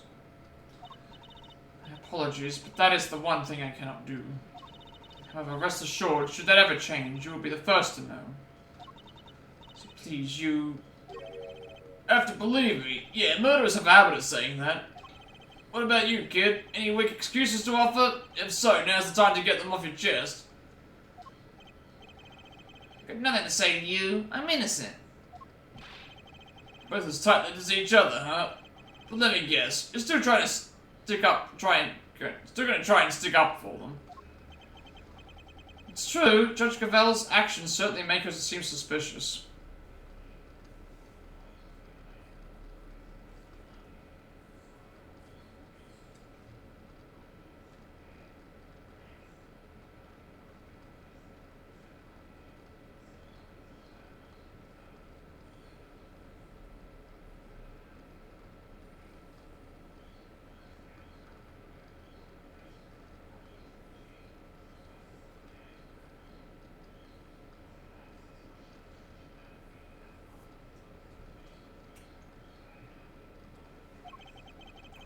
Nothing she just told us amounts to a motive or murder, or even possession of one. Like I said, I'm leaving motive aside for now. For the moment, I'm focusing on means and opportunity. And for my money, these two have had to be working together for their little plot to succeed. I was gonna say at first, would that mean that Sean wouldn't have got kidnapped? But it's like, it would have taken place before Sean was kidnapped, so... If that's the case, he would be killed beforehand! Yeah. Yeah, I guess that's what they're getting at. Alright, I think we can push everything here, and it's fine. Yeah, we can push everything here, and then we get a new statement, and then...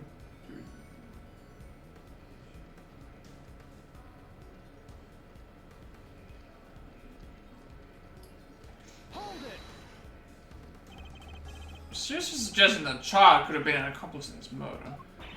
Look at him, he's still in elementary school. There's no way a kid that young would be involved in something like this. I think I mentioned that he's in junior high, right? Like she says. Pretty noble, be a couple grizzled elder. Doesn't matter how young he is, if he's guilty, and he'll be treated as such. I wish that was the case, but that's highly dependent on which country you live in, which is currently a hot-seated debate in this country in terms of youth crime. I wish it was more a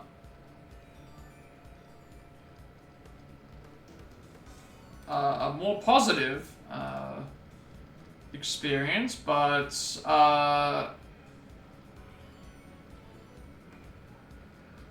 no, unfortunately they have gone and like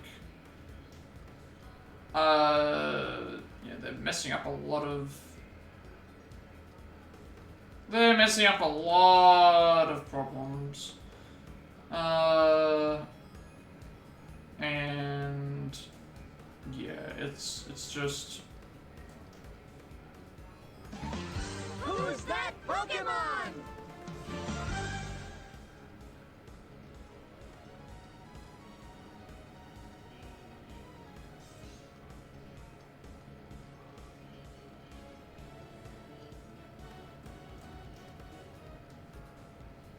I don't know.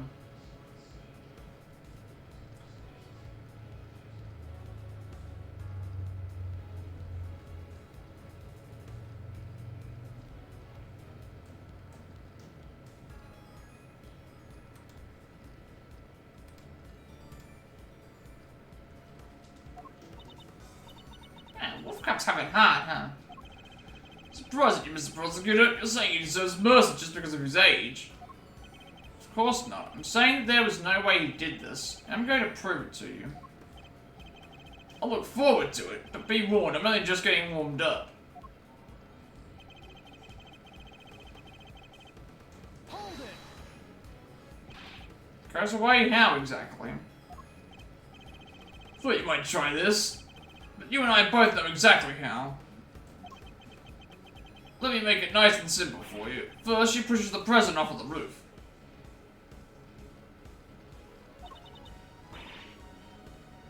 Pushes? Then the kid opens a combination lock because he knows the code. Yep, kid opens code, knows lock, gotcha. Okay, the other way around. That's it. It's that simple. No more lock to worry about. No more objections about her being able to get in because she didn't know the code. I'll explain away the problem with the lock, it's true. Thank you for your clear and incisive explanation, Agent Lang. Please continue. Will, and hopefully this next part will shut you up for good.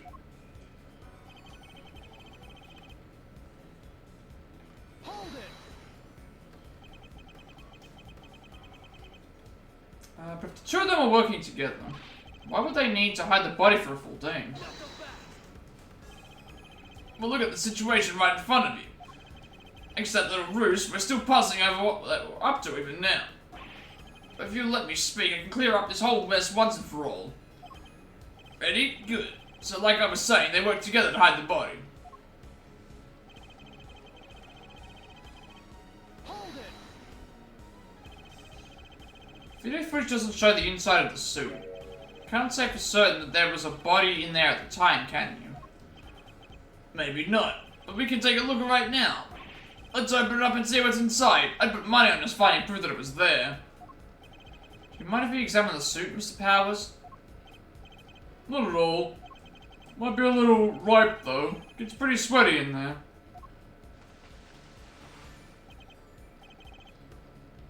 It's filthy. Yeah, that's weird. Always clean it out pretty good. If you don't, it can get kind of moldy. In other words, what we're looking at is proof that somebody other than you used the costume. That dirt in there must have come from the body. Guess the present was lying right in the middle of that footprint. Probably would have gotten pretty dirty. Exactly. Well, everybody happy? Okay. Now we have this. Hold it! The dirt is from when the body was hidden inside the suit. We're assuming that it came directly from the body, correct? What are you even talking about? Of course we are. Where else would it have come from? It is pretty filthy in there, huh? The dirt got everywhere. Especially around the part where the chest would have been. Chest? I think that might be an important clue. The theory hangs together pretty well, I have to say. Certainly the case that they could have carried out the murder if they were working together. Don't think we stand to gain much by disputing that. So what do we do instead? Listen carefully to his testimony once more, and see if we can tease out anything of value. Alright. That actually went straight into the testimony.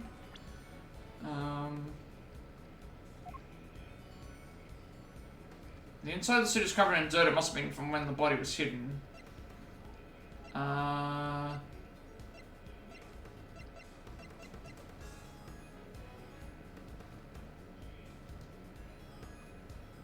be this, right? Objection! Yeah, because of the crime scene notes. So assumption is that the inside of the suit is dirty because the dirt came from the body. I guess the thing here is that we don't have any dirt on the body to prove, like, we have proof that that there's no dirt on the body. Would it be safe to say that that's the case? Why, is there a problem? I think the problem is that there's no dirt on the body. Part of the suit directly in front of the opening is particularly dirty. Yeah, it really is. But look at the victim. The area of his body that would have been in contact with that part of the suit isn't dirty at all, yeah. Assuming that they were put in... Could you put a body in the opposite side? No, you wouldn't be able to. No, you wouldn't be able to at all, because, if the suit was, you know, obviously the feet wouldn't fit, the hands would be wrong, so, you wouldn't be able to fit the body into it normally. You'd have to do it some other weird way. Which I don't think would have worked. I don't think that would have worked.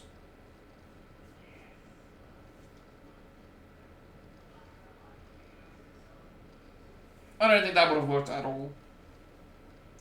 Because how would you be able to, if it was all reversed, it'd be... what it was. Victim had been crammed in there, as you suggest. His chest would surely be covered in dirt, yeah. Because you can't shove him in the opposite side. That also doesn't explain the yellow stain. We haven't got that yet. They haven't actually explained that. So what's your explanation? How did all that dirt get inside there? Based on the videotape, there may, well, have been somebody in the suit at the time. So who was it if it wasn't the president? Come on, Kay, think. Where was it? Something the matter, Kay? I've seen dirt like that somewhere else, I'm sure of it.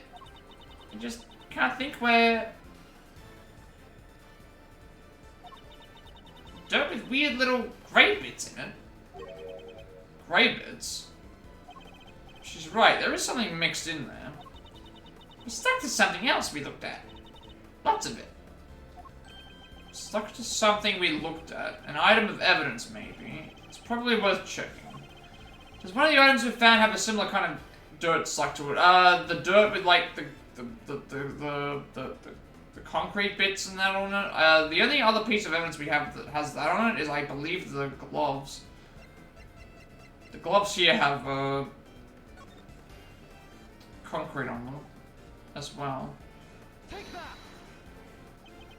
As Kay pointed out, the dirt in the suit contains small flecks of something grey. And we discovered similar flecks stuck to an item belonging to somebody we recently had dealings with. The main question being these gloves. You're right, the dirt does look similar. But so what? What are you saying this stuff is? What exactly are these grey flecks of yours? I believe the grey flecks are plastic, concrete, or paints. I mean, it has to be concrete because they look rock. They look like rock rather than like plastic. Doesn't look that solid. Paint would probably like not clump up in that way. So it has to be concrete, and it also makes sense for the case for it to be concrete because, well, there's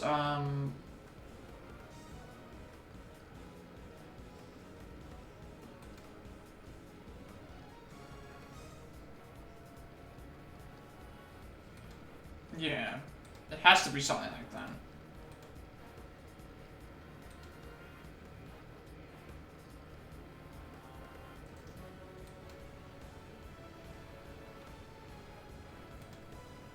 So it has to be concrete. There's nothing else that it can be. Surely they're flecks of concrete. Like all the little broken up bits around the footprints, you mean? Exactly. And who did the gloves on which we found similar dirt and grey flecks belong to? Chairman Winner, we found them in his garage. That's right, we visited the garage at his home earlier today. We found a pair of mechanic's gloves covered in dirt. If I recall correctly, a sledgehammer and a shovel too. Why would a pair of mechanic's gloves be covered in dirt? I'll tell you why, because somebody wore them while they would use that hammer and shovel. They smashed through the concrete to the dirt below, staining the gloves with both substances. Wait, so you're saying... Yes, that we finally know what these footprints really are. Seems highly likely that they were dug by Chairman Winner. Highly likely? If that's so, then tell me this. Why the heck did he make them? What purpose could they possibly serve? Why indeed, I imagine he must have been... Okay, was he burying something or digging something up? I think digging something up makes more sense. Because if you were burying something, you wouldn't need to... You would already have the whole thing, yeah. Digging something up makes more sense to be on the gloves. As opposed to burying something, so it should be digging something up, right? I think you must have been digging something up. I imagine events unfolded somewhat like this. Now the question is, what was he uncovering? And why would he be digging frantically through the set if that was... There was something on this lot that he needed to unearth. In order to do so, he cut the chain on the side entrance and gained access from there. He then used the sledgehammer and shovel to dig the 3 footprints.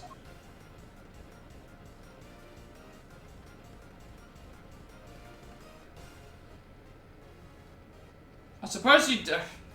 Well, that's what's also weird, is like, if he dug those footprints in the first place, does that mean that... Did he find what he was looking for, or did he just dig them to cover up his track? When he found what he was looking for, he bagged it up and filled in all the holes. So I guess one of these holes had something hidden in it. Then Sean must have shown up, mate. I think you did, yes. Chairman Winner would have had to have found a hiding place, and the Torosaurus suit provided just that. Got all that from a pair of dirty gloves? It's good, but it's all just speculation. We don't have any proof he was inside that suit. He could have used dug those holes and gotten out of there before the kid even showed up. But he didn't, and there's proof of that right there in the footage. It shows that Chairman Winner was still present when this recording was made. It's a shame that Agent Lane didn't notice it himself. But if we compare the situation as we see it now to the situation as it appears on Sean's rehearsal tape, and compare that in turn to what we saw in Chairman Winner's garage, it soon becomes clear that the Chairman was present. What part of this image shows that Chairman Winner was still here? It would have to be the fact that this is zipped up, right? Because I don't see any other evidence. I don't know what this is. I'm assuming that it has to be this suit.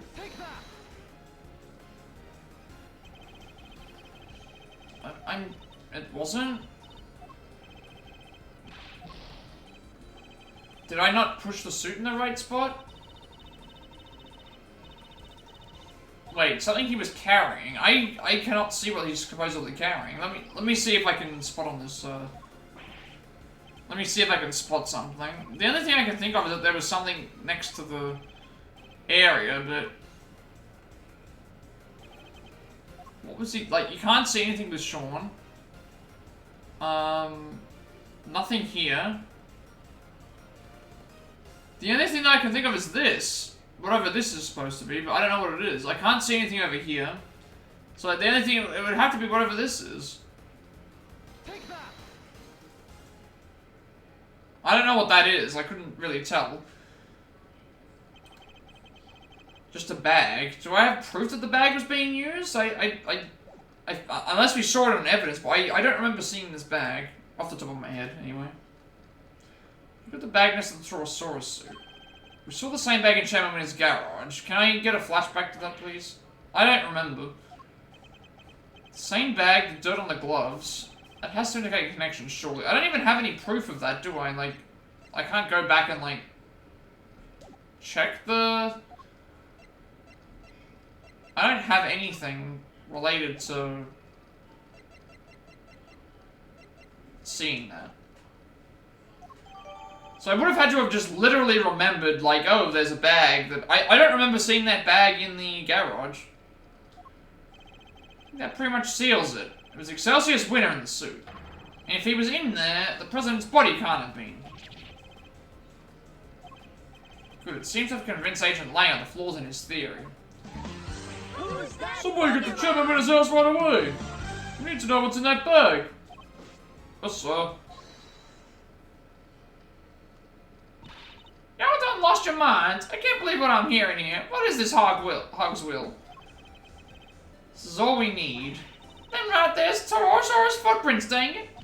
Ain't no holes dug by no old guy. I think I've demonstrated more than adequately that that's exactly what they are. Don't matter to me none what you just done did. I don't believe it, and that's that. I done told y'all, I seen that big bad bull with my own 2 eyes. John peering in at the window, I thought we'd gotten past that nonsense. We never let that go. What kind of journalists would we be if we did, huh? Responsible ones, but I guess that's the whole problem. Wait, ain't it like it just about that footprints now, how? You were seen fraternizing with one of them there monsters, ain't that correct, young man? By the young lady over there, if I'm not very much mistaken. We're never going to get anywhere with these two around. Maybe if we could prove to them that wasn't a monster either, they might finally drop it. What do you think, Mr. Edgeworth? Any bright ideas? Prove that it wasn't a monster. Fine, I don't suppose there's much else for it. Let's see what we can do. What are you two whispering about? Y'all hiding something, ain't you? Admit it. Quick, Tabby, roll tape. Hold it. Could I politely ask that you both calm down? The monster the boy was seen talking to, we know what it was now. That's right. Sean's rehearsal tape finally cleared up that particular mystery. It did? Point at which Miss Nichols thought she saw Sean with Gordy. That would have been right when he was making his rehearsal tape. I think she mistook a certain object for the legendary creature of the lake. The so-called monster is right here in this picture. I don't see no Gordy, but a dumb screenshot. Talking to a pro here, can't fool me with no trick photography. What was Miss Nichols' Gordy really? I think it had to. The only thing I can think of is that it has to be the crane. Because the crane would also make it look like a. There's something else here that looks like a. Looks like it would make that. Because the shadow of the crane could have potentially done it. I'm guessing that's what it is, right? Yeah, the camera crane. Then we do the waterproof sheets, and then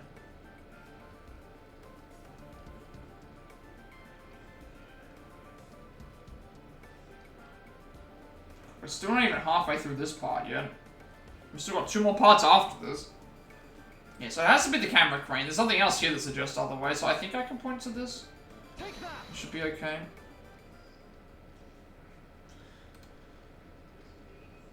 And we've also dealt with this case before, similarly, where they were like, oh, the Loch Ness Monster. The stuff with the Loch Ness Monster.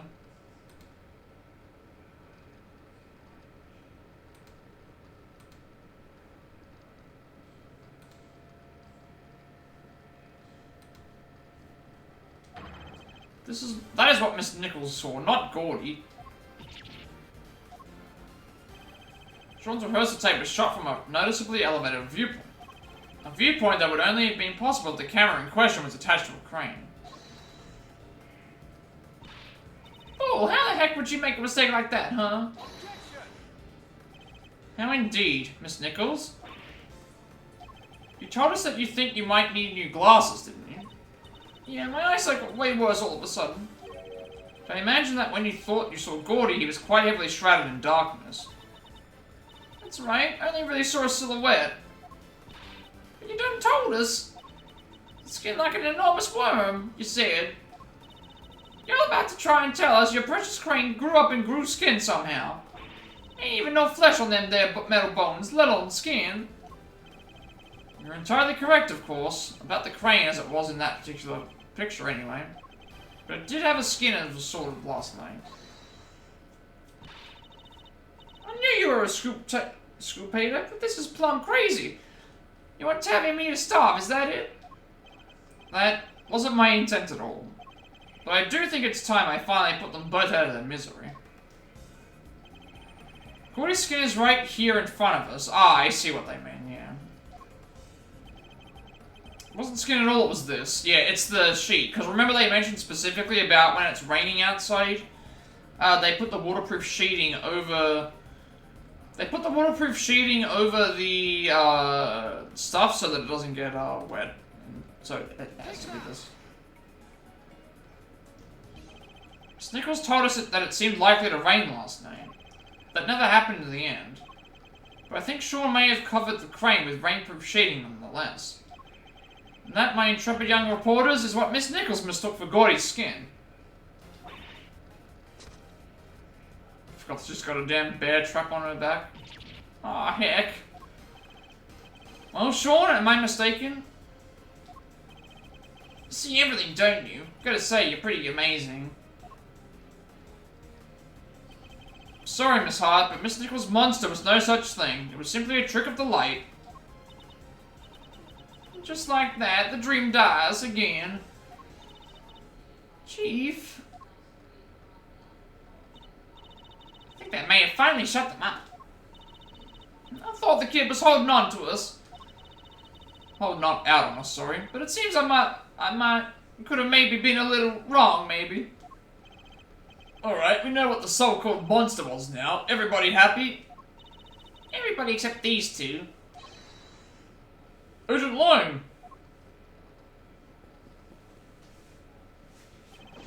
The President's autopsy report is out, sir.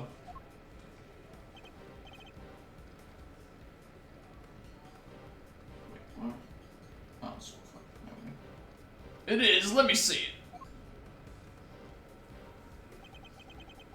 Death was due to full-body contusions and bone breakages caused by extreme pressure from above.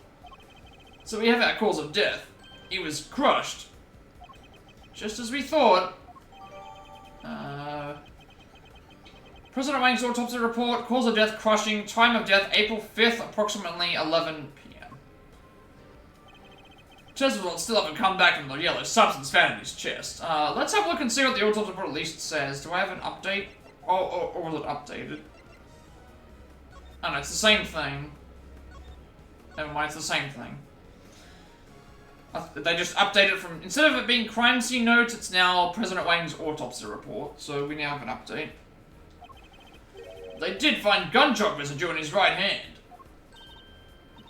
Gunshot residue? Guess he was a kid at heart, huh? Gunshot residue, Kay. It's a substance left behind when a firearm is discharged. Its presence indicates that the President may have used a gun. Really? We didn't find a gun anywhere, did we? Indeed not, which makes the residue something of a riddle. We'll need to read that report carefully. Well, Agent Lang, that clears one thing up at least.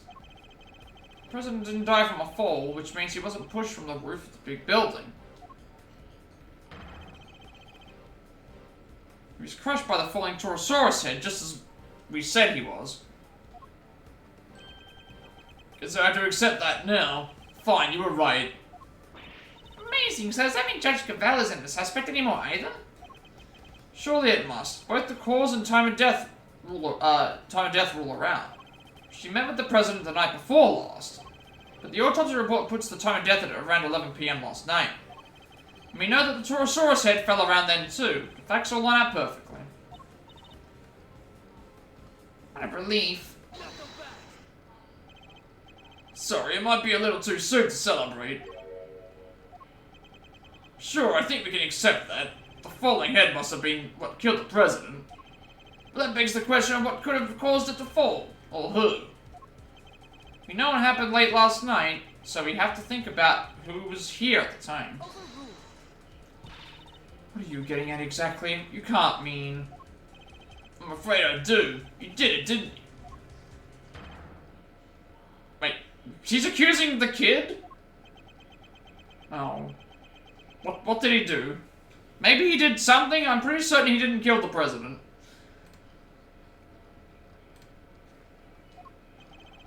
The kid's hiding something.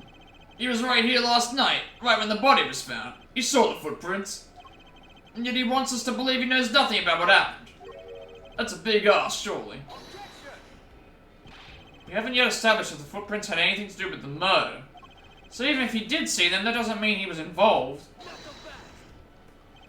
Maybe not, but his face tells me different.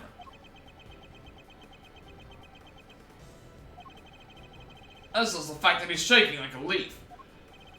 Does seem like Agent Lang might be onto something, but I don't think Sean's going to talk. Fine, keep your mouth shut, kid. I have a better idea. Why don't we let your tape do the talking? What exactly are you planning, Agent Lang? Please have some pretty sophisticated image analysis tools these days. You would go to such extreme lengths to see my son convicted. It's an idea, but if the boy won't talk, we don't have any other way of getting to the truth. I'm sure you have access to exactly such a device, do you not? Sure do, little V. Good, then that should make this nice and quick. Mr. Edgeworth, might I request that it be you who carries out the analysis in question? Why me? I fear that Agent Lang might be inclined to believe the worst. Image analysis isn't exactly my specialty, but alright. Are there any new clues to be discovered somewhere in the image data, I wonder? I mean, we can zoom in. Wait, what? Never mind, there's actually...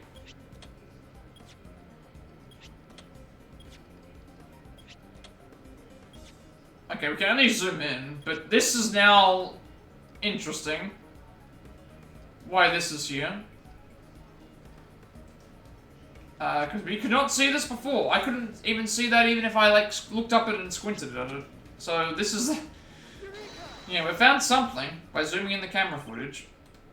What the? What is it, Mr. Edgeworth? Let me see, let me see!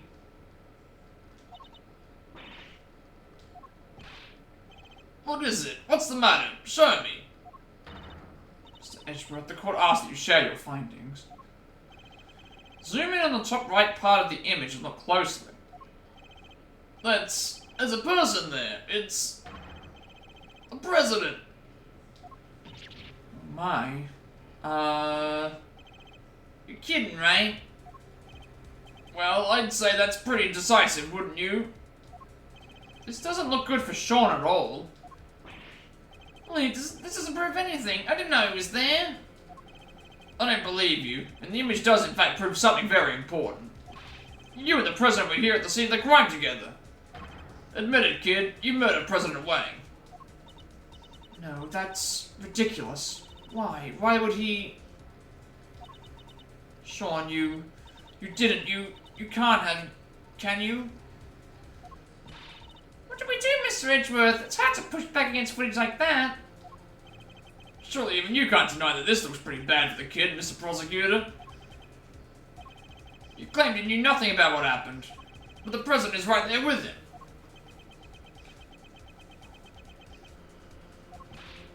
Sean, what are you not telling us? We have to know.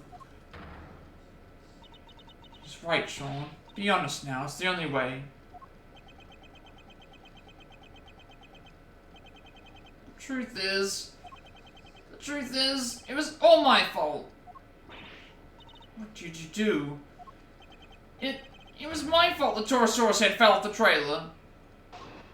Oh, okay. Are we up to the next part? Yeah, good. What happened while I was rehearsing? I went up on the roof of the trailer to prep the kit I was using, and I turned on the heater while I was there.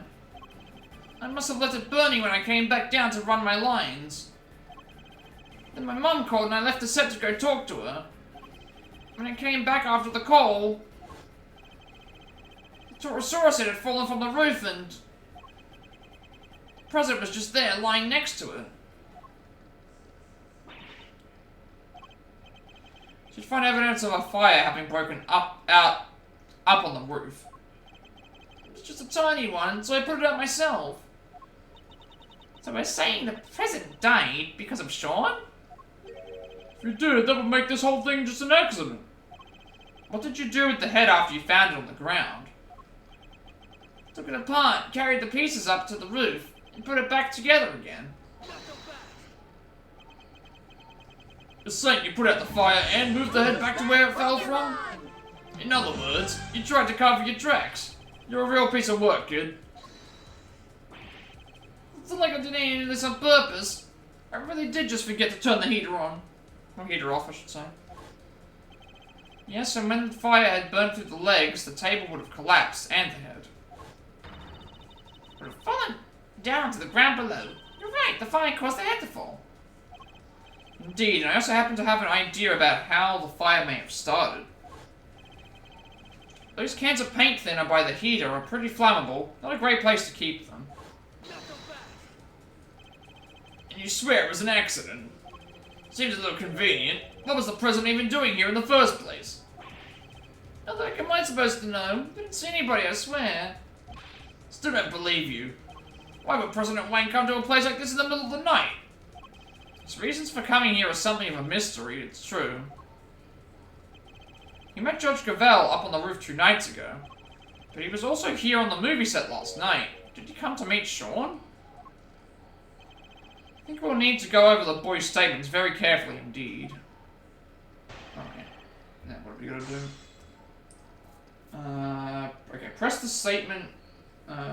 Press the last statement, and then we want to push him some more. And then, yeah, that will be all good.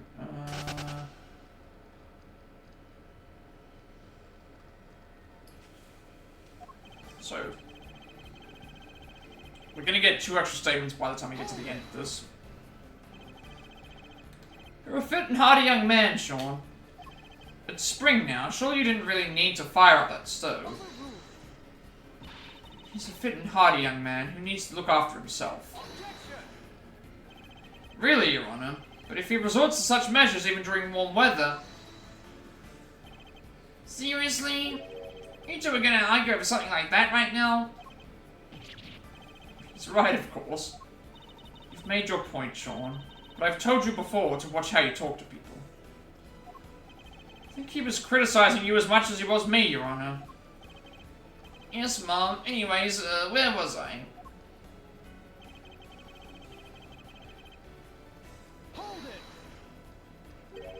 You left it burning? You didn't think to check before you came down to the lot? I meant to, but I was thinking about my lines in the scene and everything else. It's not my fault I forgot. Everybody forgets stuff. I sure do. So much stuff. I leave the air conditioner on at Mr. Edgeworth's office and the lights. I forget that he told me never to jump off the ladder or on his bookshelves or make prank calls. But the one thing I would never ever forget is to turn off an unattended heater. Please, Sean, go on. She's a lot, huh? Anyways, as I was saying.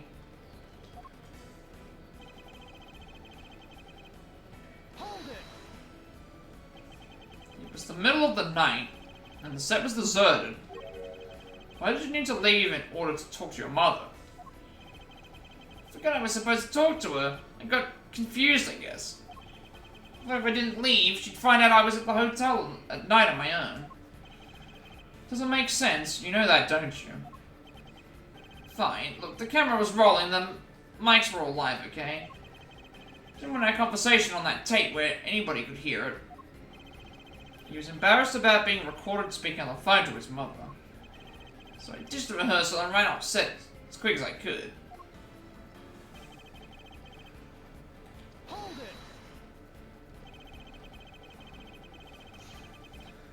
Turns to your mother that you were back at the hotel during the call, correct?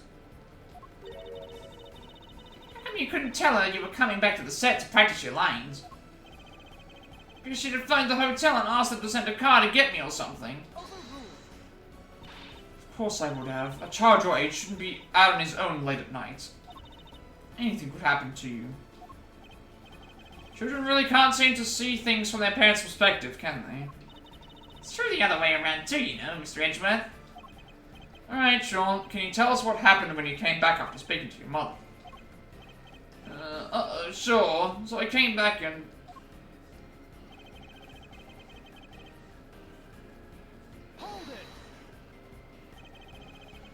Were there any signs that it was about to fall before you left? I don't remember. I was concentrating on my lines. But a fire had broken out on the roof because of the heater you forgot to turn off. Did you really hear nothing the entire time? No, I had my headphones on. Why? I was playing the soundtrack to the movie to help me concentrate, and I was playing it loud.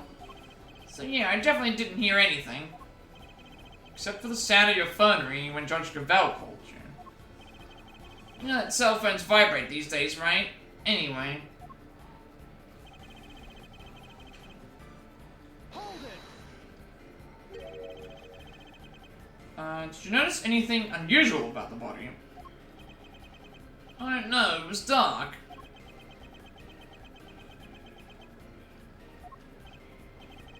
Suddenly seems even more reticent than usual.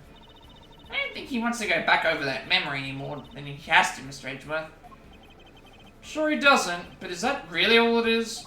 Should I push him a little more on this? Yes, push him a little more, because we need more statements. It was dark, but you knew it was a body nonetheless. He's hiding something. I'd better find out what.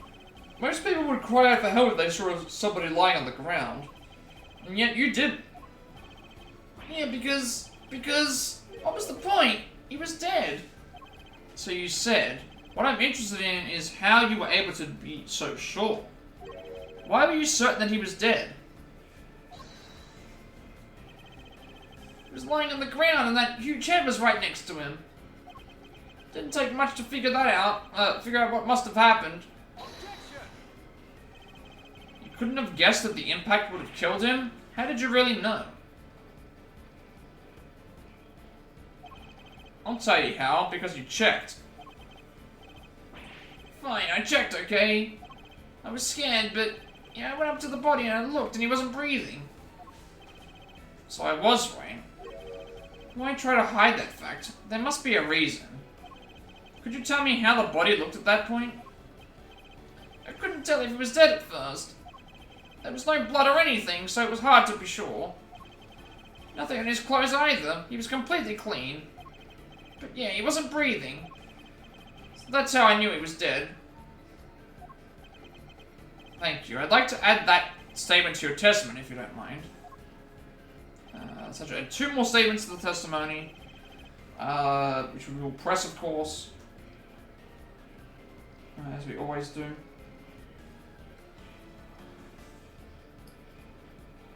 And then,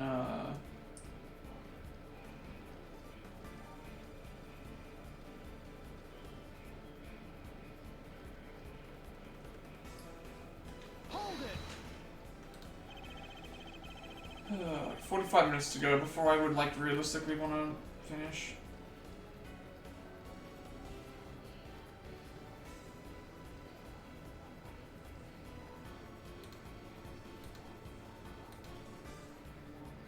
I'm definitely tired.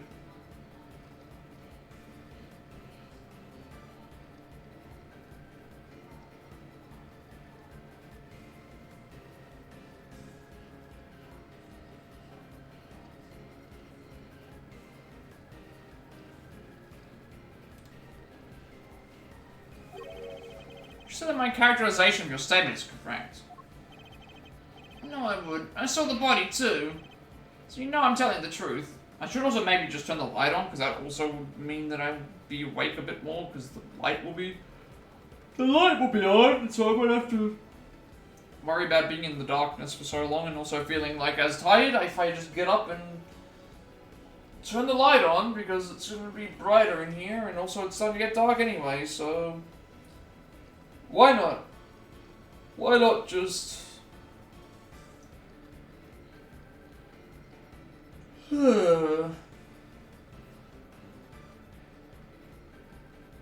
Why not just turn the light on? I don't know why I'm stalling. Always get tired. And like, this isn't even like... maybe it was just this morning, like... Everything going on this morning was just throwing me off, and it's just like I'm just out of it, I guess.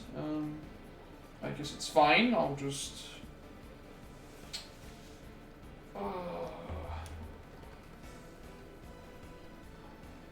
It's not like I can sleep as well, because it's like, it's not nighttime yet. Maybe it's also because like, it's probably a combination of things, like streaming plus not having anything to eat plus all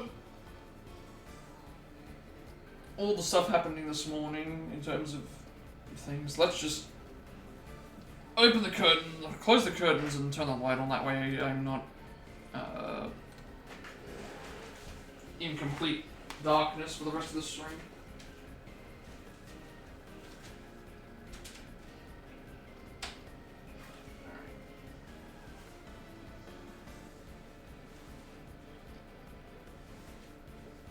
Let's walk around a bit, maybe, just to not be immobile for the rest of the stream.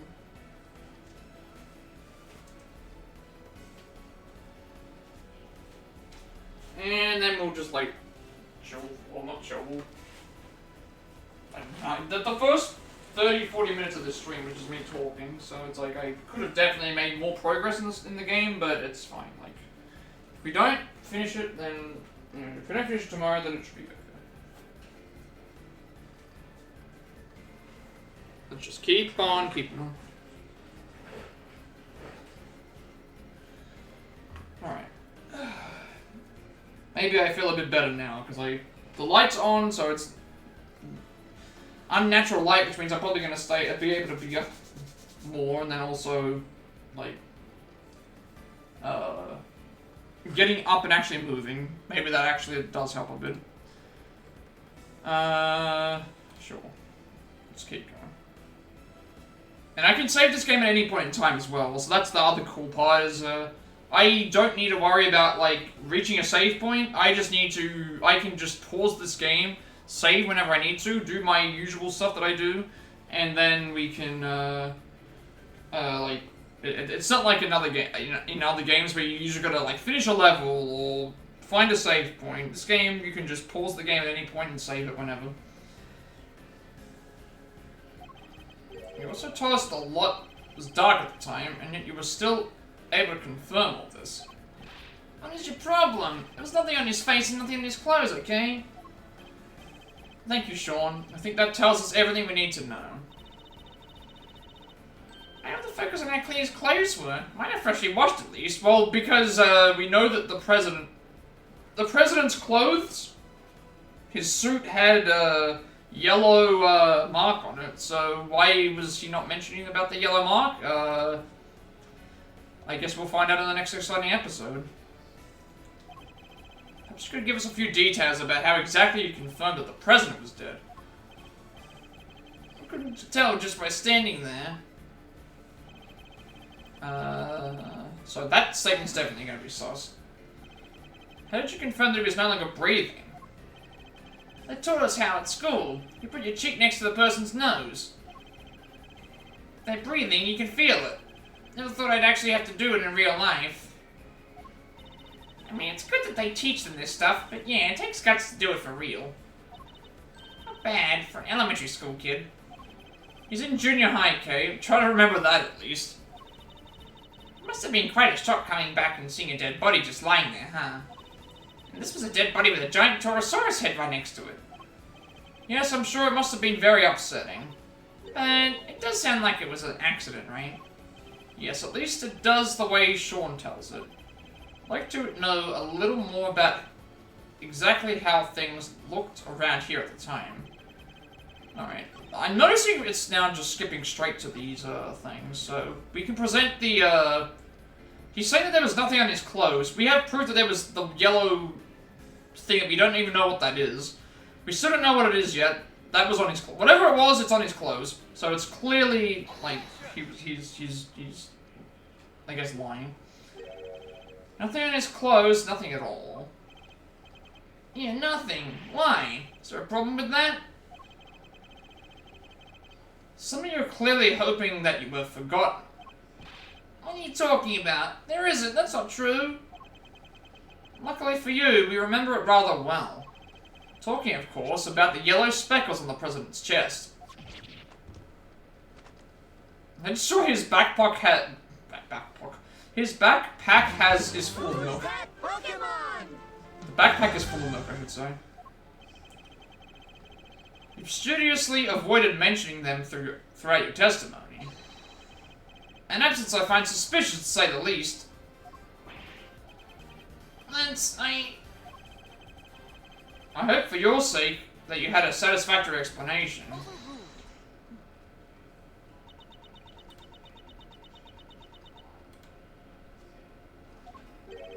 Judge Gravel? Allow me to explain. But... The yellow residue on the president's chest. I imagine it was from a bouquet of flowers. Lion lilies, to be precise. Lion lilies? 2 nights ago when I met the president on the roof of the big building. I presented him with a bouquet. They're a type of lily with large yellow petals. I imagine that the substance on President Wang's chest was pollen from those flowers. But... They're not here. They're not there in the printout from the security camera. They could be hidden behind the back because she has her... Only because the president is in the way. But why give him flowers? That is not something I'm at liberty to divulge. More secrets? Are you serious? First you wouldn't tell us why you met with him, and now you can't even tell us about the flowers.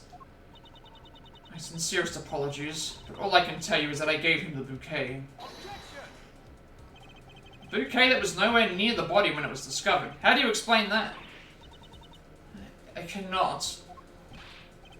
Seriously, Your Honor? Some things you won't explain, the rest you can't. Come on, you've got to give us something here. You wouldn't let this fly in the courtroom. What makes you think we'll accept it? Hey, you leave her alone. I threw the flowers away, okay? You did? So you were there, they were there when you first found the body. Yeah, they were right there on his chest. And they were squashed completely flat. I guess that makes sense, right? They would have gotten crushed along with the president. And the pollen would have been smeared across his jacket front. That does explain things rather neatly. Why remove the bouquet and dispose of it? No reason. He's almost as evasive as his mother. More secrets? They're quite a pair. There's no secret. I know exactly why Sean disposed of the bouquet. You saw me leave the house with it, didn't you?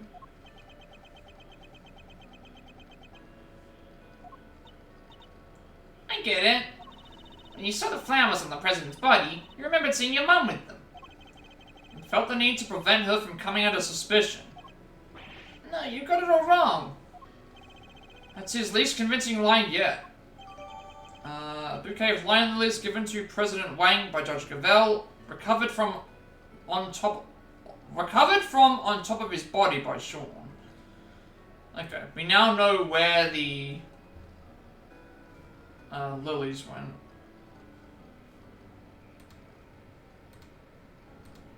We now know where the lilies went.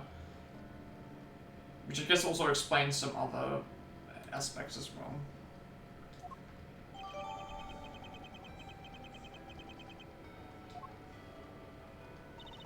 I often decorate at home with lion lilies. I imagine that's why he remembered. So the flowers his mother was carrying showed up on the president's body. And because of that, he got rid of the bouquet and kept quiet about having discovered the corpse. Well, that ties everything up nicely, doesn't it? A little too nice for my tastes. Hey, what's wrong with nice? Guess you forgot, huh? The kid also told us that he was responsible for the head falling in the first place. Yeah, he did, but... So he's still our only suspect. Finger of suspicion still seems to be pointing firmly in Sean's direction. However, I can think of a far more likely culprit than the boy. What? Who? The person who was holding Sean captive until only a short while ago. That's right, made to rescue him from a warehouse refrigeration unit down by the harbour. Refrigeration unit in a depot? Yeah. Lucky it wasn't switched on. Poor kid might have frozen in a popsicle otherwise. He was doing his best to call out for help, which is how we found him. The sedatives had worn off by then, so he was wide awake and playing loud. Sedatives? Isn't that what you were given to? Yep, we found the bottle on the floor of the unit. Yeah, sedatives, about that. It's even the same brand. 3Z's, apparently it's super strong. Yep. Used on both Kay and Sean during the kidnapping. Brand name is 3Z's. Can we, like, examine that? Sometimes with medication, if it's not over the counter. No, we can't. We can examine the bouquet, though. We can't do anything with it, though, unfortunately, so I guess we'll just move on and do... Somebody else was responsible, and I think they've been behind all of this. Oh yeah, and this secret mastermind of yours was here last night too? That I can't yet say. It's not like you to be so vague, Mr. Prosecutor. Sadly, we just don't have anything to tie our mysterious kidnapper to the murder of the President. So is this anybody else? Somebody other than Sean who could have committed the murder?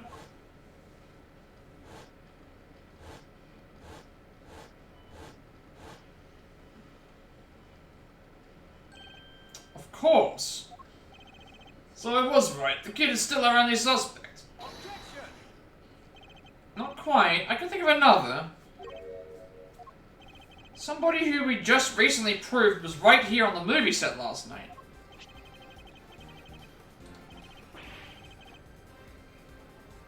Chairman Winner, you think he killed President Wayne? Why not? We've proven that he was present. And if he was here, he's as viable a suspect as anybody else, wouldn't you say? Winner, could he really have...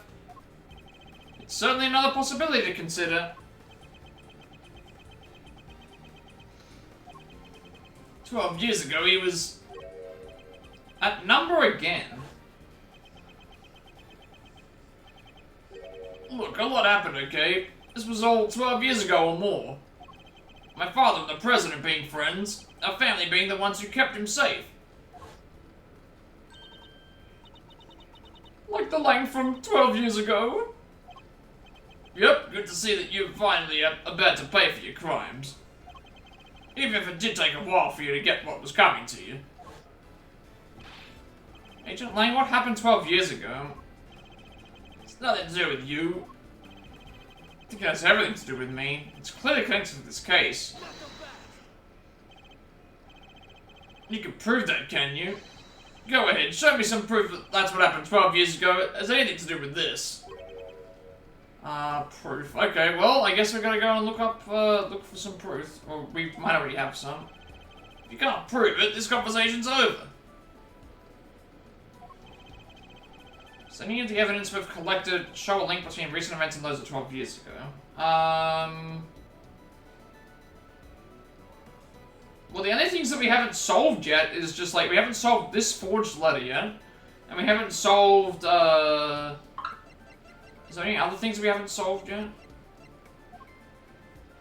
We also haven't solved this part either, like the, because Canis hasn't come into play yet, neither has the letter, so we don't know who wrote the letter, and we don't know why there was a connection between the guard and Winner here. So we have the proof for this, which this is probably the better proof to use, because the forged letter,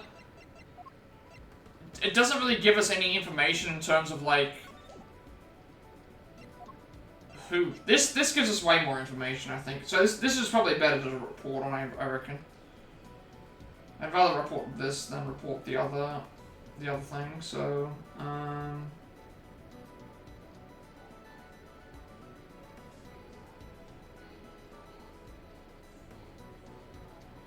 then we have a whole bunch of examination stuff. I guess we'll worry about that later.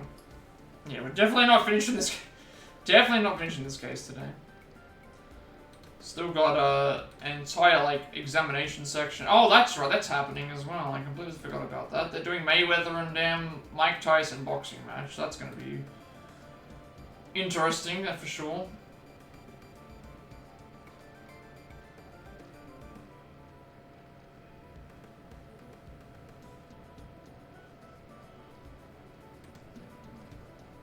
Take that. Don't know what their plan is for that. It has to be a, it has to be an exhibition. It can't be a real fight. This is a report about Bronco Knight. It was sent to Chairman Winner by Warden Lagarde. This last part in particular should be of interest to you. True, the package we laid to rest 12 years ago, in front of the planter. And that's not all. Take a look at this. This letter was sent to Rosie Ringer, the victim of a murder that happened the night before last. We don't know who sent it, but it does say this. Good luck getting your revenge for what happened 12 years... Oh, that's why it mentioned it. So they both would have been okay. They both mentioned 12 years ago. And they also, that's what it was.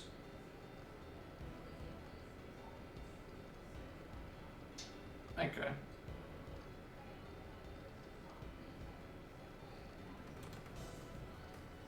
Never mind, so that's what it's for.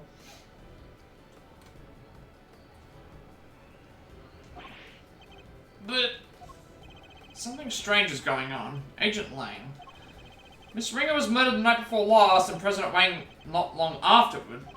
There's a connection between the two murders. There has to be. Believe we can trace that connection to events 12 years ago in the past. Am I wrong? These are all wounds you're opening here. Insults to my family name. Please, Agent Lang, we need to know.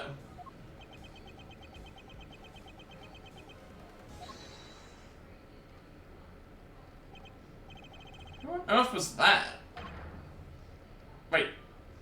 Shifu? They're calling him Shifu again? The bodyguards are back? What are you all doing here?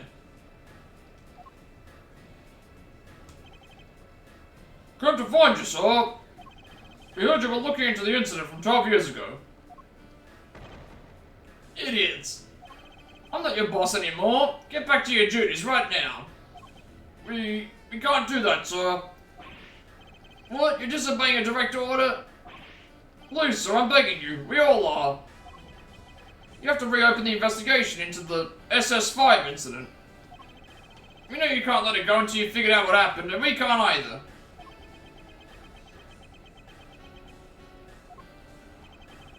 Well, Agent Lang, it seems your former underlings want the events of the past explained too. You think it's that easy? That you can solve the case just like that? I think we can, together. Well, alright then. Offer accepted. Yes, Shifu, Shifu, Shifu! Nice! Then I guess it's my turn to step up. Sorry, Kay. Looking into a case from the past, right? I just happen to have something that'll help with that. You mean Mr. Feith? Sure do. If you can give me the details of the incident, I can rustle up a little simulation for you. Certainly, we don't have the files related to the case. How come? Access to those files is restricted. They're top secret. Really? Why? Beats me. Somebody must have had something to hide. Even I've never seen them. Everything I know, I read newspaper articles from the time. That's fine. Just tell us what you can. Alright.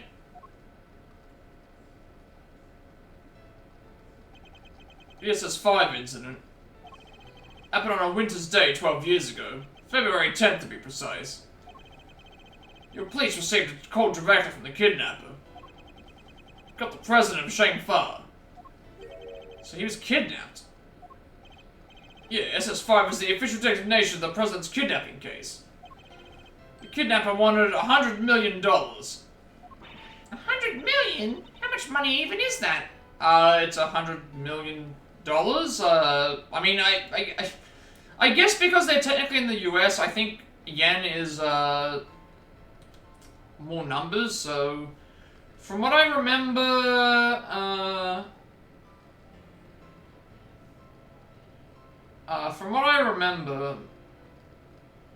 yen, you just take away two zeros, basically.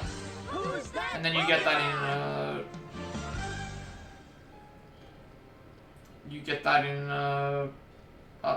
thing or whatever.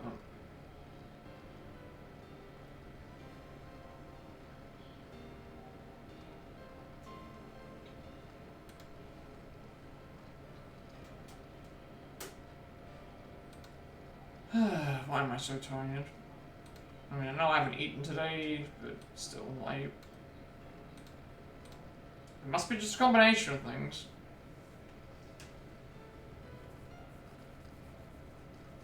Streaming plus tiredness plus hectic morning. And it's still daytime, so it's not like I can just think, and I have to still have dinner, that's also something. But it should be okay. More than you can imagine, it seems. Last person to see the president that night was my father. They were together at the embassy of Shanghai until midnight on the 10th.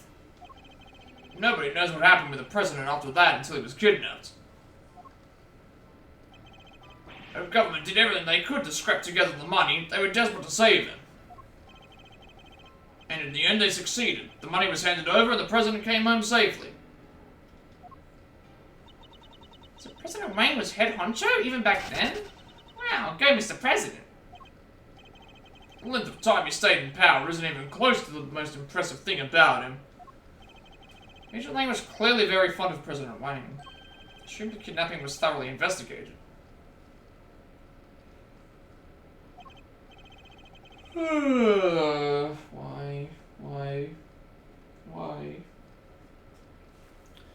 Was, but the investigation was top secret, as was the trial. Trial? So a suspect was arrested?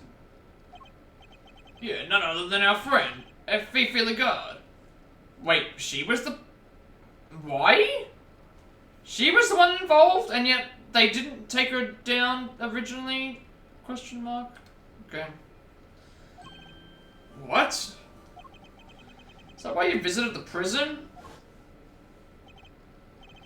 It is. I was put on what you might call extended leave from Interpol. So I thought I'd use the time to look into what happened 12 years back. And I wanted to see who I was dealing with. She was found not guilty then, wasn't she? Yeah.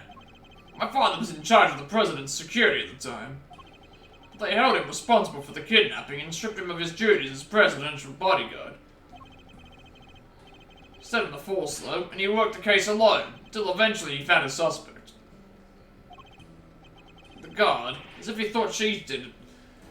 There's no way she was innocent. They declared her not guilty, and the case went cold. My father couldn't take it. He was broken mentally and physically. Finally, he quit the force altogether. So he had solid grounds to suspect Warden Lagarde.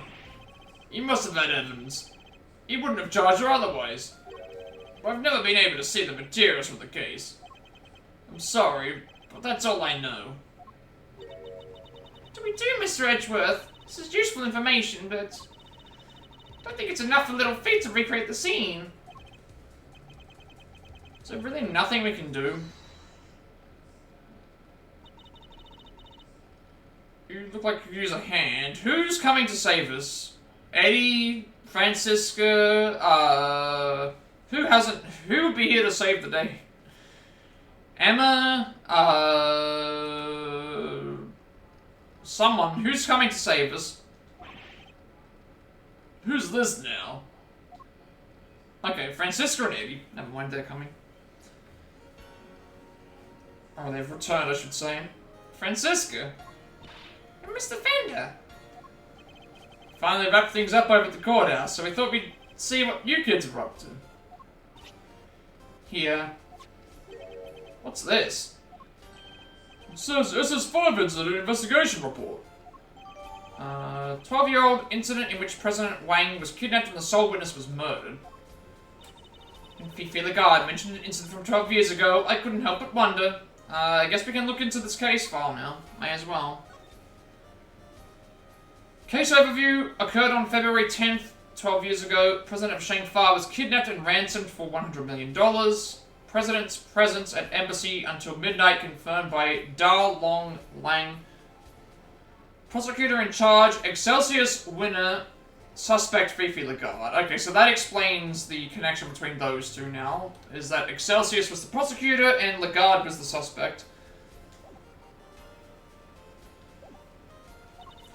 So I decided to look into it, and this was what Interpol provided.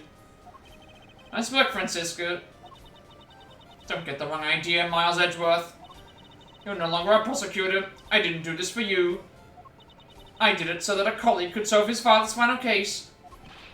Oh, yes, sis. But everything's related to the SS5 incident was supposed to be top secret. Yes, but that classification was applied by the prosecutor in charge of the case, Excelsius Winner. He was the prosecutor in charge? Him again? Don't worry. Due to the outcome of this morning's case, he's been stripped of his authority. An outcome that was in no small part thanks to the efforts of his own son. Eustace? So in defeating his father, he made the old case file available to us. It sounds like we owe him. Prosecutor Eustace Winner is busy wrapping things up after the conclusion of the Lagarde trial. But he asked me to give you a message. Leave Dad and Lagarde to me. You focus on your case over there. He's even starting to sound like a prosecutor. Indeed he is. Alright. Now that we have the case file, I can recreate the scene no problem. Excellent. Let's get started. According to the file, the incident occurred exactly where the plaza is now. Then what are we waiting for? With me, everyone! Just leave everyone else behind, I guess. Okay. April 6th, 3:25 p.m. Big Building Plaza. I mean, this is a massive case. Alright, Kate. If you could set Mr. Faith in motion. Sure. Looks like there's more than enough here to work with. Where do you want me to start? Good question. Let's see. Seems there was an eyewitness. A freelance journalist by the name of Elf Elder. Elf Eldown. Is that a reference to something? Elf Eldown? Elf Oh! I get it. Elf fell down. That's what it is. That's what the reference is for. I think, yeah. Elf fell down. Elf fell down, yeah. So, did something happen to Elf? Did he fall down? Is that what that's probably what the pun's for. Elf fell down.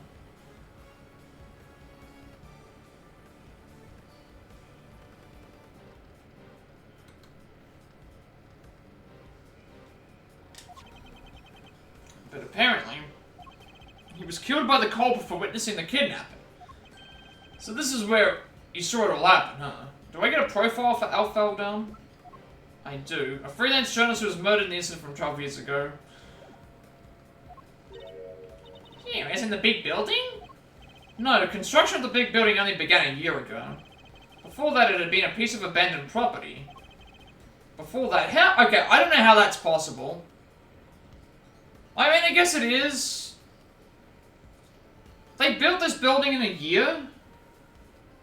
In less than a year?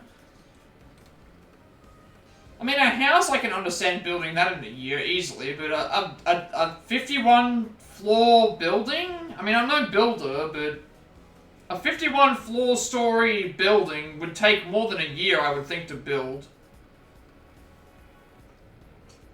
But I'm not a builder, so I have no clue. Maybe someone else who's a builder would know, but 51-floor story building, plus, like, rooftop area, plus all the other stuff, like, I get the feeling that would take way longer than a year. Now we're getting to the stuff I know. 12 years ago, this place would have been the Happy Family Home. Oh, so it was an orphanage? Like for retired people? No, it was a place for children without parents. An orphanage, in other words. The president was kidnapped from an orphanage? Yeah, and the place was run by Faithful Lagarde. She called it a happy little home. As the proprietor of the institution, I suppose it's understandable that she came under suspicion. President Wang, Excelsius winner, and Warden Lagarde? Surely the SS5 incident must be related to our current case. Okay, could you enter the data relating to the murder of Mr. Eldown? Seems sensible to assume that he was killed by whoever kidnapped the president. So if we solved the murder, we solved the kidnapping. Nice. Alright, we're counting on you. Yeah, no way are we finishing this today. And chances are we're not finishing it next stream either. Even if I do a long stream, it's like, this is... feels like we've got so much to do.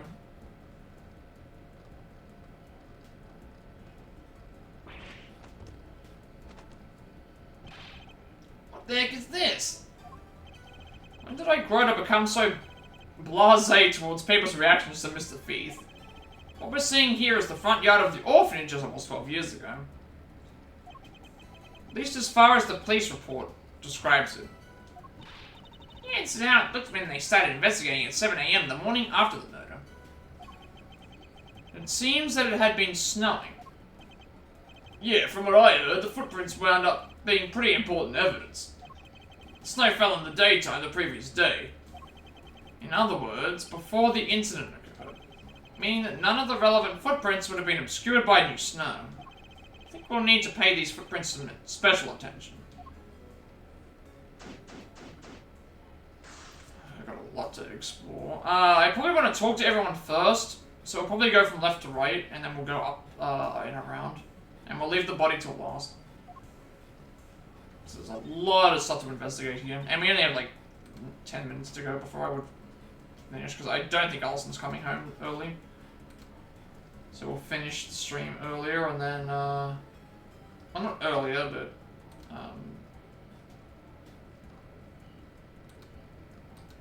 at the usual finish time, I should say.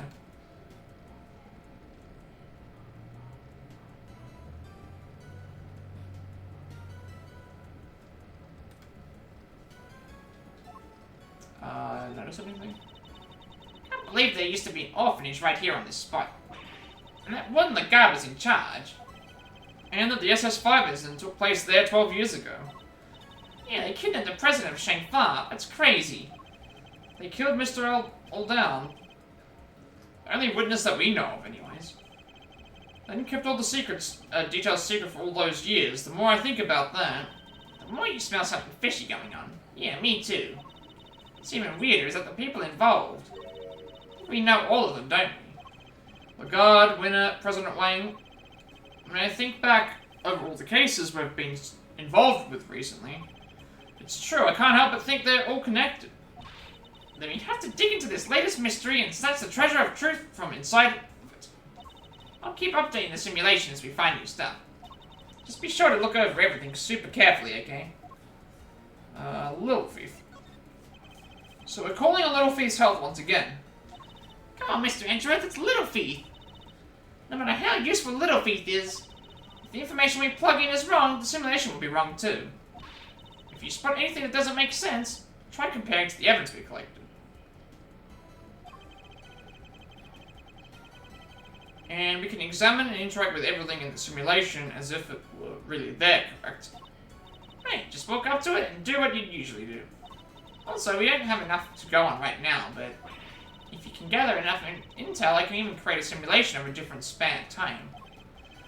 Alright, I'm counting on you should the time come. Sure. Alright, we have... So we'll go from the left, and then to the right, and then up to the thing, I think. That way we can, because we'll just talk to everyone. Boy, how is this ever a scoop? Oh, boy, it's gone green! Must be an outbreak or something. I'm seeing green trees, green people, green clothes, everything. They must be real sick of even their clothes are green. Looks like we wound up slap bang in the middle of the right dang place at the right dang time. Sure did, Chief. I don't think we're going to get a word in edgeways here, Mr. Edgeworth. I don't think we want to. Okay, they are both speaking together. How dare you, Scruffy? Don't you dare tell anybody. Oh, just deny it anyway. Mr. Edgeworth, you gotta help me out here, sir. What's the matter, Detective? It's about the SS5 incident. What else? I know Chairman Winter isn't in charge anymore and all. But a top secret file being available to us so quickly after his removal, something seems off. So it got me to thinking, and I put in a call, and they told me that, well, that's Miss Von Karma went to some pretty extreme lengths to get that file released. Curse you, Scruffy. I deny everything. Sounds like you went to a lot of trouble for our sake, Francisco. Don't worry, your efforts won't be for nothing. I'll solve this case, you'll see. We'll probably leave the footprints and the body until last, just because I know that those things I'm gonna have to interact with. And also that we have people to talk with anyway, and I want to make sure we don't miss out on anything, so, yeah. Well, this is here as well. This looks like a snowman, but it's mostly melted. It's no wonder he's all slushy. He's wearing a hat and scarf. He must have been all roasted today. Look at this cute little button eye just lying there. Probably would have frozen back up again at dawn, you know. That's when it's usually coldest. I don't think that would have helped much, Mr. Edgeworth. Imagine snowman froze again, and turn back into a snowman. And turn into an iceman. What I bet you wanted me to say, isn't it? Well, too bad. Oh, we've got people all over the place. So I'm gonna ignore the footprints and ignore the body for now. 3 planters covered with snow. Is anything the matter, Agent Lang? Yeah, something's not right. I wasn't able to look at the case file until now. Indeed, you have Chairman Winter to thank for that, it seems. Yeah, but what's weird is, I've seen this scene somewhere before. But where? I keep thinking I've got it, but then it's gone. He appears to be lost in his efforts to remember. Perhaps I should leave him alone for now. Your father and the President. President Wayne changed after the SS5 incident. I guess he felt his trust had been betrayed. I can understand that. But to cut ties with his family completely, after how close we'd been for all those years, my father was desperate to make amends, to get just one chance to say sorry. But no matter how many times he tried to get an audience with the President, he couldn't even convince him to take a letter to him.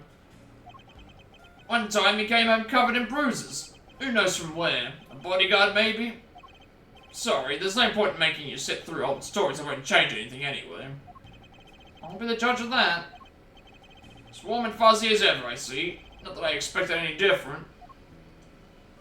The SS5 incidents. That case ruined my father, and my family too. People who failed to keep the President safe. That's all we were after that. He threw himself heart and soul into that investigation. Became obsessed, in other words. Hardly the best state of mind in which to undertake an inquiry. You really don't pull your punches, huh? Look, just don't go thinking I'm only doing this because of my dad, okay? That investigation was solid. His work was meticulous, and it was accurate. It always was. He interviewed every single one of those kids, and he made sure they taught him everything. Wonder if he learned anything of value.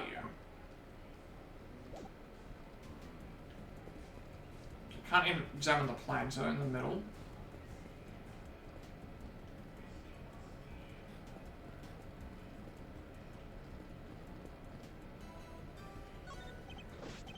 Shifu, I know it's rude of me to ask, but can we count off for old time's sake? Just once, I'm begging you.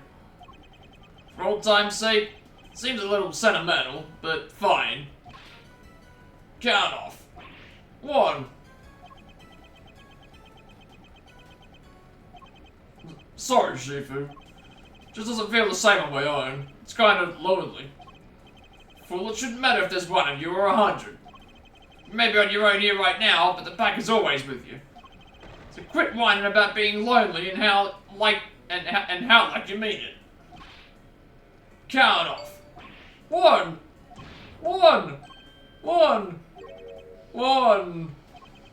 Is he crying?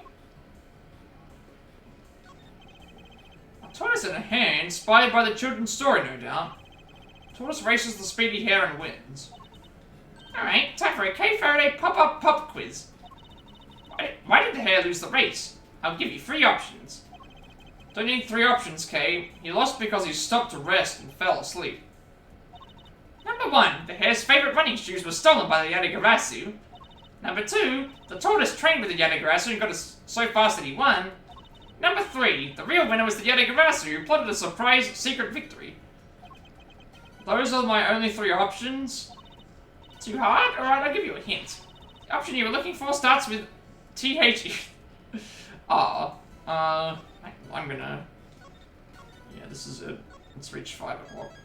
Again, I can save at any point in time, so... Now would be a good time to stop stream for today. Especially with...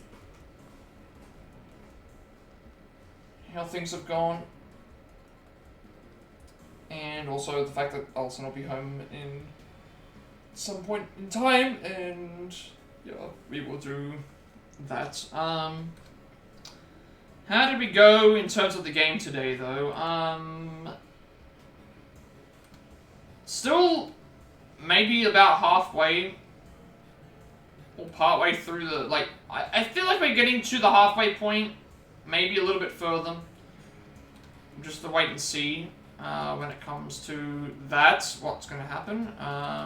I don't think, based on my progress today, that we're going to be able to finish the game today either, next time either. Considering we spent like 5.5 hours here, plus the time in the previous stream. So it's going to be another one of those cases where it could be 4 to 5 streams, but I still think we can finish it this week, depending on time. And if we're able to stream all the days that I intend to stream on. Obviously, nothing really changed graphic-wise outside of just going to the orphanage area and seeing a couple of things there. Music-wise, same thing as well. No new gameplay things either. We do have a few more character interactions now in terms of, like, what ended up happening with stuff as well. So I guess we can go through that before we theoretically wrap things up and stuff, because we didn't make as much progress today as we did in the last stream, but progress is still progress, right? No matter how long it is. So we basically... Where did we start from? We started from... pretty much... the stuff with Gumshoe, where we investigated the...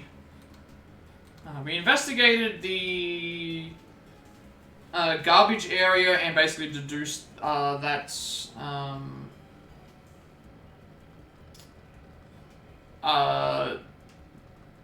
Sean was taken in the garbage truck in the large items way, I guess.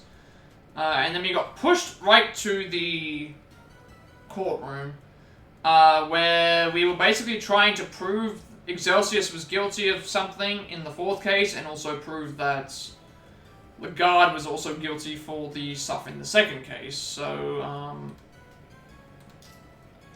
pretty much, we were able to connect them both together, and figured out that the, how the evidence was taken. Eustace came in, had the evidence all scrunched up. He had the bell from Canis's knife, as well as proof that the person who had done it had been wearing those gloves. They had part of the lettering on the thing, as well as proof of the oil and the stuff on their hand. So he proved them for that. And basically, he tried to put his son down, and just it didn't work. And he basically has a higher level of understanding of himself now, I guess. And basically, they both ended up being taken down in the one part of the case, and then Lang came back and basically said, like, the incident from 12 years ago, which is where we're coming into this part at the moment, because we figured out that Lagarde and Excelsius are both responsible for stuff that happened in the thing as well.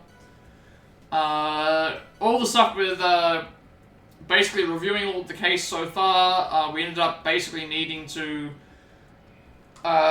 prove that Gavel and Sean were innocent of what had happened, because Lang was suspecting them, and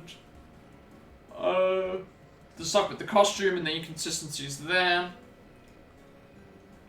We then ended up basically figuring out that the gloves had a connection to this area as well, and that something was being dug up here, which we don't know what was being dug up at the time. So that's been done as well.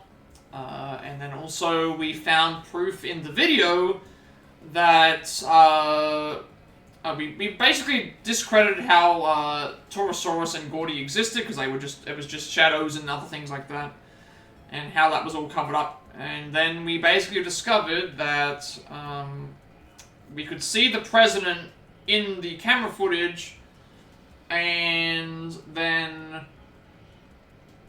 couldn't really explain as to why. We also figured out what the stuff on the shirt was. It was actually from lion lilies that were given to him by Cavell herself. We don't know why. She's avoiding the questions, so there must be a reason as to why. We don't actually really know.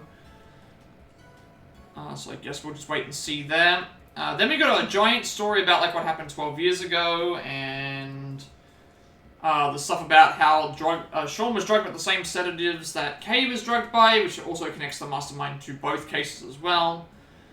And also then basically the subordinates came around, Francisca and Eddie came around, they had the SS5 incident files for us, and it was heavily restricted because of Excelsius, who is out of power now because we found him guilty. Eustace is now in control of that, and also we ended up getting a hold of basically finding out that the president was kidnapped 12 years ago, and there was a $100 million ransom that the government just agreed to pay for. And now we are at the point where we've discovered that there was before the building was the big building, it was actually the Happy Family Home Orphanage that was run by Fifi Lagarde. There was a murder that also took place there that we've only just discovered at this point as well, and now we're basically just investigating what we've found here, which we haven't started investigating that yet, but we'll investigate that in the next part. And we're not even 3/4 of the way through this section yet, so we've still got two more parts after this to do. So I get the feeling that we're going to be here for at least another 2 streams. At least this stream will be short enough to where once I head off to bed, it should be fully uploaded, and I won't have to wait around for it to complete. So that is good. And yeah, we might finish it not tomorrow, but on Thursday, if I'm able to get this uploaded on Thursday. Thursday might be a good day. If not, then by Friday, and then that means we can start on the newer game stuff on Tuesday. Or at least in this case, the older Princess Peach Showtime stuff, I should say, instead. Character-wise, I don't think we got introduced to any new characters. We kind of just got breakdowns from the characters and stuff, doing things. More Francisca stuff. Eustace obviously had his big character moment. We found out more about the president, as well as Verity too, and Sean. Lotta and Thing had their moments. Lang came back into the picture. We got to talk with Regina and Simeon a little bit more, as well as Will. A lot of the characters are currently some of the characters we haven't even started investigating. Like we saw more breakdown stuff for women. Still nothing about Knight yet, nothing about Canis or Shelley the Killer, nothing's come up. We've only just found Alf L down.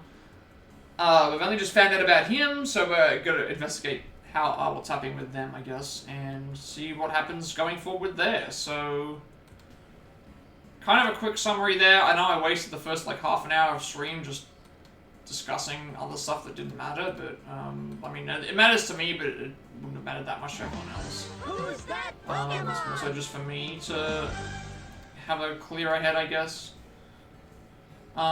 So yeah, we will figure out what we want to do there, and I guess go from that point. I'm rambling, and I'm tired, and all the other stuff, so, I guess I should just, yeah. So the rest of this week, I'm assuming tomorrow and Thursday will be this. I might finish the game on Thursday. If not, we may finish it on Friday. It depends on what happens. This week, I think we can finish the game. As long as we have enough time to do everything that we need to do. Saturday or Sunday will be Persona 5 Strikers. One of those, if it's Saturday, we will do, we'll probably take a break on Sunday if I haven't finished. If I've already finished this game, we'll take a break on Sunday, potentially. I still haven't decided, because, if Allison's got a thing happening on Saturday, we'll do it on Sunday. We will take a break Saturday. If she's doing that on Sunday, we'll probably maybe do something on the Sunday. We might be able to do, actually, I don't know. I should probably still take the day off on Sunday as well, because, I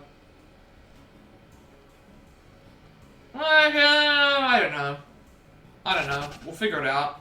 On Sunday, I might still stream, because, if she's not going to be home until late, I can probably get this video still uploaded. Because I don't want to cut into Marvel Rivals time on Monday, so that's the problem. So I guess on Sunday, because the only option that I would have on Sunday to stream would be Switch games, because, well, PS4 stuff I would also be able to do. Switch games, actually it depends, because Sunday is also other, you know what, we can probably stream on Sunday, yeah, if I really needed to. Because on Sunday, if Allison's doing her own thing, I can probably do a stream of either this, Princess Peach, or yeah, there wouldn't be anything else, I don't think. I'm rambling at this point, and I'm very tired. I feel very, very tired. So let's just wrap up stream, I guess, for the time being. So thank you all for watching. So that being said, be sure to like, comment, and subscribe. Every like, comment, subscription review on this video gets monetization. Helps me make my content helps me content become consistent to find. I upload on my past Plat racks as well as Let's Play on to YouTube channel. So find that down below to all the games this week played and streamed thus far. Learn new place, all the upcoming games, DLC, Switch games, and the trumpet mention as well. Working on more Plat past savings for games. We have the Platinum Trophy, as well as switching things up for games and Switch. Along with more triangle strategy, experience travel like Godot students and Pokemon Pilot and others from those. The live notes, as well as the Persona 5 stuff, and the Super Mario Upper Generic stuff as well. I upload everything to YouTube because I have a 14-day limitation on my videos before they upload and delete it from Twitch, and want that to be a separate place for everyone to find my content to do so, and you'll also get a notification of every upload as well. Follow or subscribe on Twitch at 100 subscribers. I'll be doing a Final Fantasy 2 picture Master Spirit. You'll also get access to more channel point mention points as well. I should also mention I am doing a subathon on the 21st of September. 20th of September for everybody else. We will be doing Mario Kart 8 Deluxe on stream with the win-loss record. I have said that if the onesie redeems have been met, that I will extend those if Allison wins. So at 3 subs, if that gets redeemed, I will wear it for the rest of the month. If Allison wins the thing, it'll be extended for the rest of the year. And if the 30 sub one is met, I will wear it for an entire year. Not the rest of the year, but the entire year. So that, if people really want me to wear a Pikachu onesie for the entire year, outside of maybe, like, some things, I will be doing that, the rest of the time. That is going to be interesting. Also 6 subs, Pineapple Pizza redeemed at 100k channel points. I will eat Pineapple Pizza on stream. Not looking forward to that, but hey, if it gets met, I'll do it. And it'll be a permanent redeem for the chat as well. 9 subs, favorite Pokemon tier list with Allison. 12 subs, AMA, Q&A stuff. 15 subs. Discord Movie Night, 18 subs. Chat will pick a game for me to play within reason. If I can't stream it on Twitch, I'll stream it on Discord or something, but I don't want to stream stuff that's not suitable for that either. 21 subs will be Pokemon Smash will pass with Allison. 27 karaoke stream. 24 karaoke stream. 27 will be a Pokemon Violet Nuzlocke with Allison. She wants to show me how a Nuzlocke is done, so we will do that. You also get sub badges and emotes, as well as ad reviewing, or you can just watch the ads, get Twitch Turbo, or get ad block. I greatly appreciate everyone's support today. Follows, chat, subs, bits, lurks, raid, shoutouts as always. Also, channel point redemption stuff as well. You can vote on for the next game that we play after this. Princess Peach Showtime, Don't Crunch Returns, Legion Mansion 2, Persona 4 Arena Ultimax, and God of War Ragnarok. The three choices are now between Like a Tree Infinite Wealth, Metaphor Fantasio, and Tomb Raider 3 Remastered. The choice will be made after we finish this game, which will be sometime this week. So if you want to get those points in to vote on for the next game, you know what to do. And the cool thing is that if it doesn't get met, I will redeem all the points, so everyone gets all their points back. So if you do use those points and it doesn't reach the 100k voting thing, I will redeem all of those points, and you get to use those all once again. So I will be doing Rivals on Monday, quick matches, competitive mini games, checking out the new character, the new map, all that other stuff as well. Follow me on Twitter to be notified when I go live, which I'm in Discord. I will send you an invite to my friends' Discord server, close to 2,000 members, still growing strong, playing topics and games with us as well. I'm very active there, and you're also getting a notification. I'm back live as well. And if I let you know, create my stream overlay that I use for my feature going forward, you can find a link down below in the stream for that as well. So as always, before we go and head off for tonight, let's see if there's anyone online who can raid. If anyone has any raid requests they'd like me to make, I will gladly do so. Otherwise, we'll just see who's currently streaming right now and give them the raid. Let's see, is there anyone currently streaming right now? Let us have a look-see.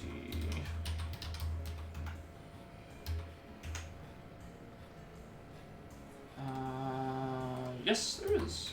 Let us raid. I haven't raided them in a while, actually. We will raid. Yeah, we'll raid Sage.